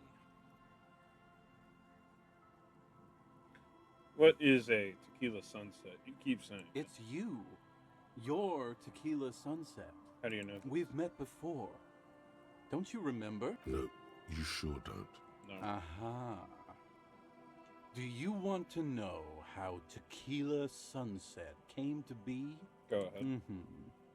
Let me take a sip to moisten up my cords. Tequila Sunset rolled into Martinez last Friday. And by Tequila Sunset, I mean you. The man, the myth. Wait, did we meet on Friday? Hey, let's not jump ahead of ourselves. This is your story. Stop interrupting. He takes another sip, then continues. You got here on Friday to solve a case, hoping to be the early bird who gets the worm. And by the worm, I mean the buzz. Because as far as I know, all you did was get piss drunk. Word on the street is you went around the local hostel telling people that you're a police officer, and that it would be really fucked up if you shot yourself in the head, right in front of them. That's pretty high concept, if you ask me. It is. Does that sound like something you do? Yeah, probably.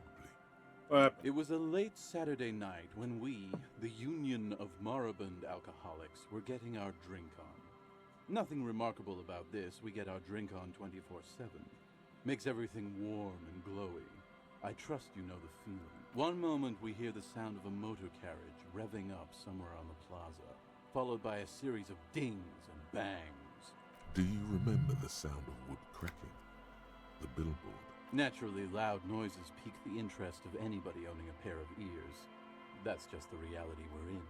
Naturally. Anyway, there was a brief silence, a gasp of silence, if you will, followed by a real commotion. We heard the carriage careening towards the coast at top speed. Sounded like someone jumped the canal. We grabbed our brewskis and rushed to the jetty. Never underestimate the speed of an alcoholic. What we saw was a sight to behold. A beat-up police carriage containing you. Right there on the beach, you revved the engine and screamed at the top of your lungs, "The time hath come!" So, naturally, being the curious cat I am, I asked what time hath come. To which you replied, "The time hath come for Tequila Sunset, the end of all things." After which, your reality contracted. You jammed the pedal, plowed right off the jetty, and through the ice. We ran towards the ice, whilst you crawled your way out, miraculously unhurt, covered in seaweed and shit, like some kind of sea monster. When we finally got there, you were sitting on the beach crying. You said that your badge and uniform were in the car. It was too late to get in there, though. The carriage had sunk too deep. In this way, you and your motor carriage have a lot in common. Recognizing a brother in need, we offered our condolences and invited you to party with us, which you naturally agreed to.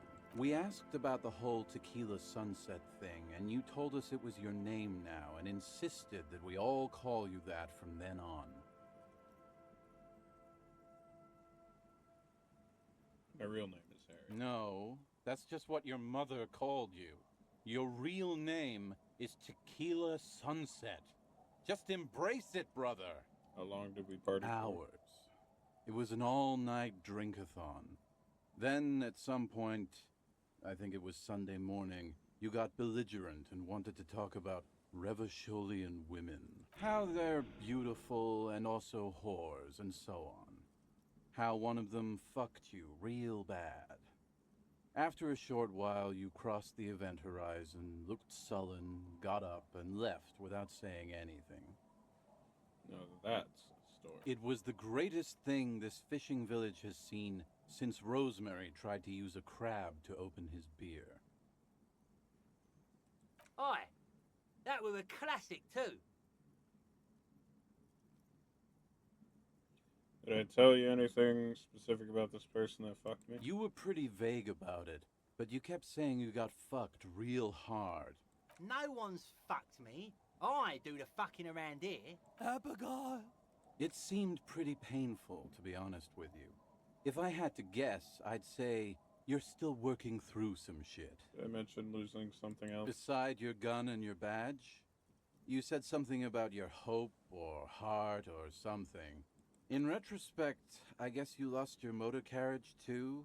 That's a big one. I need to hear It's a hard thing for a man to confront his past. That's why I avoid mine at all costs.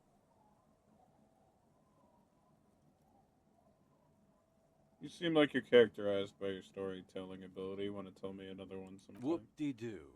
So now I'm a fucking storyteller. Right. Why not? Better than a beach bum. Yes. Want to tell me about how you became Idiot Doomspire? It depends, really. Are you willing to help me out? The gleam in his eyes and the slouch in his pocket. You might get scammed here. You want boost, don't you? I don't want it, man. I need it. Can't tell stories without it. Dry stories are boring, you see? So, have you got anything for good old Idiot Doom Spiral? Here. A bottle for a story. Seems fair to me. I've got a potent pilsner. Not much, but it will do. He grabs the bottle from your hand and uncorks it immediately. Hey, Spiral Boy, you gonna share that? Well, the bums interject. Come call Abigail. Shut up, guys. I'm telling a story here. Something happened to you. Something happened to me, too. My actual name is George. But around here, you already know. I was once a reasonably high net worth individual. A founder/junior partner at a high concept creative services agency. When my story begins, I had just landed a major contract with an insurance firm. Go on. I used the profits from my agency to finance what I called a cultural incubator. Abstract value generation, value per person, high concept stuff. I developed the paradigm, worked within the paradigm, but the burden of leadership weighed heavily on me. So I went jogging every so often to keep myself sane. Did the jogging help? It did. With my trusty Sansarique tracksuit, I felt like I could conquer the world. But now dreams are worn thin, much like my tracksuit. He says thoughtfully, brushing dust off of his shit-stained pants. What One day I left on my evening run. As you may know, it's impossible to clear your head when you're distracted by the sound of keys jangling in your pockets. He shakes the bottle and makes a ringing sound. His eyes are clouded. His dilated blood vessels encircling his irises like stinging brambles. His eyes are your eyes. So I removed the key ring and put the keys for the front gate and the apartment into different pockets to stop the jangling, you see? At least, that was the plan.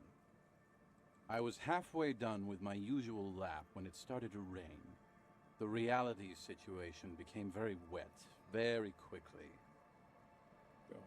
I made my way back home and discovered that I didn't have the key to the front gate. I'd mixed it up with the key to the letterbox, which was useless. Naturally, the situation required me to climb over the gate, which I did. There was no climbing down because I slipped and landed on my ass. Reality was looking rather grim just then. Me lying on my ass in a mud pit in the middle of a heavy shower. But when life knocked me down, I always got up. So I made my way across the yard. Standing in front of my apartment door, fumbling with my pockets, I realized that I'd also forgotten my apartment key. Okay, so what happened next? I rang my neighbor's buzzers. It was late, and most of them didn't even answer. Those who did assumed I was trying to sell them something and hung up before I could even explain the situation. People are naturally wary of ad men, you see. One moment someone chats you up, 5 minutes later you've bought a box of edible lingerie and a strap-on. I don't begrudge them, especially since I was known to be one of the best. He pauses meaningfully. Just then, I experienced a moment of clarity. I still had the key to my office. I could wait out the storm there. But when I reached my office, I remembered that I'd asked one of my producers to change the locks that day. And since I hired only the best, he'd already done it, and I couldn't get in. Anyway, long story short, life spiraled out of control. I haven't gotten into my apartment for years, and my girlfriend left me because she didn't want to date a homeless man. The company, well, you see where I'm going with this. So, now you've heard my tragic tale. What do you think? Like nothing you've ever heard, huh?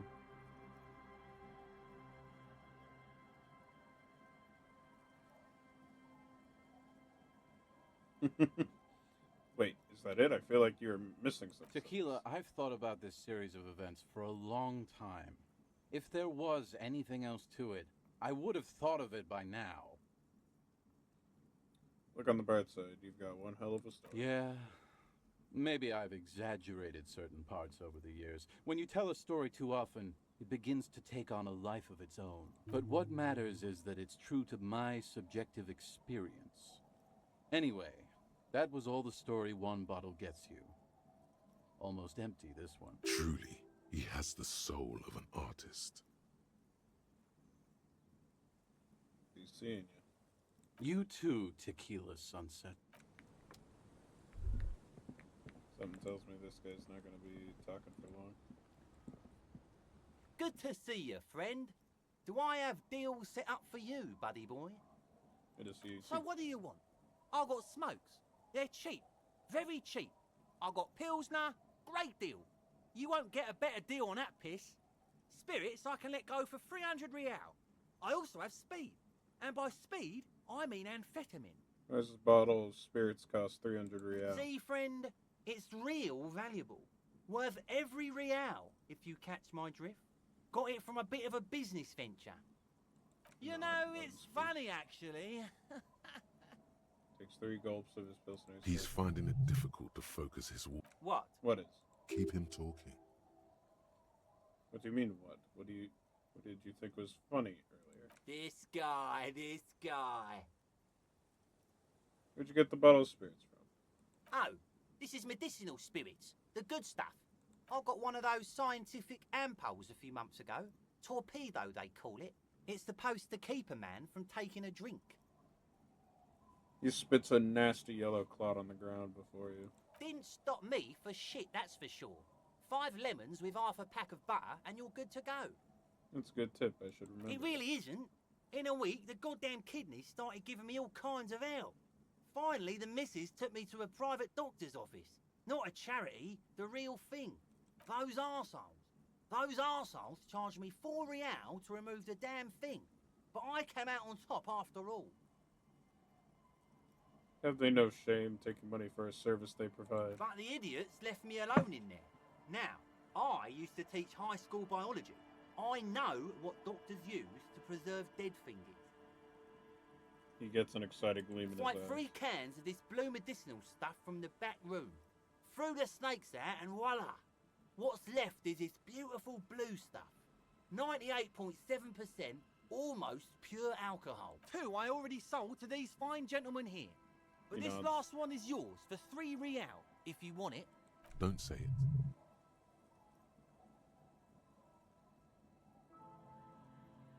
I think it will prove useful, yes. 3 real and it's yours, friend.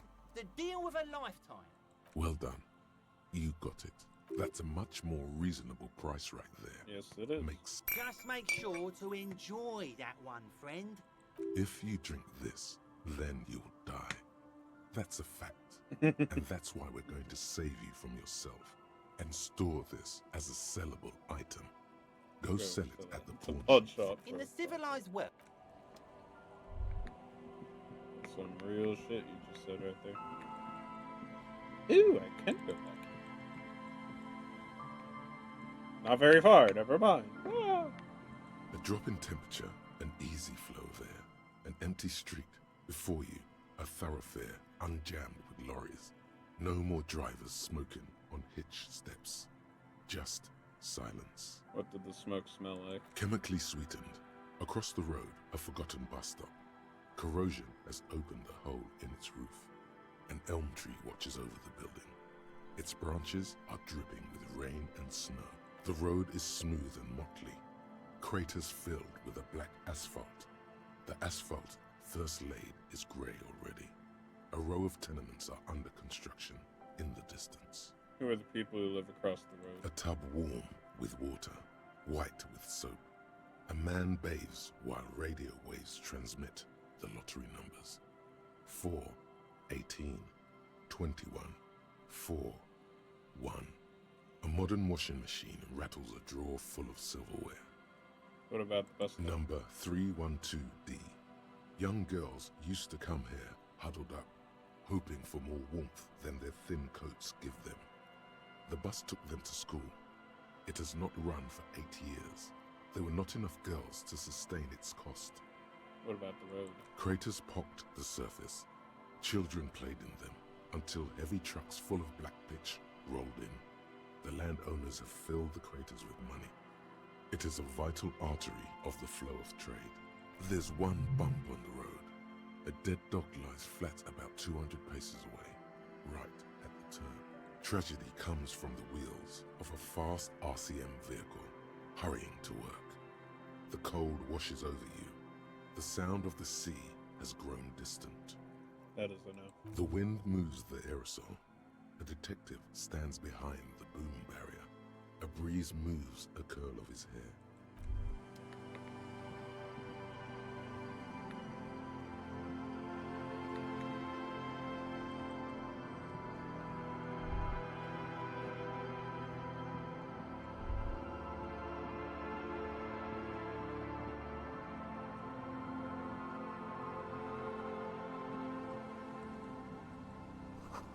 Someone set their music collection beneath the tarpaulin.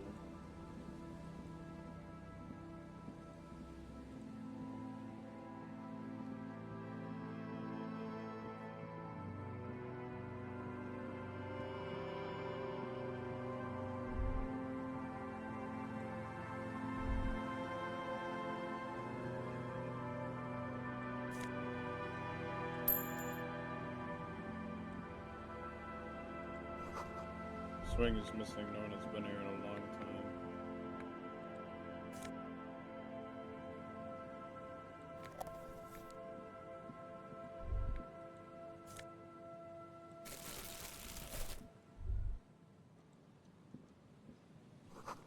Gloria says graffito to the ghost of us.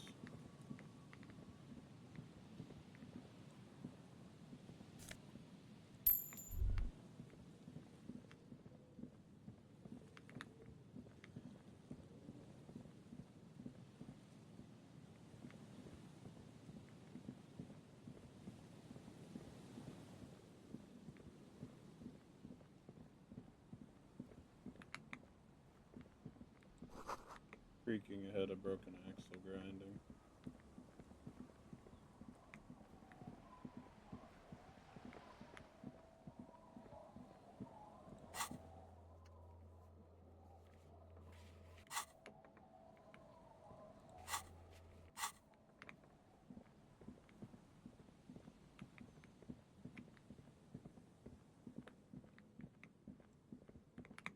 There you are. It takes you a moment, but finally you spot the last of Morel's traps. It takes you a moment, but finally the reeds bend forlornly toward the water. Some tufts have been crushed. The broken stalks sickly pale against the darkness. In the east, the city center hums to you. The constant, distant song, louder on this part of the coast, nearer somehow. And there's that cold again.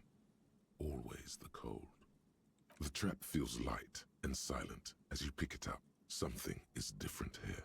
Look closer. No locust, no phasmid either, but still. Look closer still. Nothing. No traces of the locusts or the Insulindian phasmid. What happened? The netting is a little untidy, messier than the others, like someone or something picked up the trap and shook it before dropping it back down on the ground. The reeds continue to hiss around you as you put the empty trap back on the ground. Time to consult the professionals, Morel and Lena.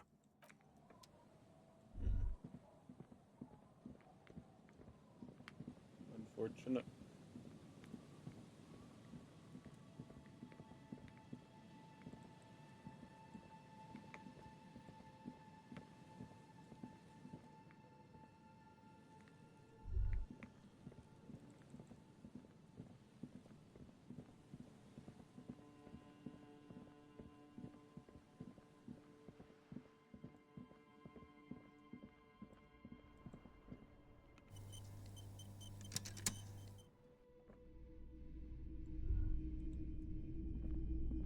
Got some Hello, stuff to hello. sell.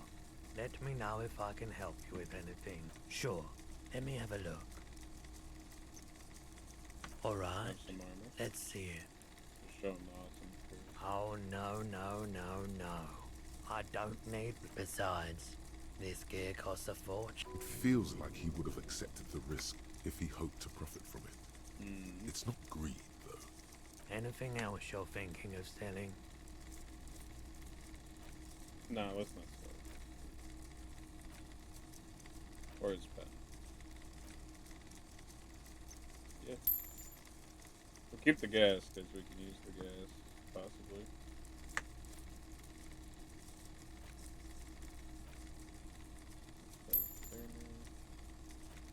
We're only 6? Okay, that doesn't seem like a big profit. Another time, perhaps. It might be useful for something else later.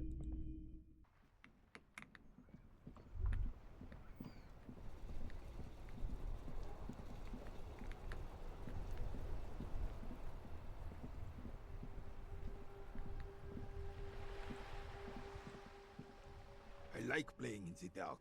Sharpens your nocturnal instincts. Feels... Sure, why not? Give it a shot. I like playing in the dark. Sharpens your nocturnal... As Rene turns from you to his partner and back, the medals on his chest rattle and glare. He keeps his spine straight and his ribcage lifted, displaying them proudly. How many medals are there? 2. The larger one is shaped like a cross, while the smaller medal resembles the sun. A small blue star inside an orange sun. It has the word Valiance written below. The setting sun was a decoration used to distinguish seasoned combat veterans in service of King Frizzle I during the Revolution. A crowned head in front of 2 crossed rifles. The medal hangs from a blue striped triangle. It's the Croix de Bravoure, Cross of Valor.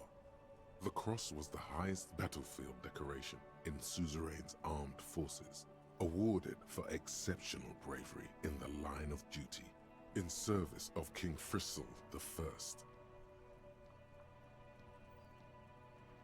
For bravery.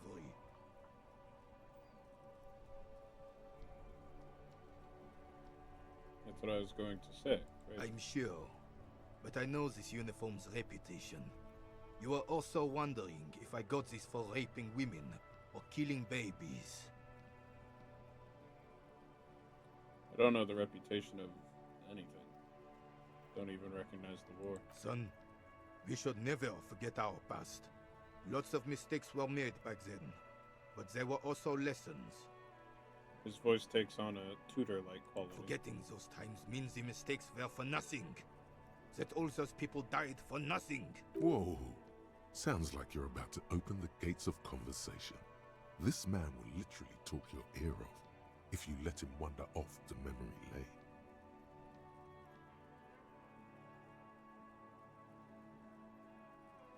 Sounds like there's a story there, but I'd like to talk about something else. Didn't think you had the stomach for it.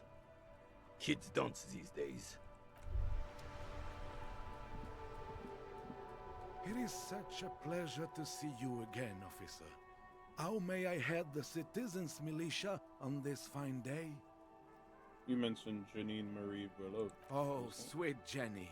She was the finest woman. Do not defile her memory, Gaston. So you both Let knew her- her? We knew her, all right. Lived on the same street our entire lives, just 2 houses apart. The 3 of us have been best friends since we were 4. She was René's first girl back when the prick was 16. They were courting till he decided he'd rather die for some great ideal than just be happy. And then you stole her from me. Easy, fellows. No need to get this. Oh, officer. It already got ugly nearly 80 years ago when the 3 of us were just learning to walk and talk. You stole her from me. Renee repeats, trying to steady his breathing and still clutching his. Well, technically, you stole her from me, because we'd been pretty close ever since you two had that falling out over the ink you spilled over her pretty yellow dress. We were just boys then. This was different. You. The tall veteran looks at you and No point starting this all over again. For the 1000th and the first time. Especially when we have company. Officer. What happened to her? She died of pneumonia 2 winters ago. It was a quiet passage, peaceful. He smiles faintly. René and I were both by her bedside when she... He pauses, searching for the right word. Died. No use sugarcoating it. Won't bring her back, will it now? Departed. Until the very end she couldn't decide between us. The most indecisive woman I've ever met. A quick grimace of pain passes over René's features, but he immediately regains control. His face now a dispassionate mask again. Why'd you think she was indecisive? She could never make up her mind about anything. What to have for breakfast, favorite color, or which one of us to marry. The look in his eyes is happy and distant. She was always leaving one of us for the other, but never long enough to actually get married. Nothing wrong with weighing your options first. Heck, technically, we're both still engaged to her. You always confused her. Couldn't let us be happy. Seduced her with your fancy words and pastries. He suddenly remembers you are still there, falls silent, and turns away. Thanks for sharing. Of course, officer. Memories are all we have left. I don't really see any reason to try to make him relinquish his sandwich. Maybe it would heal your HP if you were missing any, but I don't really see any other reason.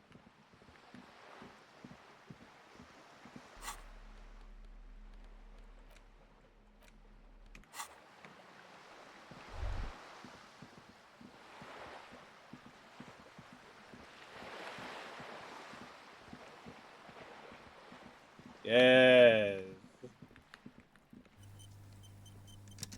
Paintbrush? Check. Heavy fuel oil? Check. Now the only thing left to do is paint the wall. The paintbrush in your hand is like a loaded revolver. What will it be, Desperado? Quite a few things come to mind.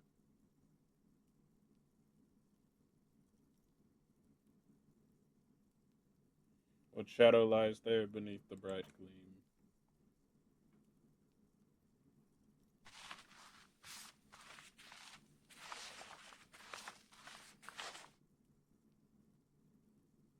You've spoken. The wall will now silently repeat the message for a decade or so, until the sea air degrades the paint, adding another layer of detritus to the city.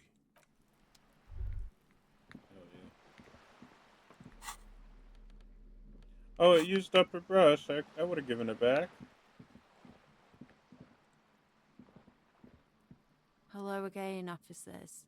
Have you come to admire my... Can't you tell? I haven't really started it yet.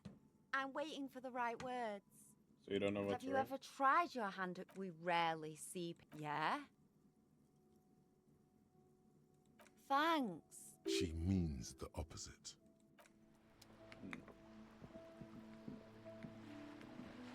What's that? Oh, it's the main menu button.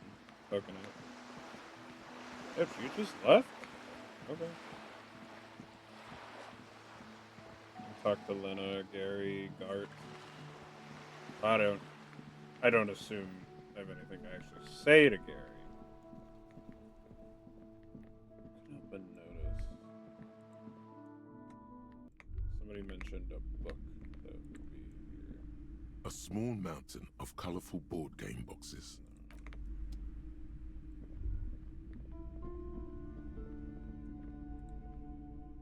Shelves filled to the brim with crime novels featuring the supposedly stalked.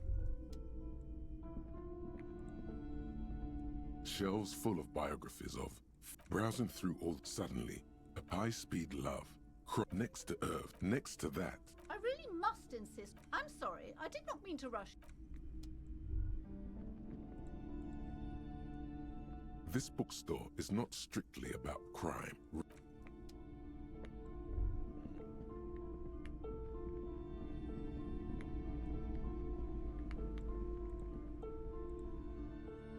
No need for dice yet either. And no legendary pry bar.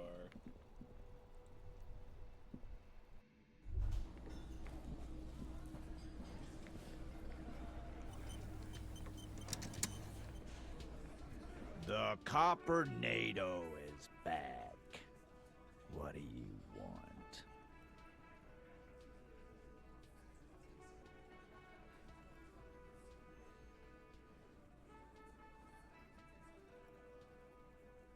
Hey, about that complex operation out of Ruby's lawyer, I think it's tied to another case. Nope.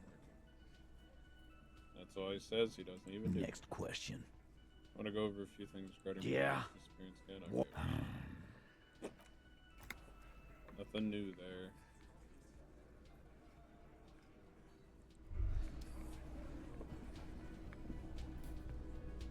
Hi again, Gendarme.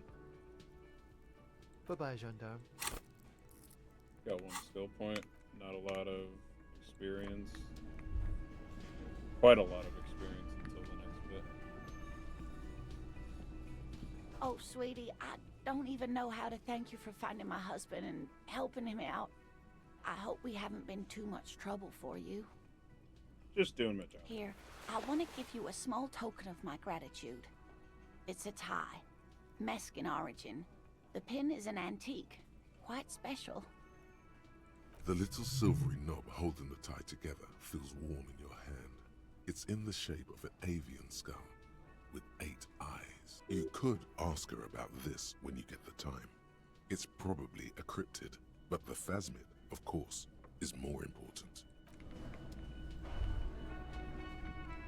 I'll do this quick because I don't think I've paid for my room yet today, and I have a room to stay in afterward. I want to see about expression.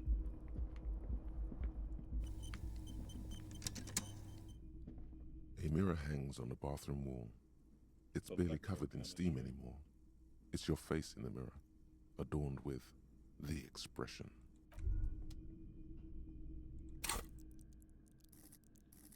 We'll try it, but if it fails, I'll run it back so I don't have a point spent in electrochemistry. It seems a rather... A mirror hangs on the bathroom wall. It's barely covered. There's other items in my inventory, right?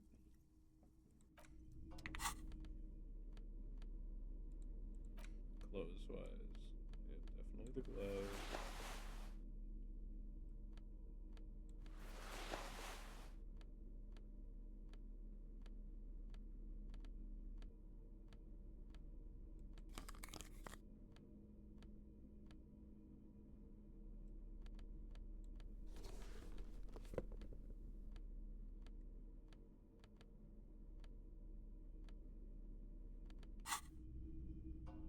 A mirror hangs on the bathroom wall. It's barely covered in steam anymore. Still not happening. It won't come off that easy. That's alright. I did try it. I was more interested, if anything.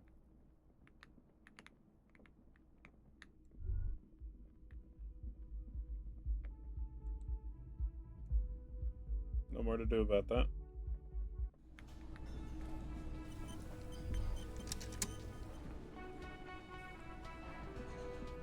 always a pleasure to see an officer of the law. Can I help you? Alright, I found a new bird for the whirling. The ruffled goose. What is this thing?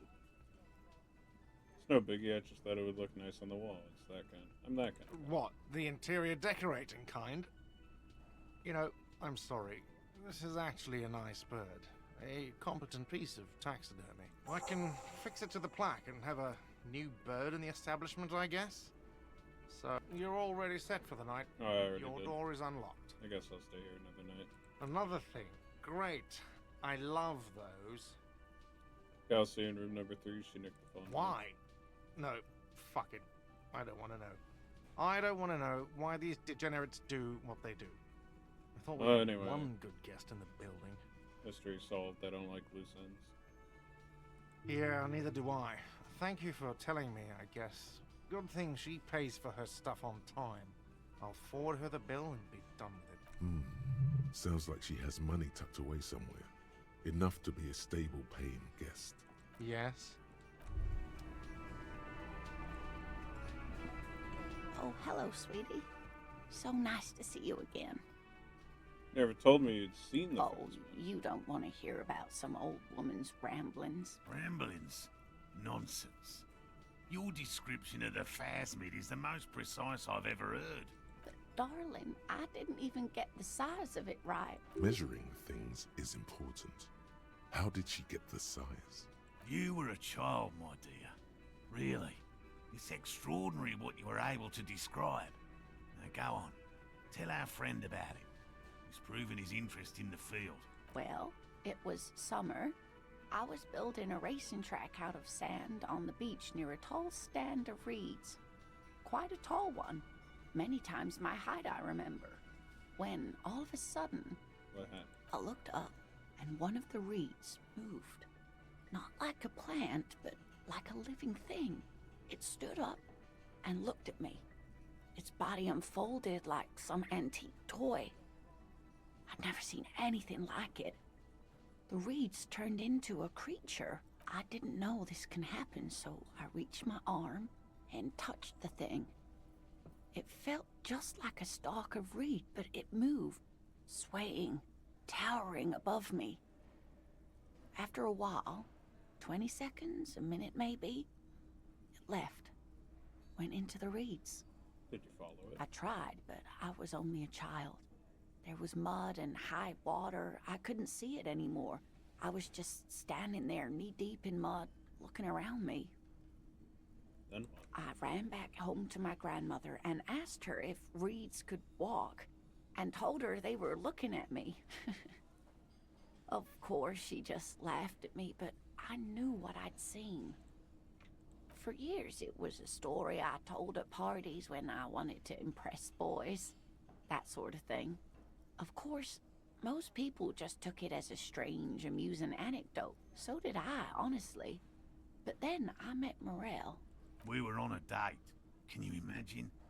She tells me a story, and it's the most detailed report of the Insulindian phasmid I've ever heard. The sounds. She told me it hissed. It did, yes. Like reeds in a gust of wind. The way it moved, the colour. How some of its limbs were white, like marble. It matched perfectly with what I know from other accounts. It was amazing. If it weren't for Lena, I might have given up hope years ago. It's no exaggeration to say that she restored my faith in my profession. How big was it? It's hard to say how big things are when you're quite small yourself. To me, it seemed to be taller than I was then, but that's probably not the case. What if it is the case? You're on a date. Our first, yes. Old woman looks at her husband The tenderly. glance is tender, yes, but tempered by something else. A thought she can't express, even to him. Interesting.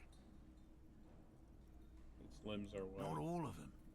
There is some white coloration reported, along with beige, where the camouflage ends. Thank you for sharing this with me. You're welcome, sweetie.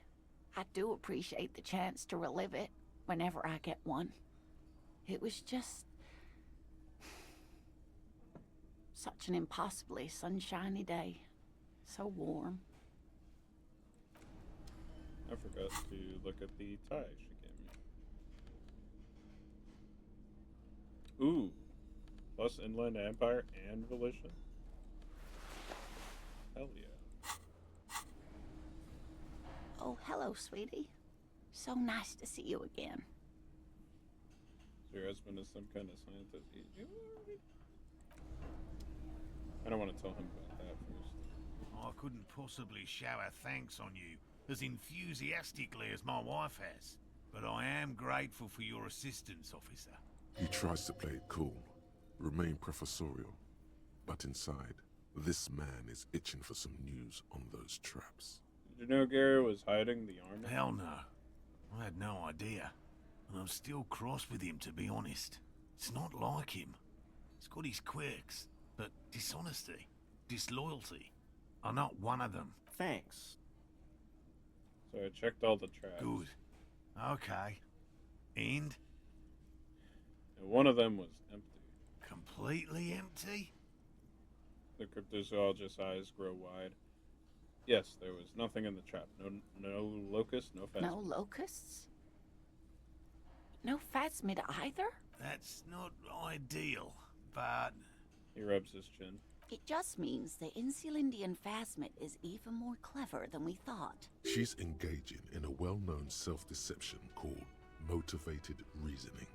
You should correct them. Yes, the Phantasmadeia picked off the locusts and escaped. This is good news, though we'll have to reconsider the design of the traps. Make them more secure. Another trip to the reeds. It's not that scientific to reason backward from from the conclusion you want to be true. I appreciate your concern, officer, but please leave this to the experts. Unless you have an alternative hypothesis you'd like to venture. You're jabbing at the soft underbelly of his psyche. He realizes he's gotten defensive. Actually, no. Excuse me for getting emotional. This is a big deal for us. You've helped us twice now, and brought some great news too. My gratitude, and the gratitude of the Société Cryptozoologique de Ravachol, is yours. Heartfelt gratitude. But does it feel like closure? What really happened? Interfacing. Interfacing. That's interesting. Hello. Lena and I were just discussing the design of the new trap. Consider the way the empty trap was disturbed. Yep. As though shaken. Most likely the hands of a young person.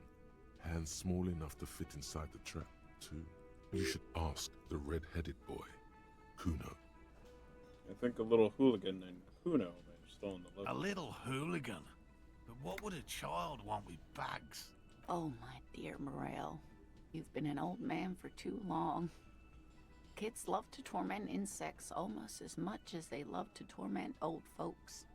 I'll talk to the little gremlin and see if anything. Oh, you've been such a dear to us. Please, let us know whatever you turn up.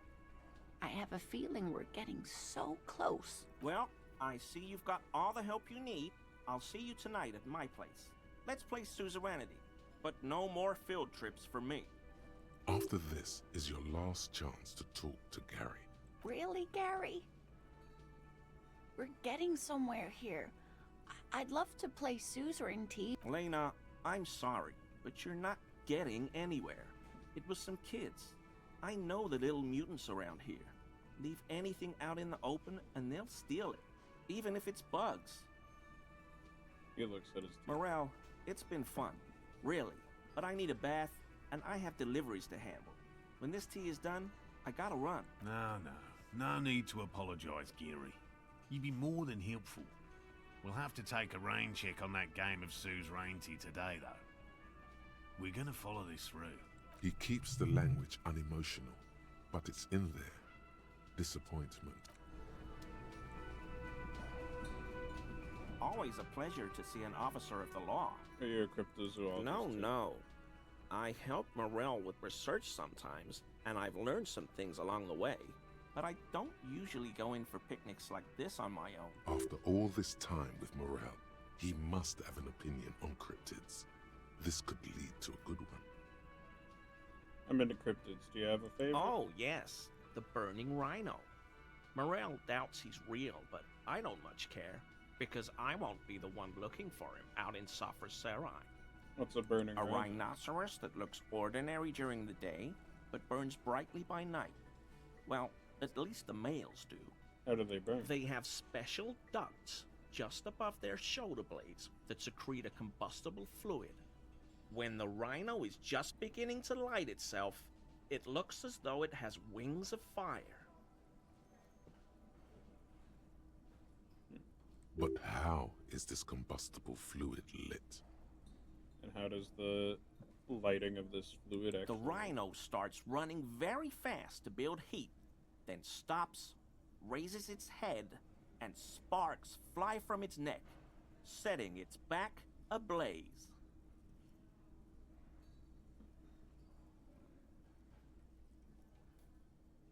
I can buy into that, a flaming rhino. Revacol used to be a flaming rhino once, a long time ago. This is a good question. Why only the males? The flames are not just for decoration. They are an integral part of the beast's mating behavior. During the burning rhino's mating season, herds of male rhinos, all aflame, encircle herds of female rhinos, forming a fiery ring as they begin to copulate loudly. Local peasants call it the passion ring. They fear the rhinos, as perhaps they should. Anyway. It's clear the burning rhino is dear to him on many levels, some even spiritual. Thank you for your cooperation.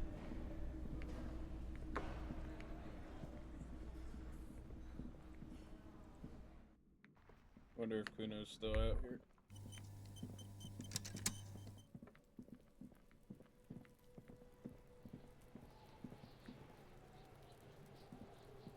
Kuno saw you wield that can. Sweet graffito action, pig. Kuno likes that delinquent shit. Yeah, you like art, Kuno? Fuck no, art shit. Got it. Art shit. That's right, pig. Shit. You wouldn't happen to know anything about any missing locusts? No, Kuno doesn't give a fuck about bugs. So he knows locusts are bugs. Oh my god, I told you that shit is lame! Shut up, see. Now they're gonna take you to lame prison! Now hold on, no one is lame here. Just tell me what happened. Deny everything, Kuno. You need to lawyer up. Kuno's not gonna say anything without his lawyer present. There's definitely something going on here. Remember his pig's head shack? You should check it out. Kuno, let's talk about your The shack fuck again. do you want with it? On a plate covered with powder residue, know anything That's about where it? Kuno gets his daily hit of electric. Kuno Shazam. Kuno ride. Bet you'd like to ride the lightning. Good call, Pigmeister. Kuno does... Kuno doesn't fucking care. Why is it still... There are 8 pairs of You won't get far without the lieutenant. Why is it still there is my question.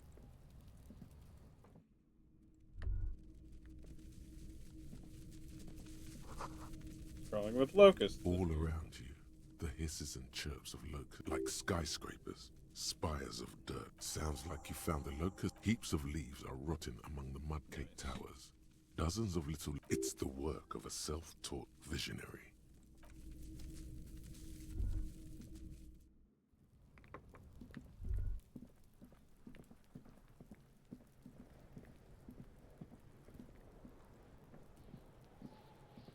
Kuno's like Kuno's dad.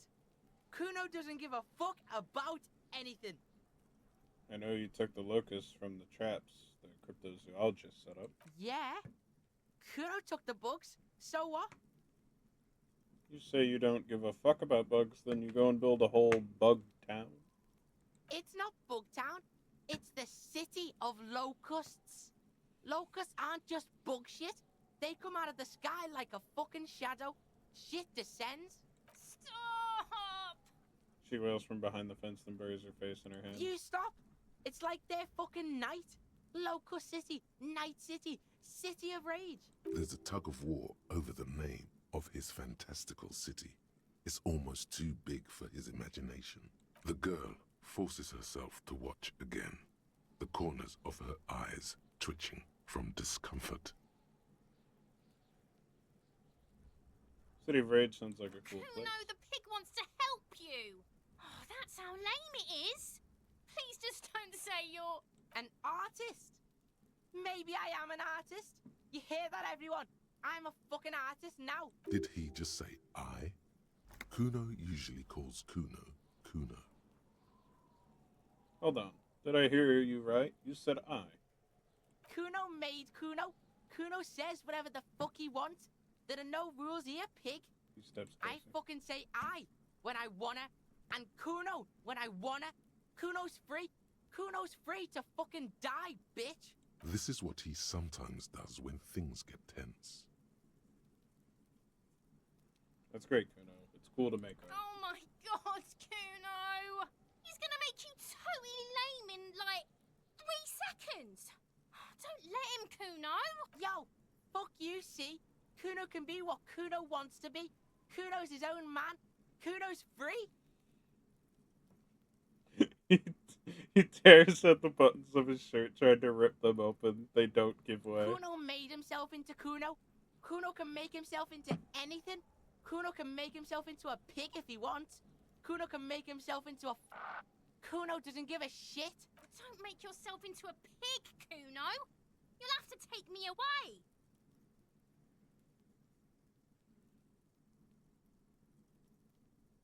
That depends on the choices you make, young girl. Without a word, she disappears entirely behind the fence. For once, the boy is lost for words. He turns completely red now, with splotches of white beginning to appear across his face. You got him. Now convince him to leave the cryptozoologist's traps alone. I need you to stop taking locusts from the traps. The cryptozoologists are trying to find something very important. Those locusts are bait. I don't give a shit. I don't need the locusts anyway. Shit is all lame now. C was right. He turns towards the fence. The girl's face appears again, above the fence, just long enough to make eye contact with Kuno. She doesn't know whether to be glad because Kuno's finally convinced of the lameness, or more worried because of his continued use of the first-person singular. Kuno is Kuno, not I. I have to ask, what does the City of Locusts It don't mean anything. It's shit. Kuno just likes to focus. Kuno likes to concentrate on shit. Build shit when he's zipping hard. Fuck. He turns his face up to the Pig, heavens. you really shouldn't have fucked with Kuno City. Now it's all fucking lame. What's gonna happen to the locusts? Not toward the shore. Kuno's gonna let the fucking locusts die. Okay, now that that's settled, they better be off. The fuck are they trying to catch anyway? With the traps? None of your business. Yeah, whatever. Why does art inspire you so much? It does, but what is art? Excellent question. Art is a diverse range of visual, literary, auditory, and performative creativity. It's an expression of imagination and technical skill. Additionally, it's history, criticism, and pure enjoyment. In short, art is the highest form of human communication, representation, narrative, emotion, and agency intertwined. Would I fit into the art world? Have you looked in the mirror lately? You have the exact features of a savage art critic, with that beard and those clothes, disheveled and prophetic. Perhaps you should try to critique architecture too.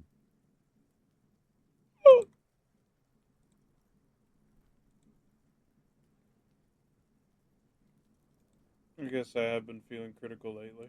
Yes, you seek substance. No vapid representations and reproductions of social mores as made manifest in stuffy biennials. We're talking real, living art here. Become the art cop. Half art critic, half cop. Okay, 50% art critic is what's needed to free me from the rote repetition, so be it. Exactly. It's not only your duty to only catch the criminals off the street, you must also apprehend criminals of the printing press and the gallery, the trite and derivative artists and writers of the world. Go ahead and provide savage criticisms, art cop. The world is yours to rip to pieces and reassemble.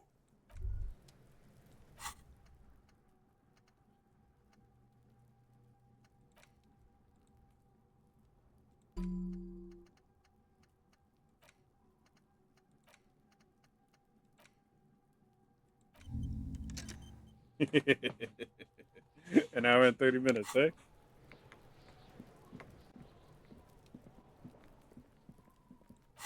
And what did that say for it? Can't even look at this shit.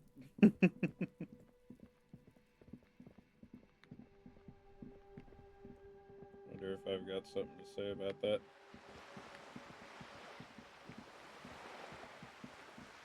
Either my art or Cindy.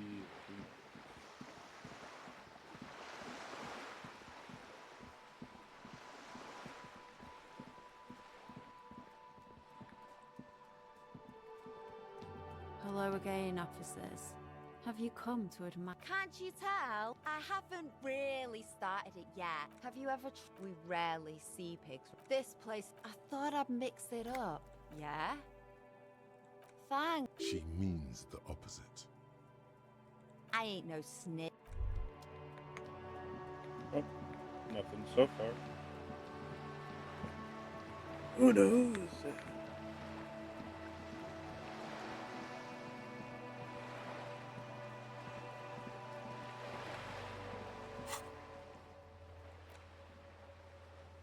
Oh, goody. Oh, goody. Wait, so I can unlock the travel to the cargo container door?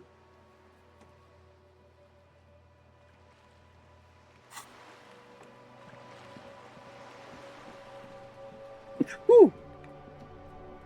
Woo! Excuse me.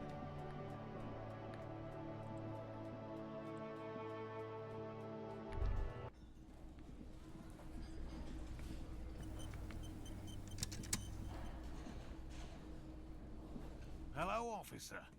I think I almost have it. A new trap design, that is. I know you're skeptical, but I have a good feeling about this. I had a chat with this kid Kuno. He promised to stop stealing the So locusts. it was just a child. He purses his lips crestfallen. Thank you for telling us, sweetie. This is good news, right? It means we can try again. She acts chipper, but something's changed in her tone. A hidden worry. Yeah, you're right. We just need to restock the empty trap. Then we'll need to inspect the traps one more time. And then maybe we can. Agent Cryptozoologist breaks into a hideous coughing fit. He has a 38-degree fever. His resilience has given way. Darling, I told you to take it easy. You're getting sick. Maybe it's time to go home. You're right, you're right. We can come back next season, when it's warmer. That's just something people tell themselves when they fail.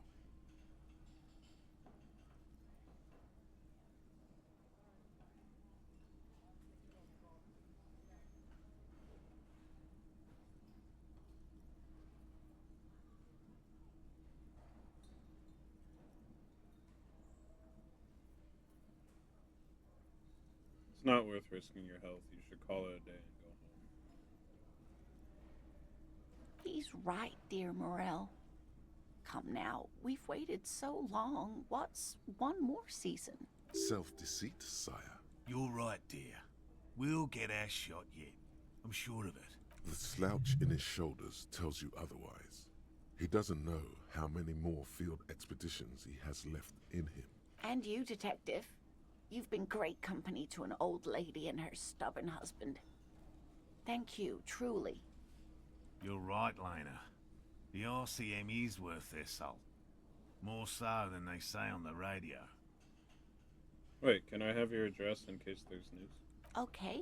It's 1113 Tabernacle Road, Jamrock. But goodbye. She smiles when they leave. Two old cryptozoologists and one gas-powered wheelchair.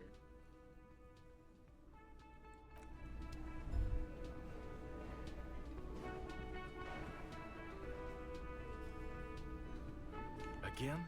I can't believe this shit. What a goob. Yes? What is it? Look, something is really bugging me. Are we, or are we not from the same God damn it, you leave her alone. Keep your weird bullshit to yourself and be professional for once for... Can I actually help you with something? She looks to you apologetically. Yes, of course. Preposterous. I mean, you would remember if they were, right?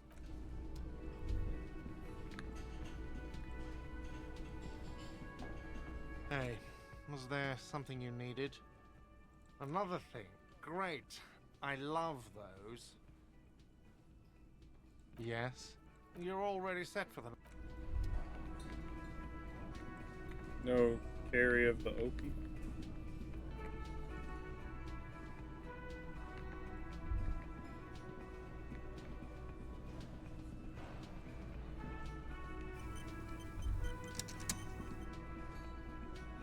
Hi again, gendarme. Let's try. What is it about the way he Ooh. It's the sports. He's a sports guy. All about that physical prowess and athletic skill. Bye-bye, gendarme. Definitely in sports.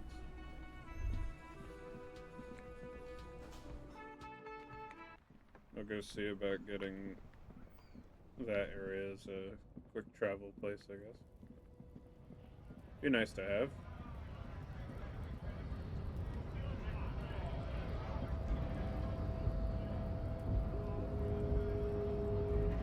Hola, wandering man. How can I help you? Actually, do you know anything about the Hardy Boys? Los Ardis? They're an independent militant group. A bit too high-strung, but it comes with the responsibility. Well, well, well. He shows up again, Lord Kihasu.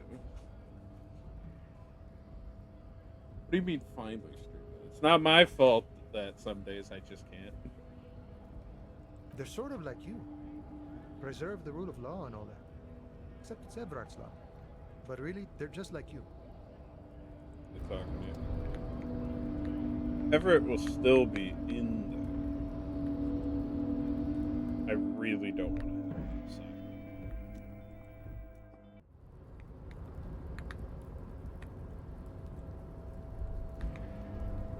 There's an observable down there. Noted. What if... I'd kind of want to know if there's a way to, if you have the signatures get forged or the wrong people do the signing, if they can, you can get Everott's help, but later, they can actually, like, have a legal dispute about that stuff.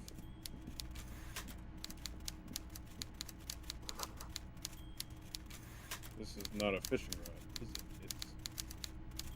It's... Mr. Dubois, a pleasure as always. You don't have to sit down this time, since you've already sat on that chair.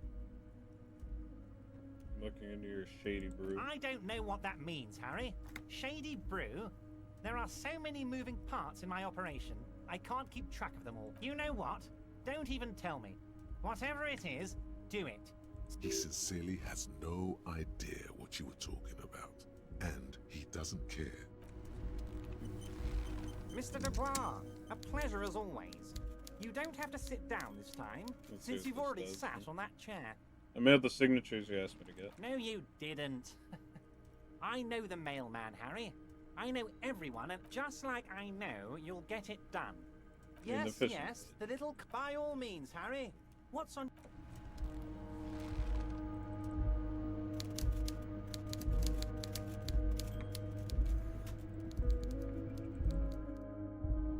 Okay, let's see how this works then.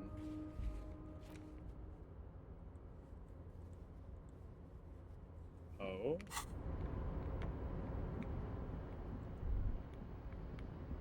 I guess not.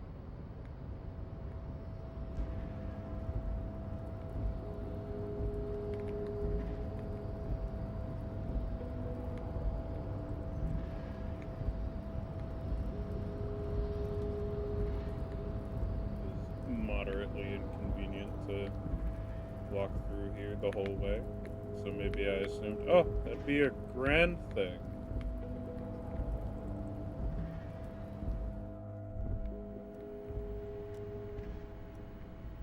There's nothing else in here, right? The file cabinet stands steady as ever. The drawer slides shut.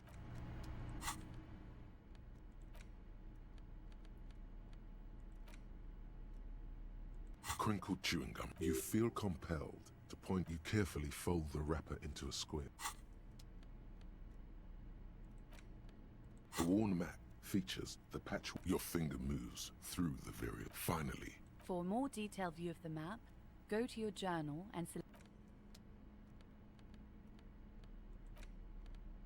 the portal reel is just what you needed. You press the large button marked Commencer, and the tape starts spinning. There's a small delay before the song starts playing. Keep the portal reel at the harmless distance. Then the organ starts playing, a simple, melancholic tune echoing in the hallway. A lone singing voice joins in, telling you about the tiniest church in Cessons, surrounded by even tinier yard. You almost feel the seaside mist on your skin. It's mega sad. Within seconds you know, this is the one. The real shit you've been looking for. The one you trust your room to that Clasia told you about. A click, then silence for a bit. Then the tape stops spinning. Could I sing this for karaoke? I think I could sing this. Of course you could sing this. You could take sad to a whole new level with this. And you already know the lyrics since you've listened to it like a million times. Yup, they're all here. All 3 verses. And the B-side of the tape contains the instrumental version. It's like the world itself is telling you to do it. Only one obstacle stands on your way. Gart. You have to convince Gart to let you sing karaoke in the whirling. After you've won him over, you can express yourself. I see. As you hold it in your hands, it makes an uncomfortable crunching sound. It's assorted. Some secrets are better left uncovered. Don't even try. Seriously.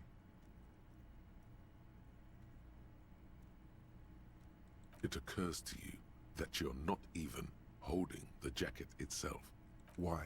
Why did you think about it? Look at your hands. They're covered in muck. Now you're just flicking that shit everywhere. This is...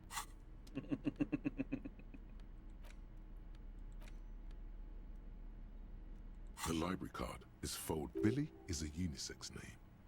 Could be the deceased. Or whoever owns this card. Most of these titles seem to be in the sci-fi. If lost, please return. You should first decide what to do with the corpse. Mm-hmm. Good to check those things.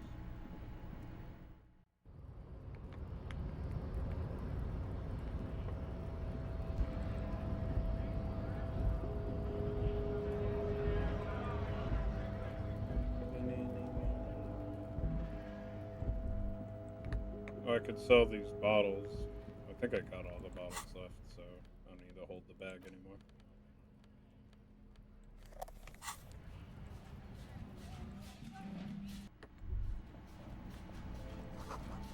Yellow rose in the windows, those aren't flowers. Nope. Is this about the questions again? I don't really know anything. Uh-huh. Those are recycled. The tear machine stands in the There. corner. Your bottles clunk into...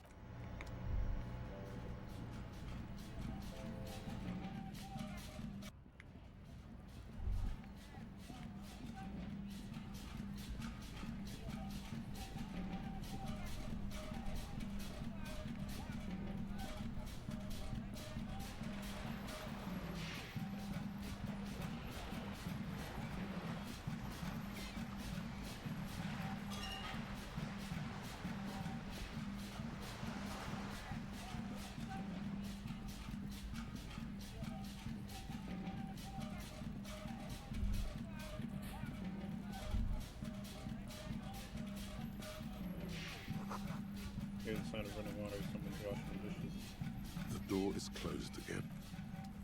Nothing to hear anymore.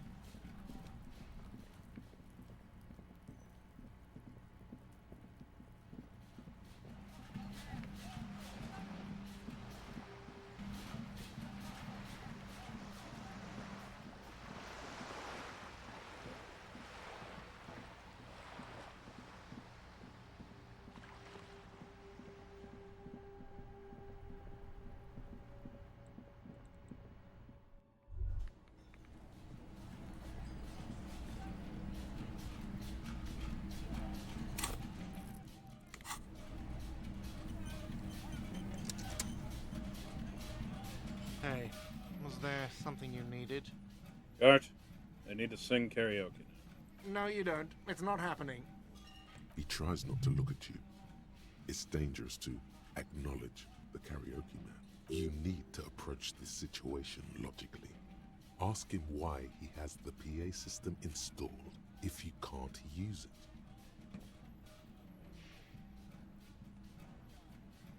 Why do you even have the PA system if no one's going to use it? It's for no one.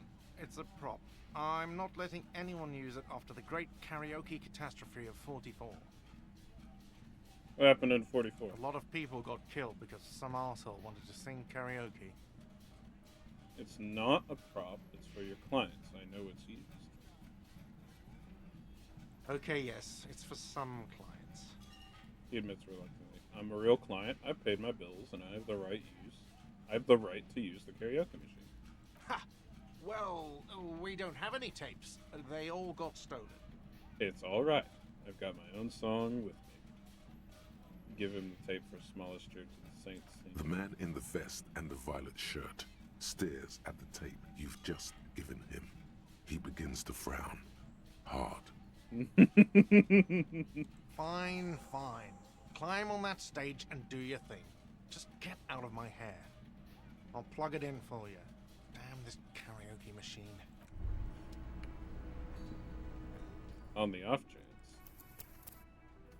I'd want this for later.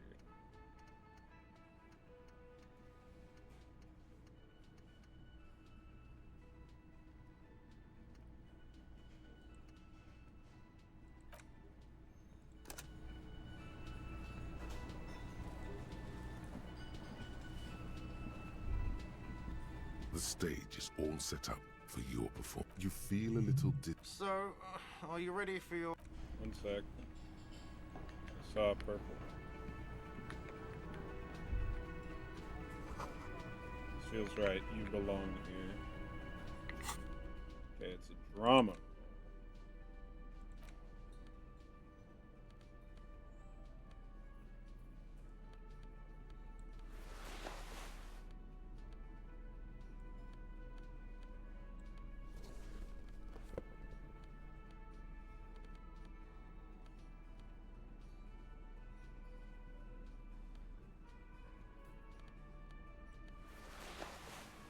My word.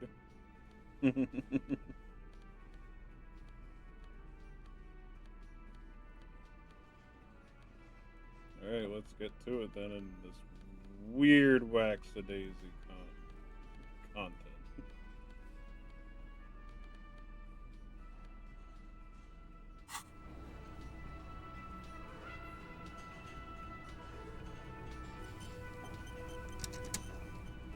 The stage is all set up for your performance.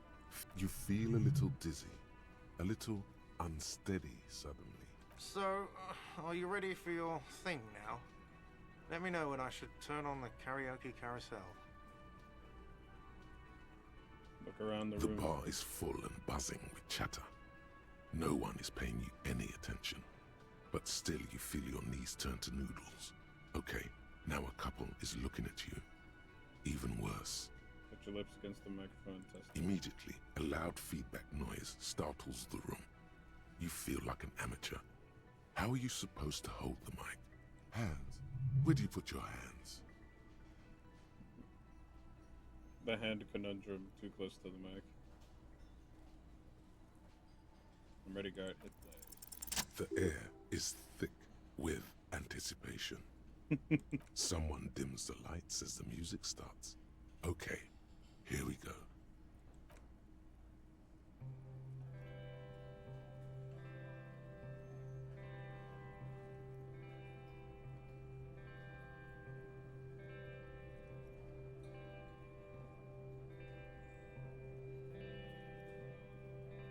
I would often go there,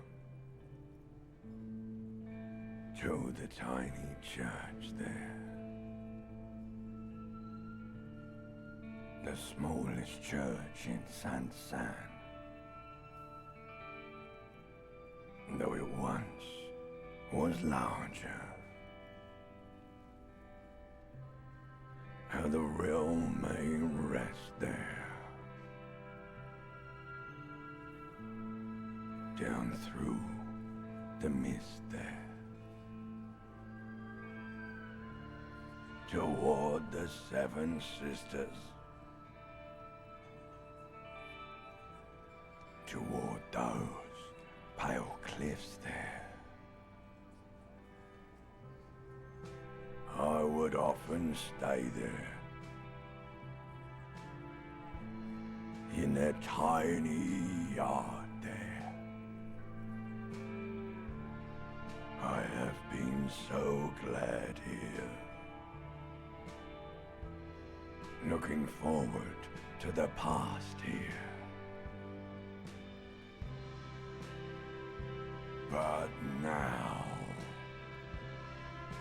you are all alone. None of this matters. No, none of this matters at all.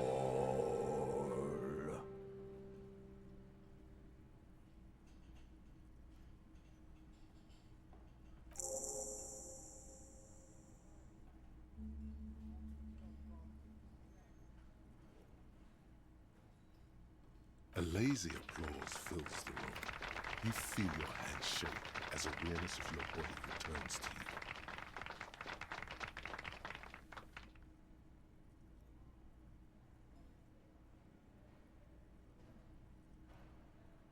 Thank you, Ancient Reptile. There is silence now, in the deep where the voice came from. It has receded, to return only in dreams and nightmares. This guy really carried you. I'd like to dedicate the song. I don't want to dedicate this song to anyone. I performed it for myself. The microphone amplifies your voice in an uncomfortable manner. Someone coughs. Most people have gone back to talking now. Good, good. Are we ready? I want to unplug the microphone now. Last words? Thank you, Martinez. Alright, let's get the normal clothing back on, but also what I'd like to have on for normal skill checks all the time. Even had the wrong glasses on.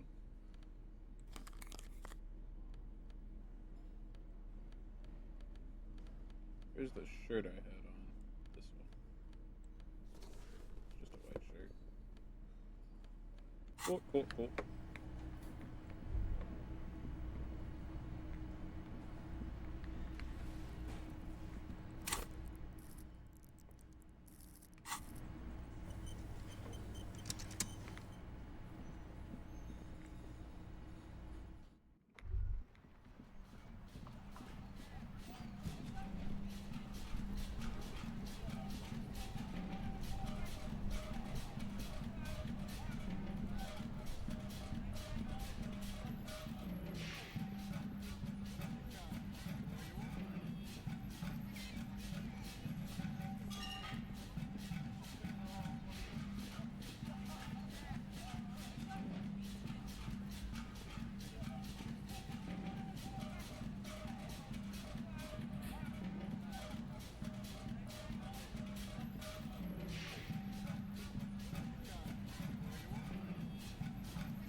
There's nothing else to do with the trip.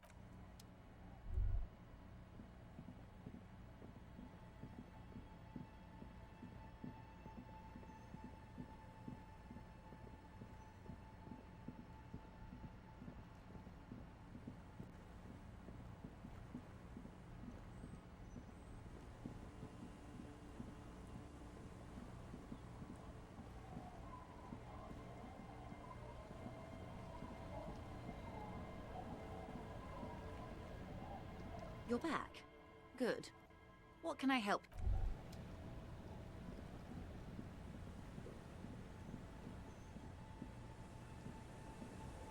Hi, the sea's gonna calm down soon. I can feel it. The wind is turning southeast. What's in your mind, officer? Oh? Who? Well, how can I assist you then, officer? Oh. That's good to know, I guess. Why is it in the sea?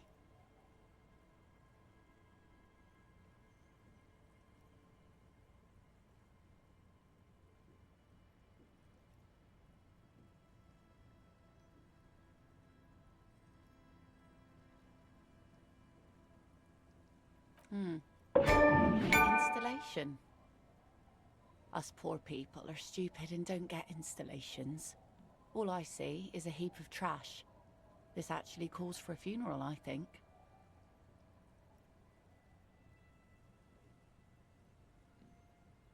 Aye. Feels deserved, don't you think? Falling in the line of duty like that and all?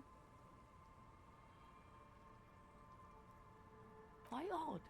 Our things are a part of our life world. They're made with our human sweat and they share human history. We should care about them as we care about humans. To some extent, at least. Life world? Someone's been reading up on last century Gotvaldian philosophers. Play it cool now. Oh yeah? You won't even be able to get it out of the water before early June. And where are you going to bury it? Who to invite? What music to play at the wake? Take it from someone who's been through a few funerals. It's easiest to just leave them there and let nature take care of it. It's going to be quite a few years before nature is able to completely take care of a motor carriage. You could always come back in a few months and see if you still want to give it a proper send-off.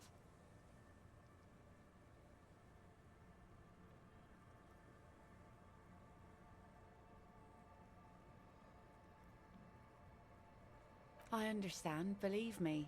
I really do. I think about all the frivolous side activities I could be doing every time I go out there with my nets.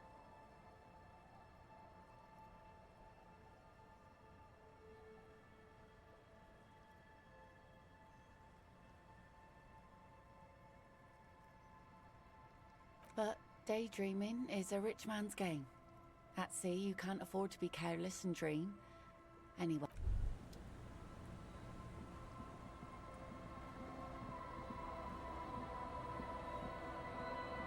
The door has seen better days.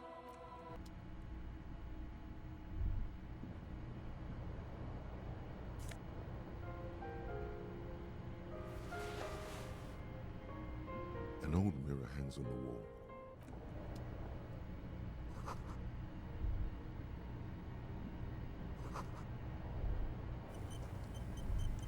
As you look at the floorboards, in this corner, the edge of a floorboard next, hollow space underneath the floorboards is dark and damp. You can barely make out the mixture of sand and sawdust below.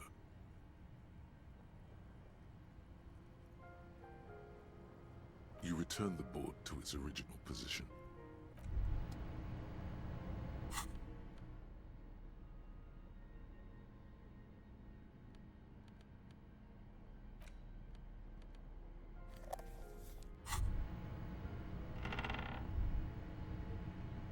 As you look at the floor, the edge of a floor, hollow space underneath the floorboards is dark and damp. You can barely make out the mixture of sand and sawdust, but nothing particular catches your eye. Looks like more reeds. There might be something hidden inside the sand, though. You stick your hand in and start combing through the sand. Dry, not like outside. Fine dust. And then, something hard wrapped in paper. A small cylindrical object. You pull it out. A bullet. A 9mm bullet, to be exact. Fit for all muzzle loaders of that caliber. The floorboard isn't interested. Maybe the washerwoman is. You have enough to confront her with. It's extra ammunition. She's locked and loaded, ready to fight some cops.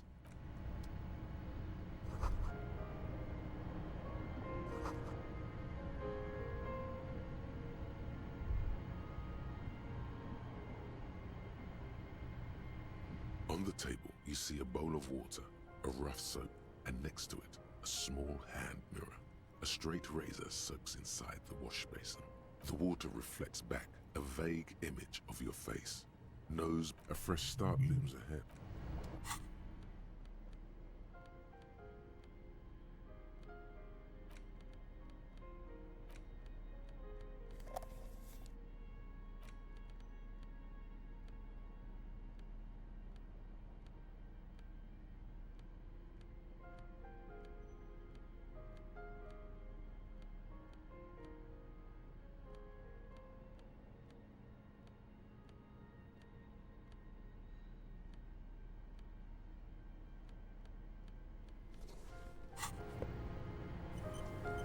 On the table, you see a bowl of water, a rough soap, and next to it, a small hand mirror.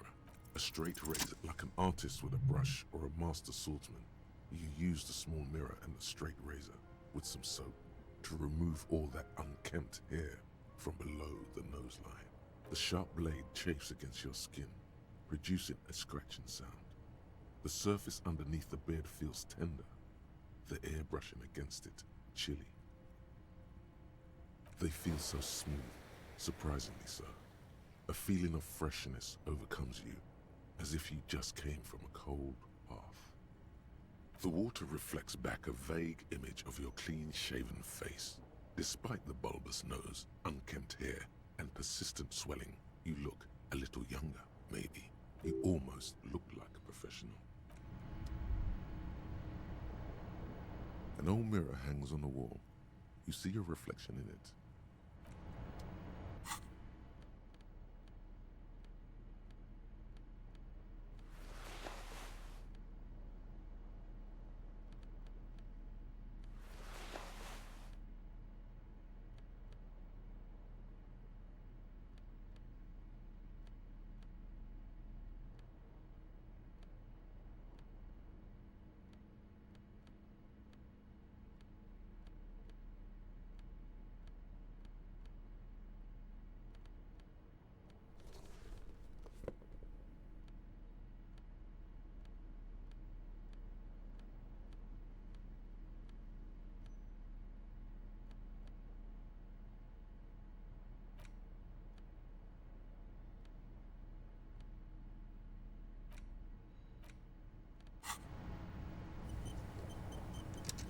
An old mirror hangs on the wall.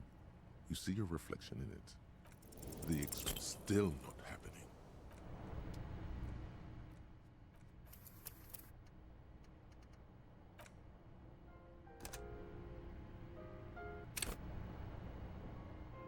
An old mirror hangs on the wall.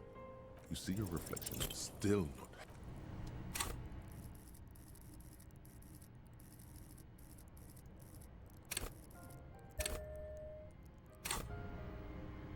An old mirror hangs on the wall. You see your reflection still.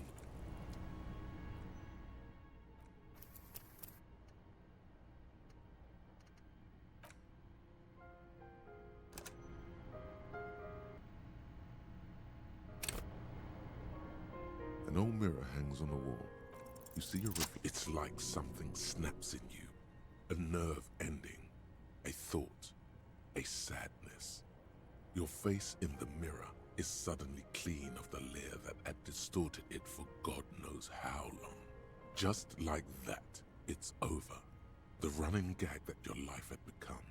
A sad old man looks back at you.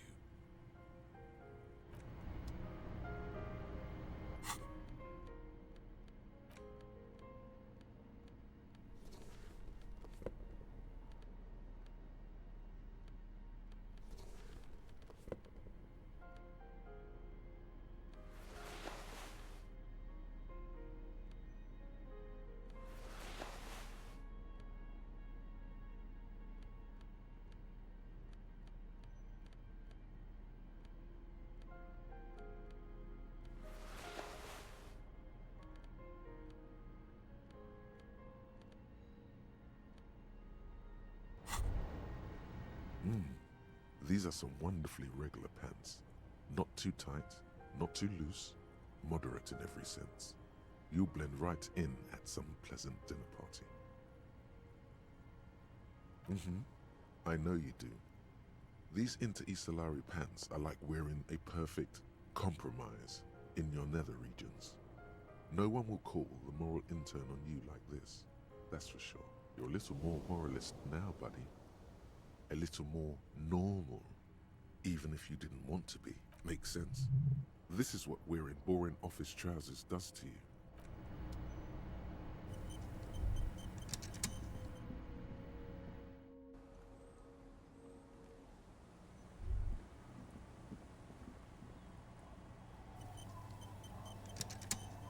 The old woman still sits. There's a gap where the name of that song should be. You should ask her about it right now. Yes, I can't really sleep anymore. Only a few hours a night. It happens when you grow older. My suggestion is, don't. Don't grow any older than you already are. That's old enough. What's troubling your mind? A lullaby my mother used to sing. I sang it to my kids too. It's an old Samaran children's song. Yes, it does. Damn that girl. And without anger, a long and harsh life has taught her not to buckle under pressure. Gone and hid things in there?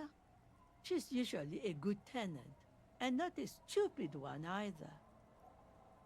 Yes, I let my room to that Ruby girl.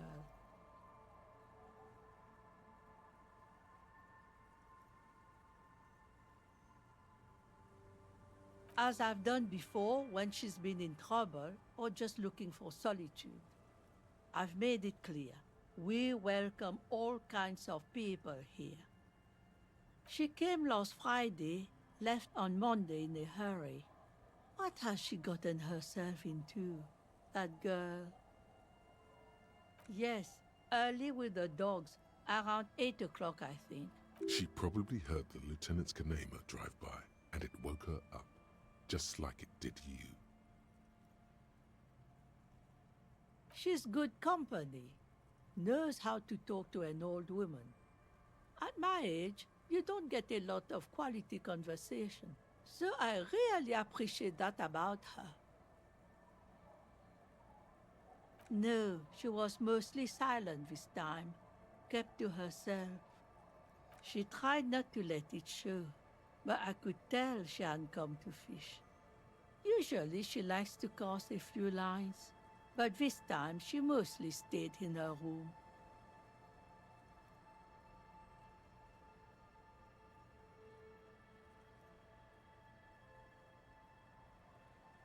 How would I know? She's a gruff one, but not violent. She doesn't go around toting a gun.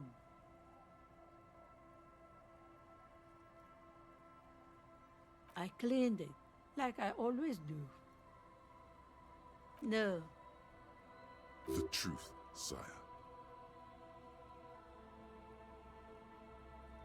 Nothing of the sort. Sure, she was no stranger to the bottle. She fit in that way. But I only knew her to have a beer on the beach while watching the sunset. She isn't what you'd call a drunk. Even offered me some from time to time. Said it was part of the communal life. But I never saw her lose control of herself, the way some people do. I don't know. Further up the coast, she tried to leave quietly, but the hinges on that door screeched like a cat in heat. Woke me up. I heard her rushing in those heavy boots, heading up north. It's a peninsula. She might be trapped. You'll never find her, you know. She knows the coast like the back of her hand. You only just arrived.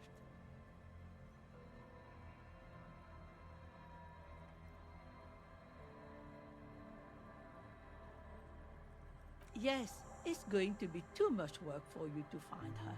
Better for you to stay here, get a nice cozy fire going in the heat. The fell electric neuron. You feel like you should go look at it again. Step closer this time. I can wash it for you, but it's going to take about a half an hour. Think you can stay put for that long? Hell yeah. Well, hand it over then, and I'll see what I can do. Must say, I'm proud of this one. It's pretty nice underneath all that filth. I hope you'll have an easier life in your hands. One thing, officer. If you do find her, please go easy on her. She's a good girl. Whatever she's gotten herself mixed up in.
You see a once bright mural towering above you. The signage has peeled off over the years, but you can still make out Feld Electrical R&D. Above the mural, a collapsed roof, broken windows set in walls that are cracking and will soon also fall, and the coastal breeze rustling and sighing in the remains of the edifice. Feld Electrical. How ironic. All these dark rooms. Feld Electrical, you only know them as a small company that makes ink cartridges. Looks like they used to be big. There's something in the wind. Sometimes the only way to go forward is to fail first. You try to peer in, but there are no windows on this side. Only the disinterested whistle of the wind. Lieutenant Kitsuragi stands in front of a mirror, fixing his orange bomber jacket. You should be asking him that question.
Now it's turning into a kind of a Snow limbo, man. What's on your mind? I don't want to talk about that. This guy knows Ruby, no doubt. Just play dumb for now. Get everything out of him you can.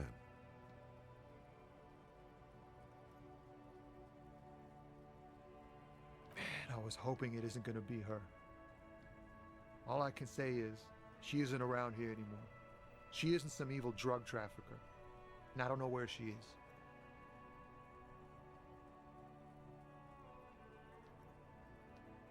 A friend? An acquaintance? I don't know. She was the only person in this damn jam I could talk to. She's someone I don't want to rat out to the law, okay? A youngish woman. Gruff, but in a cool way. Blue and violet. Died. It was violet when she got here. Blue before she went. Then she may have dyed it again. Maybe she dyed it red. Titus said Ruby's hair is red. Thank God I don't know. People here call her the Lady Driver. She kept her name a secret. From me too. Now I see why.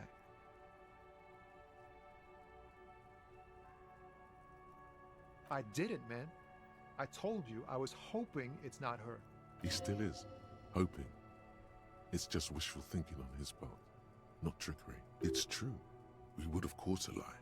But a kind heart is tricky. Bah. Emotional rhetoric. He knew something and he didn't share it with you.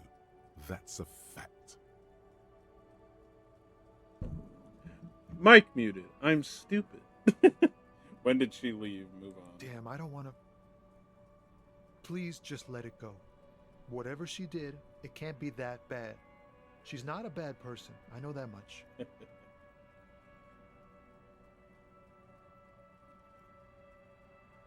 Whenever someone approaches me, I bop the mic.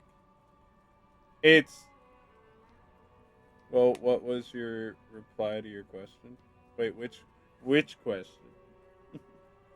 If someone walks by and they're here to make a noise, I bop the mic. I forget to turn it back on. That's fine. There are whole streams I've done where I didn't say a gosh darn thing. How was the game, by the way? The game's great. The game's lovely. And I said, please do not spoil, you nerd. You need to turn on a mic? Fuck. Hold on, I need to read. Looks you straight in the eye. Please just let it go, whatever she did. She can't be that bad. I can't just let it go. It's part of the police investigation. That's how it always is with you, isn't it? All part of the investigation. He shakes his head. The girl's troubled. If you hunt her down, she may not survive it. I can't have that on my conscience. You said she's troubled? How? She's got the darkness in her. That young person's darkness when you think it's all over. And you're looking for a way out. She shared this with you? Yes. Which is why I don't want to snitch on her. I was told everyone's afraid of her. You're not? I heard the rumors. I saw the other drivers looking at me strange when we talked. And she told me, too, that she's had a violent life. But I wasn't afraid of her. More like for her. Did this violent life include traffic? Well, it looks like it did now. But we didn't talk about that. We talked about life, you know? She talked about her mind. Hold on, her mind. The way it worked. The trouble it was giving her. The pain it was causing her. When she left, did she leave her lorry behind? Fuck, man. Go grill someone else with these questions, okay? There are plenty of drivers here who couldn't stand her, or were afraid of her. They'd be more than happy to rat her out. He's right. There are other options. The raceman, for one. The grey-haired woman. Maybe she knows something. Wait, this guy says they're friends. Then, acquaintances. And he's okay with others ratting her out. Push Tommy, and it will break his heart. And his spirit. Don't expect you to be pals.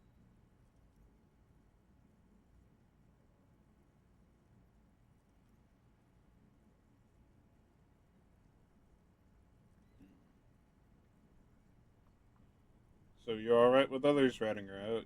You just don't want to get your hands Fine. I don't want to be a butcher. And I don't want to be a knight either. I just want to be a person who can sleep at night. A little fame wouldn't hurt too. Put yourself in my shoes. I need this for another investigation too.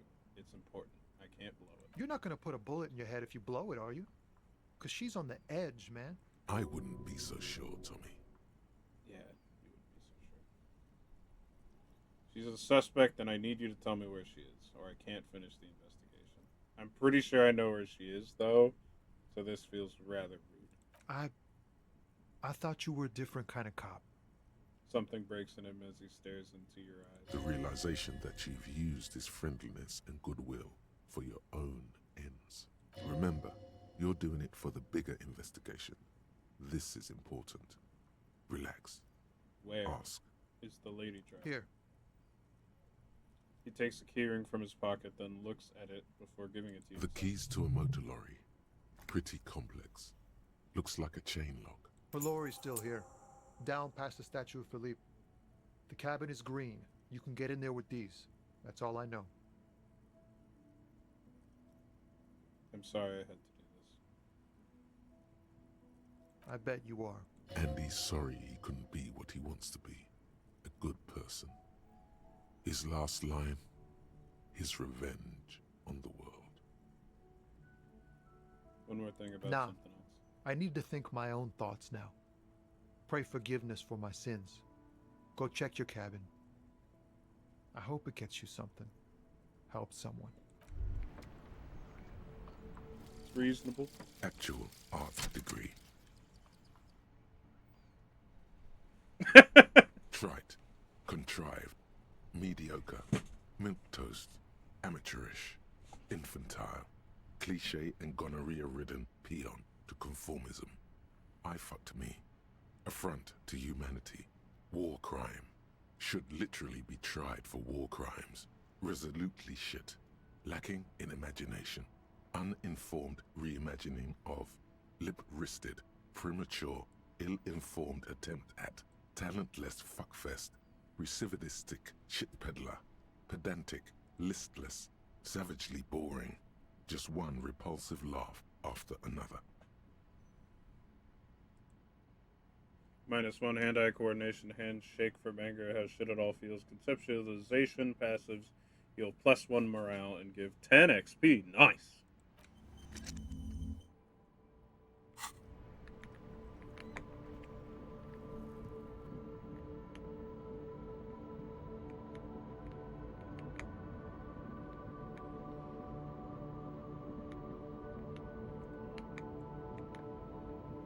Yeah, so he's the one who had the key, so I had to push him to get this. What type of mic do you have, by the way? I don't remember. I think I have the box around here somewhere. It's like a F-Fine mic, I think it's called. Looking into getting a new one since, well, I only got the headset. Yeah. You got the Xbox mic. This is the truth. This green found, A to Z, contemporaire, is parked in the shadow of the ruins looming overhead. It's seen better days. This is the one the man pointed to. His friend's lorry. Try to peek in the window. The glass on the side windows is tinted and covered with dust. You can barely make out the shape of the seat and 2 steering levers. Fuck them noise canceling. This is the real shit. That's true. This microphone took me some getting used to. So I had to actually adjust like all of my volume settings because I had to put the mic at maximum volume because these things don't take audio super easily. And it was a big help in that regard.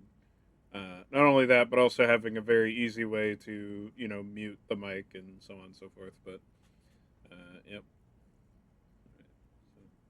You push the key into the lock and turn. It makes a cracking sound. Then the door pops back a few centimeters. You can just... The smell of cigarettes and perfume welcomes you. The cabin inside is plastered with old movie posters. Actresses smile from the walls. There's a radio transmitter in the front and a toolbox tucked under the driver's seat. Some tools lie scattered near the pedals. That's true about having a good mic.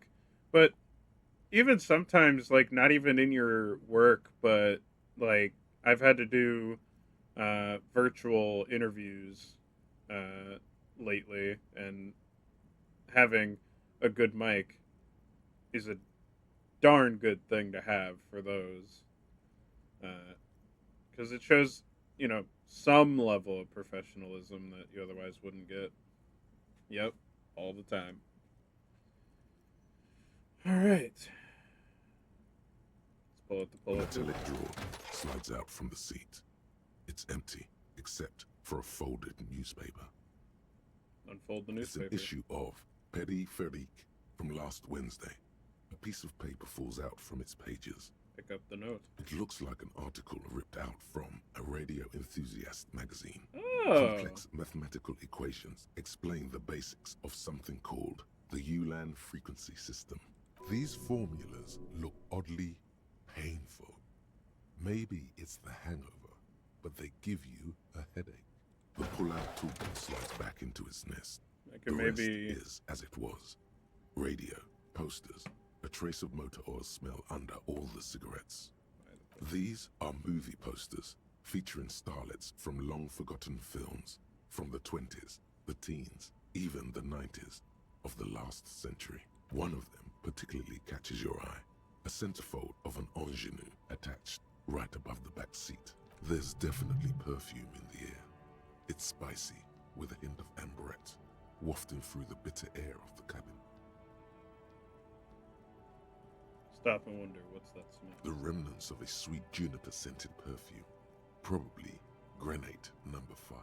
Study this in a The actress is draped in a sheath dress, one of her shoulders bared. The faded remains of an autograph run across the poster.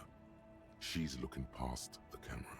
This is Tijon, a starlet from the dawn of cinematography, less known for her talent than her tragic, untimely death. What happened to her? She wasted away in a drug den called the Door to the River, not far from here, on Boogie Street, a mixture of cocaine and morphine. She was afraid of the world, and the camera, too. Enough of the posters. The actresses and the rear actor all smile you a warm goodbye. A radio transmitter is attached to the dashboard, and a toolbox sits under the driver's seat. Let's check the You wedge yourself under the steering wheel to get a better look. Seems like the few tools lying around here, a hammer, a pair of pliers, a rusty wrench, have been casually thrown there by the disorganized driver. But one odd detail does catch your eye. A piece of sandpaper has been glued to the throttle. Sandpaper adds extra grip. The sandpaper would also rub off the pattern from the driver's right boot sole. Matching one of the footprints found from the crime scene, which means that the missing lady driver was present at the lynching. Ruby really is running a complex operation out of her lorry. She is, yes. You should talk to Titus about it. Now you have some concrete evidence. The movie stars are still smiling from the walls. There's a radio. Looks like the frequency dial is absent. It requires a key to work, but the key has been removed, likely by the missing lady driver. The peculiar frequency tableau indicates that at least 128 stations have been saved on this radio. It has to be an advanced model to fit so many frequencies next to each other without blending them together. How about the Speed Freaks FM? Is it one of the ones? Doesn't look like it. Why don't we need so many radio Unclear. stations? For contacting an entire fleet of lorries, for example, this must be the nerve center of a well-organized operation. Is there anything I can do? Not without the dial key, no. Look around The ghostly actually closed the rusty old lorry. Alright, we've made some very good headway today. Yes, sir. And I think that's where I'm gonna close the book. After investigating. Oh, he gone. After investigating some of my items here. Nope, no new item. There's something I couldn't help but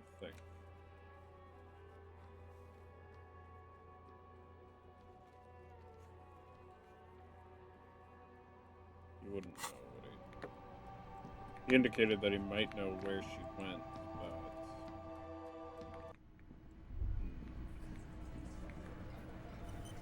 but... Alright. What you got? The Copper-nado is back. What do you want? Do you prefer using headset mic or just an actually mic desktop? What? A headset mic is easy, but the sound quality isn't as good.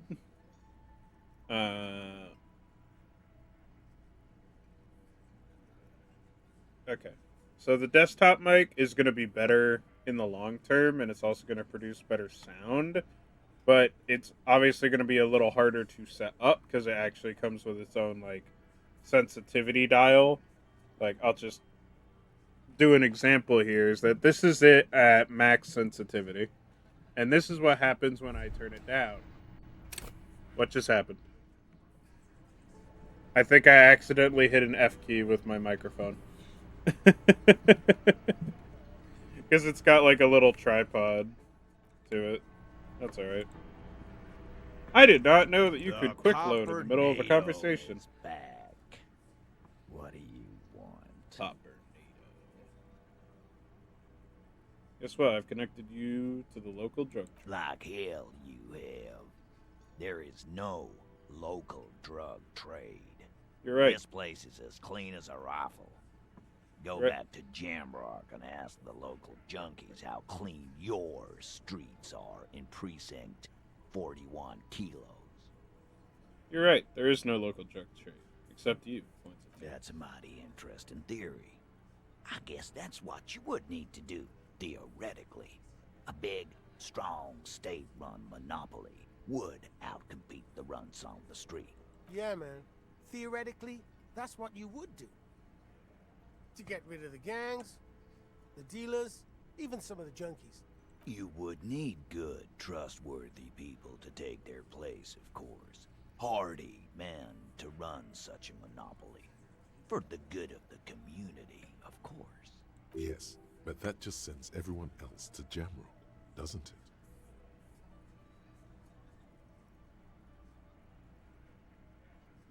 You've just diverted the flow to Jamrock. You've made it our problem. We haven't done anything. But theoretically, it has to be someone's problem. So it might as well be yours. He takes a sip of his beer and smiles. I don't know. I guess theoretical things don't make me emotional. Now, I was sorta gonna get my brewski on. What about this, Ruby? Is she the 8th Hardy who runs this thing for you? You sure do love long walks through Theory Town, don't you? Well, I'm thirsty now. Thirsty for beer. He's practically saying yes. A yes to everything. Cool. Just more concrete evidence. Just more locked in. More conversation with Thomas Hardy, which ain't always a bad thing. I do have a skill point. I don't really have anything that I want to throw it at, though. I thought suggestion might be a more impactful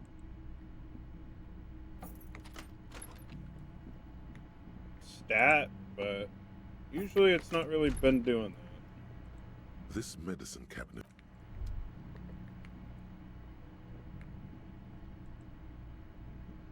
I guess just real quick look in this area, because ain't got nothing new. Two neon-lit shapes. A man and a woman having sex. 700 meters away. 700 meters away. The likeliest of these B positions, 20% chance. A skilled sniper could have made the shot, provided he had a safe sniper's nest. Even with the light on inside, we're talking military training. I can make it to B1 and 2, but B3 is well out of the way.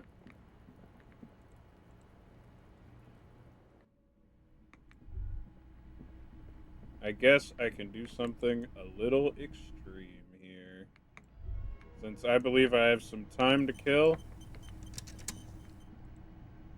Let's do The something. machine is dead. Oh. The machine is dead and silent. Oh. It's done forever. I didn't know that.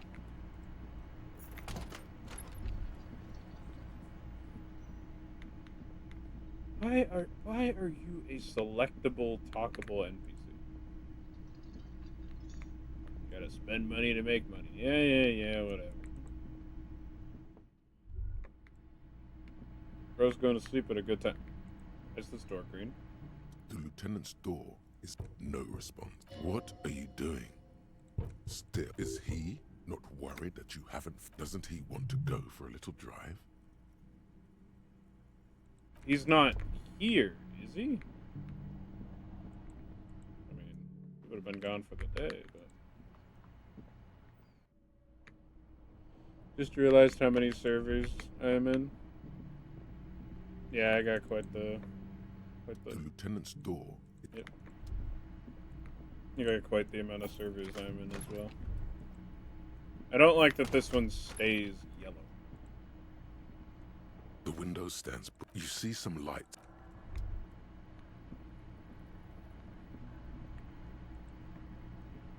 A mirror hangs on the bottom.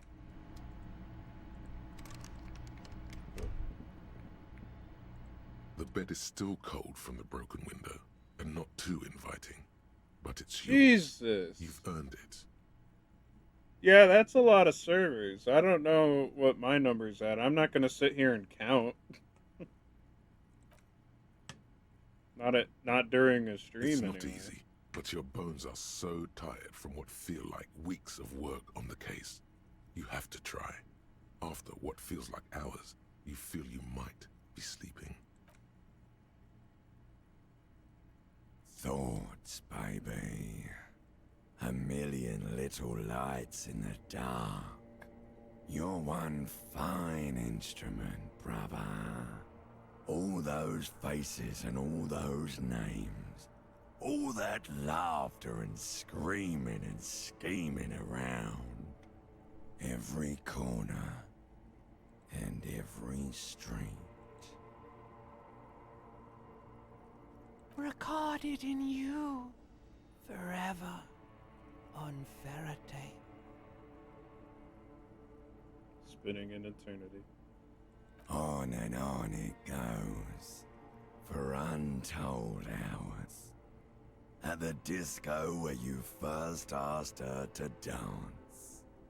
Rising, rising, above the dark curvature, the great wingspan of sleep, studded with stars.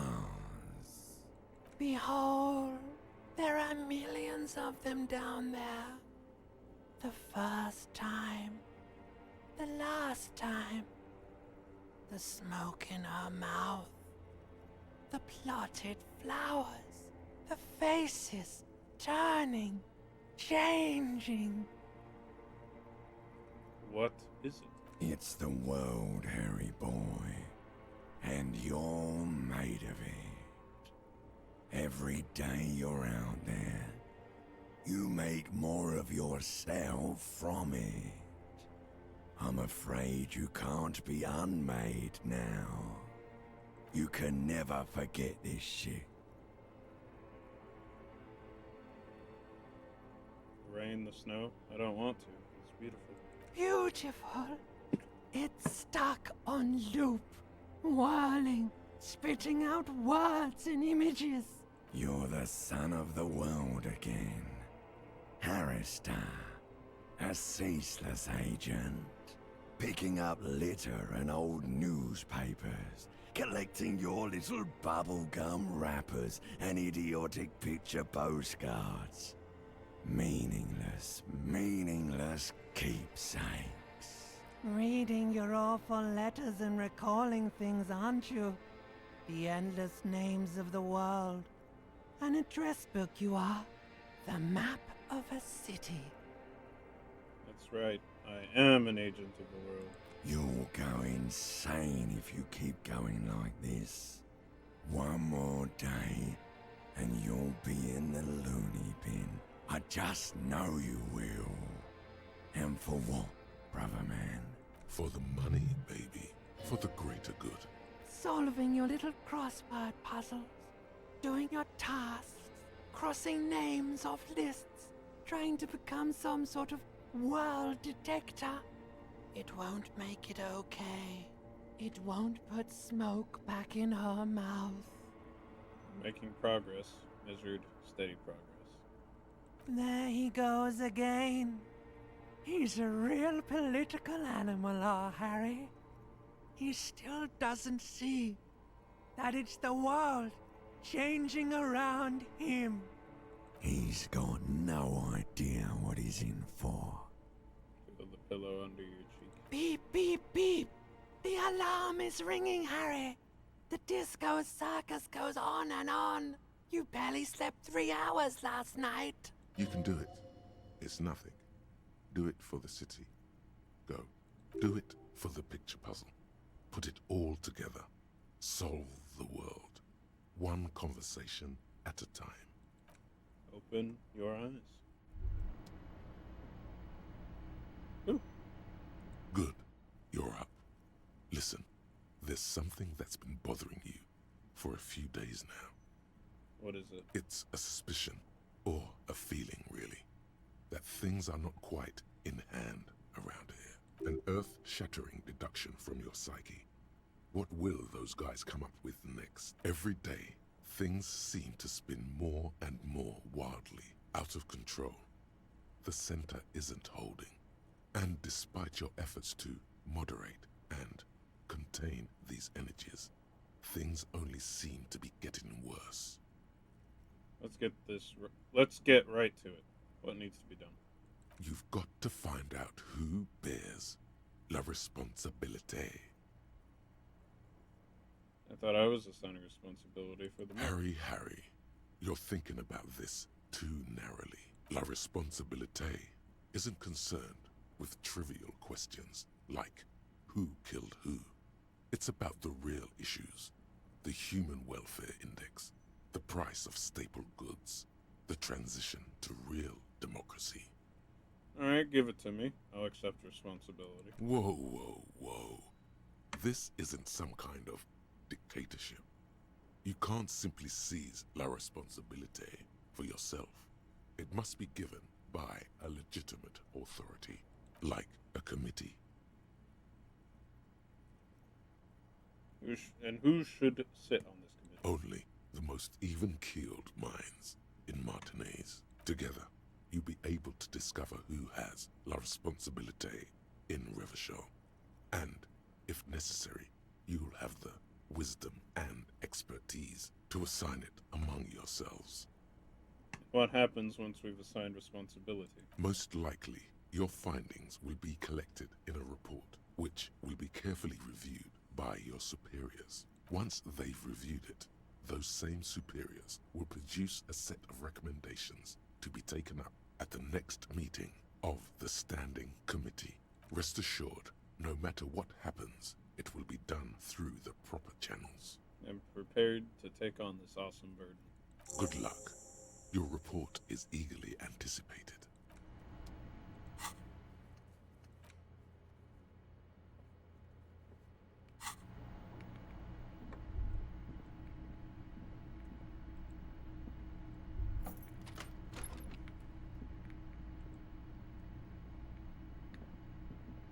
Yeah, whatever.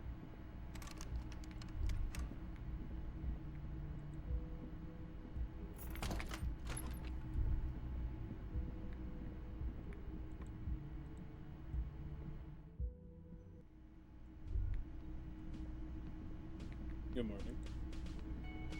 Yes? Kim, we need to talk about responsibility. I'm glad to hear it, Detective. I was wondering when we'd get to this very subject. What do you mean? If you ask me, it's high time for you to set aside these frivolous side tasks and focus 100% of your energies on the case before us. No, I meant like la responsabilité. You know, the kind that gets assigned. Why are you pronouncing it like that gentleman from the Institute of Price Stabilité? You know what? Forget it. What specifically are you trying to assign responsibility for?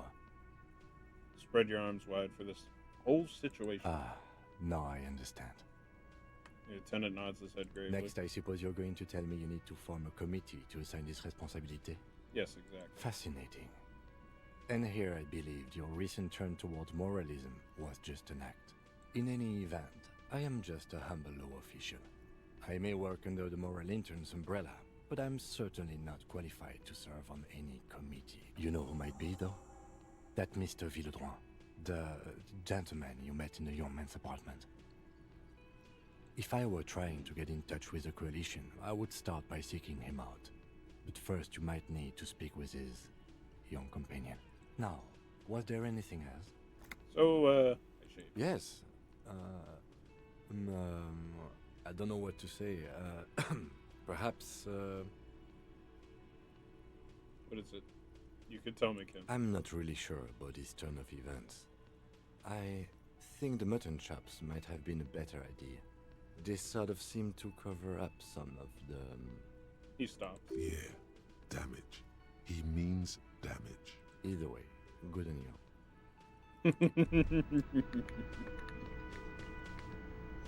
Alright, we'll real quick talk to him, but then we are off. We are gone. Hi again, Gendarme. I need to talk with your Sunday friend again. It's about committee business. Oh, a committee. How interesting. And if I may ask, Gendarme, what is this committee about? He takes a measured drag of his cigarette. He's all bemused skepticism. He doesn't actually care what you want with his friend. It's about assigning love responsibility. God, of course it is. My friend is always trying to convince me I need a little more responsibility. As though I don't have enough going on already. In any case, I would love to help. But the thing is, I don't know where he is. We don't talk about everything, you see. He gently taps the end of his cigarette with his fork. He might have mentioned something about making a tour of some historical sites up the coast. In an unofficial capacity, of course.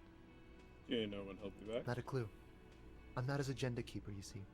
I guess I'll have to look for him on the I coast. guess you will. Thanks. Bye-bye, Gendarme. Goodbye. It'd be interesting if this guy was out here again. He is. Okay, that's dicey. That's spicy even. So, once again, thank you all so very much for watching, and I hope you have a good, wonderful rest of your day. Bye-bye.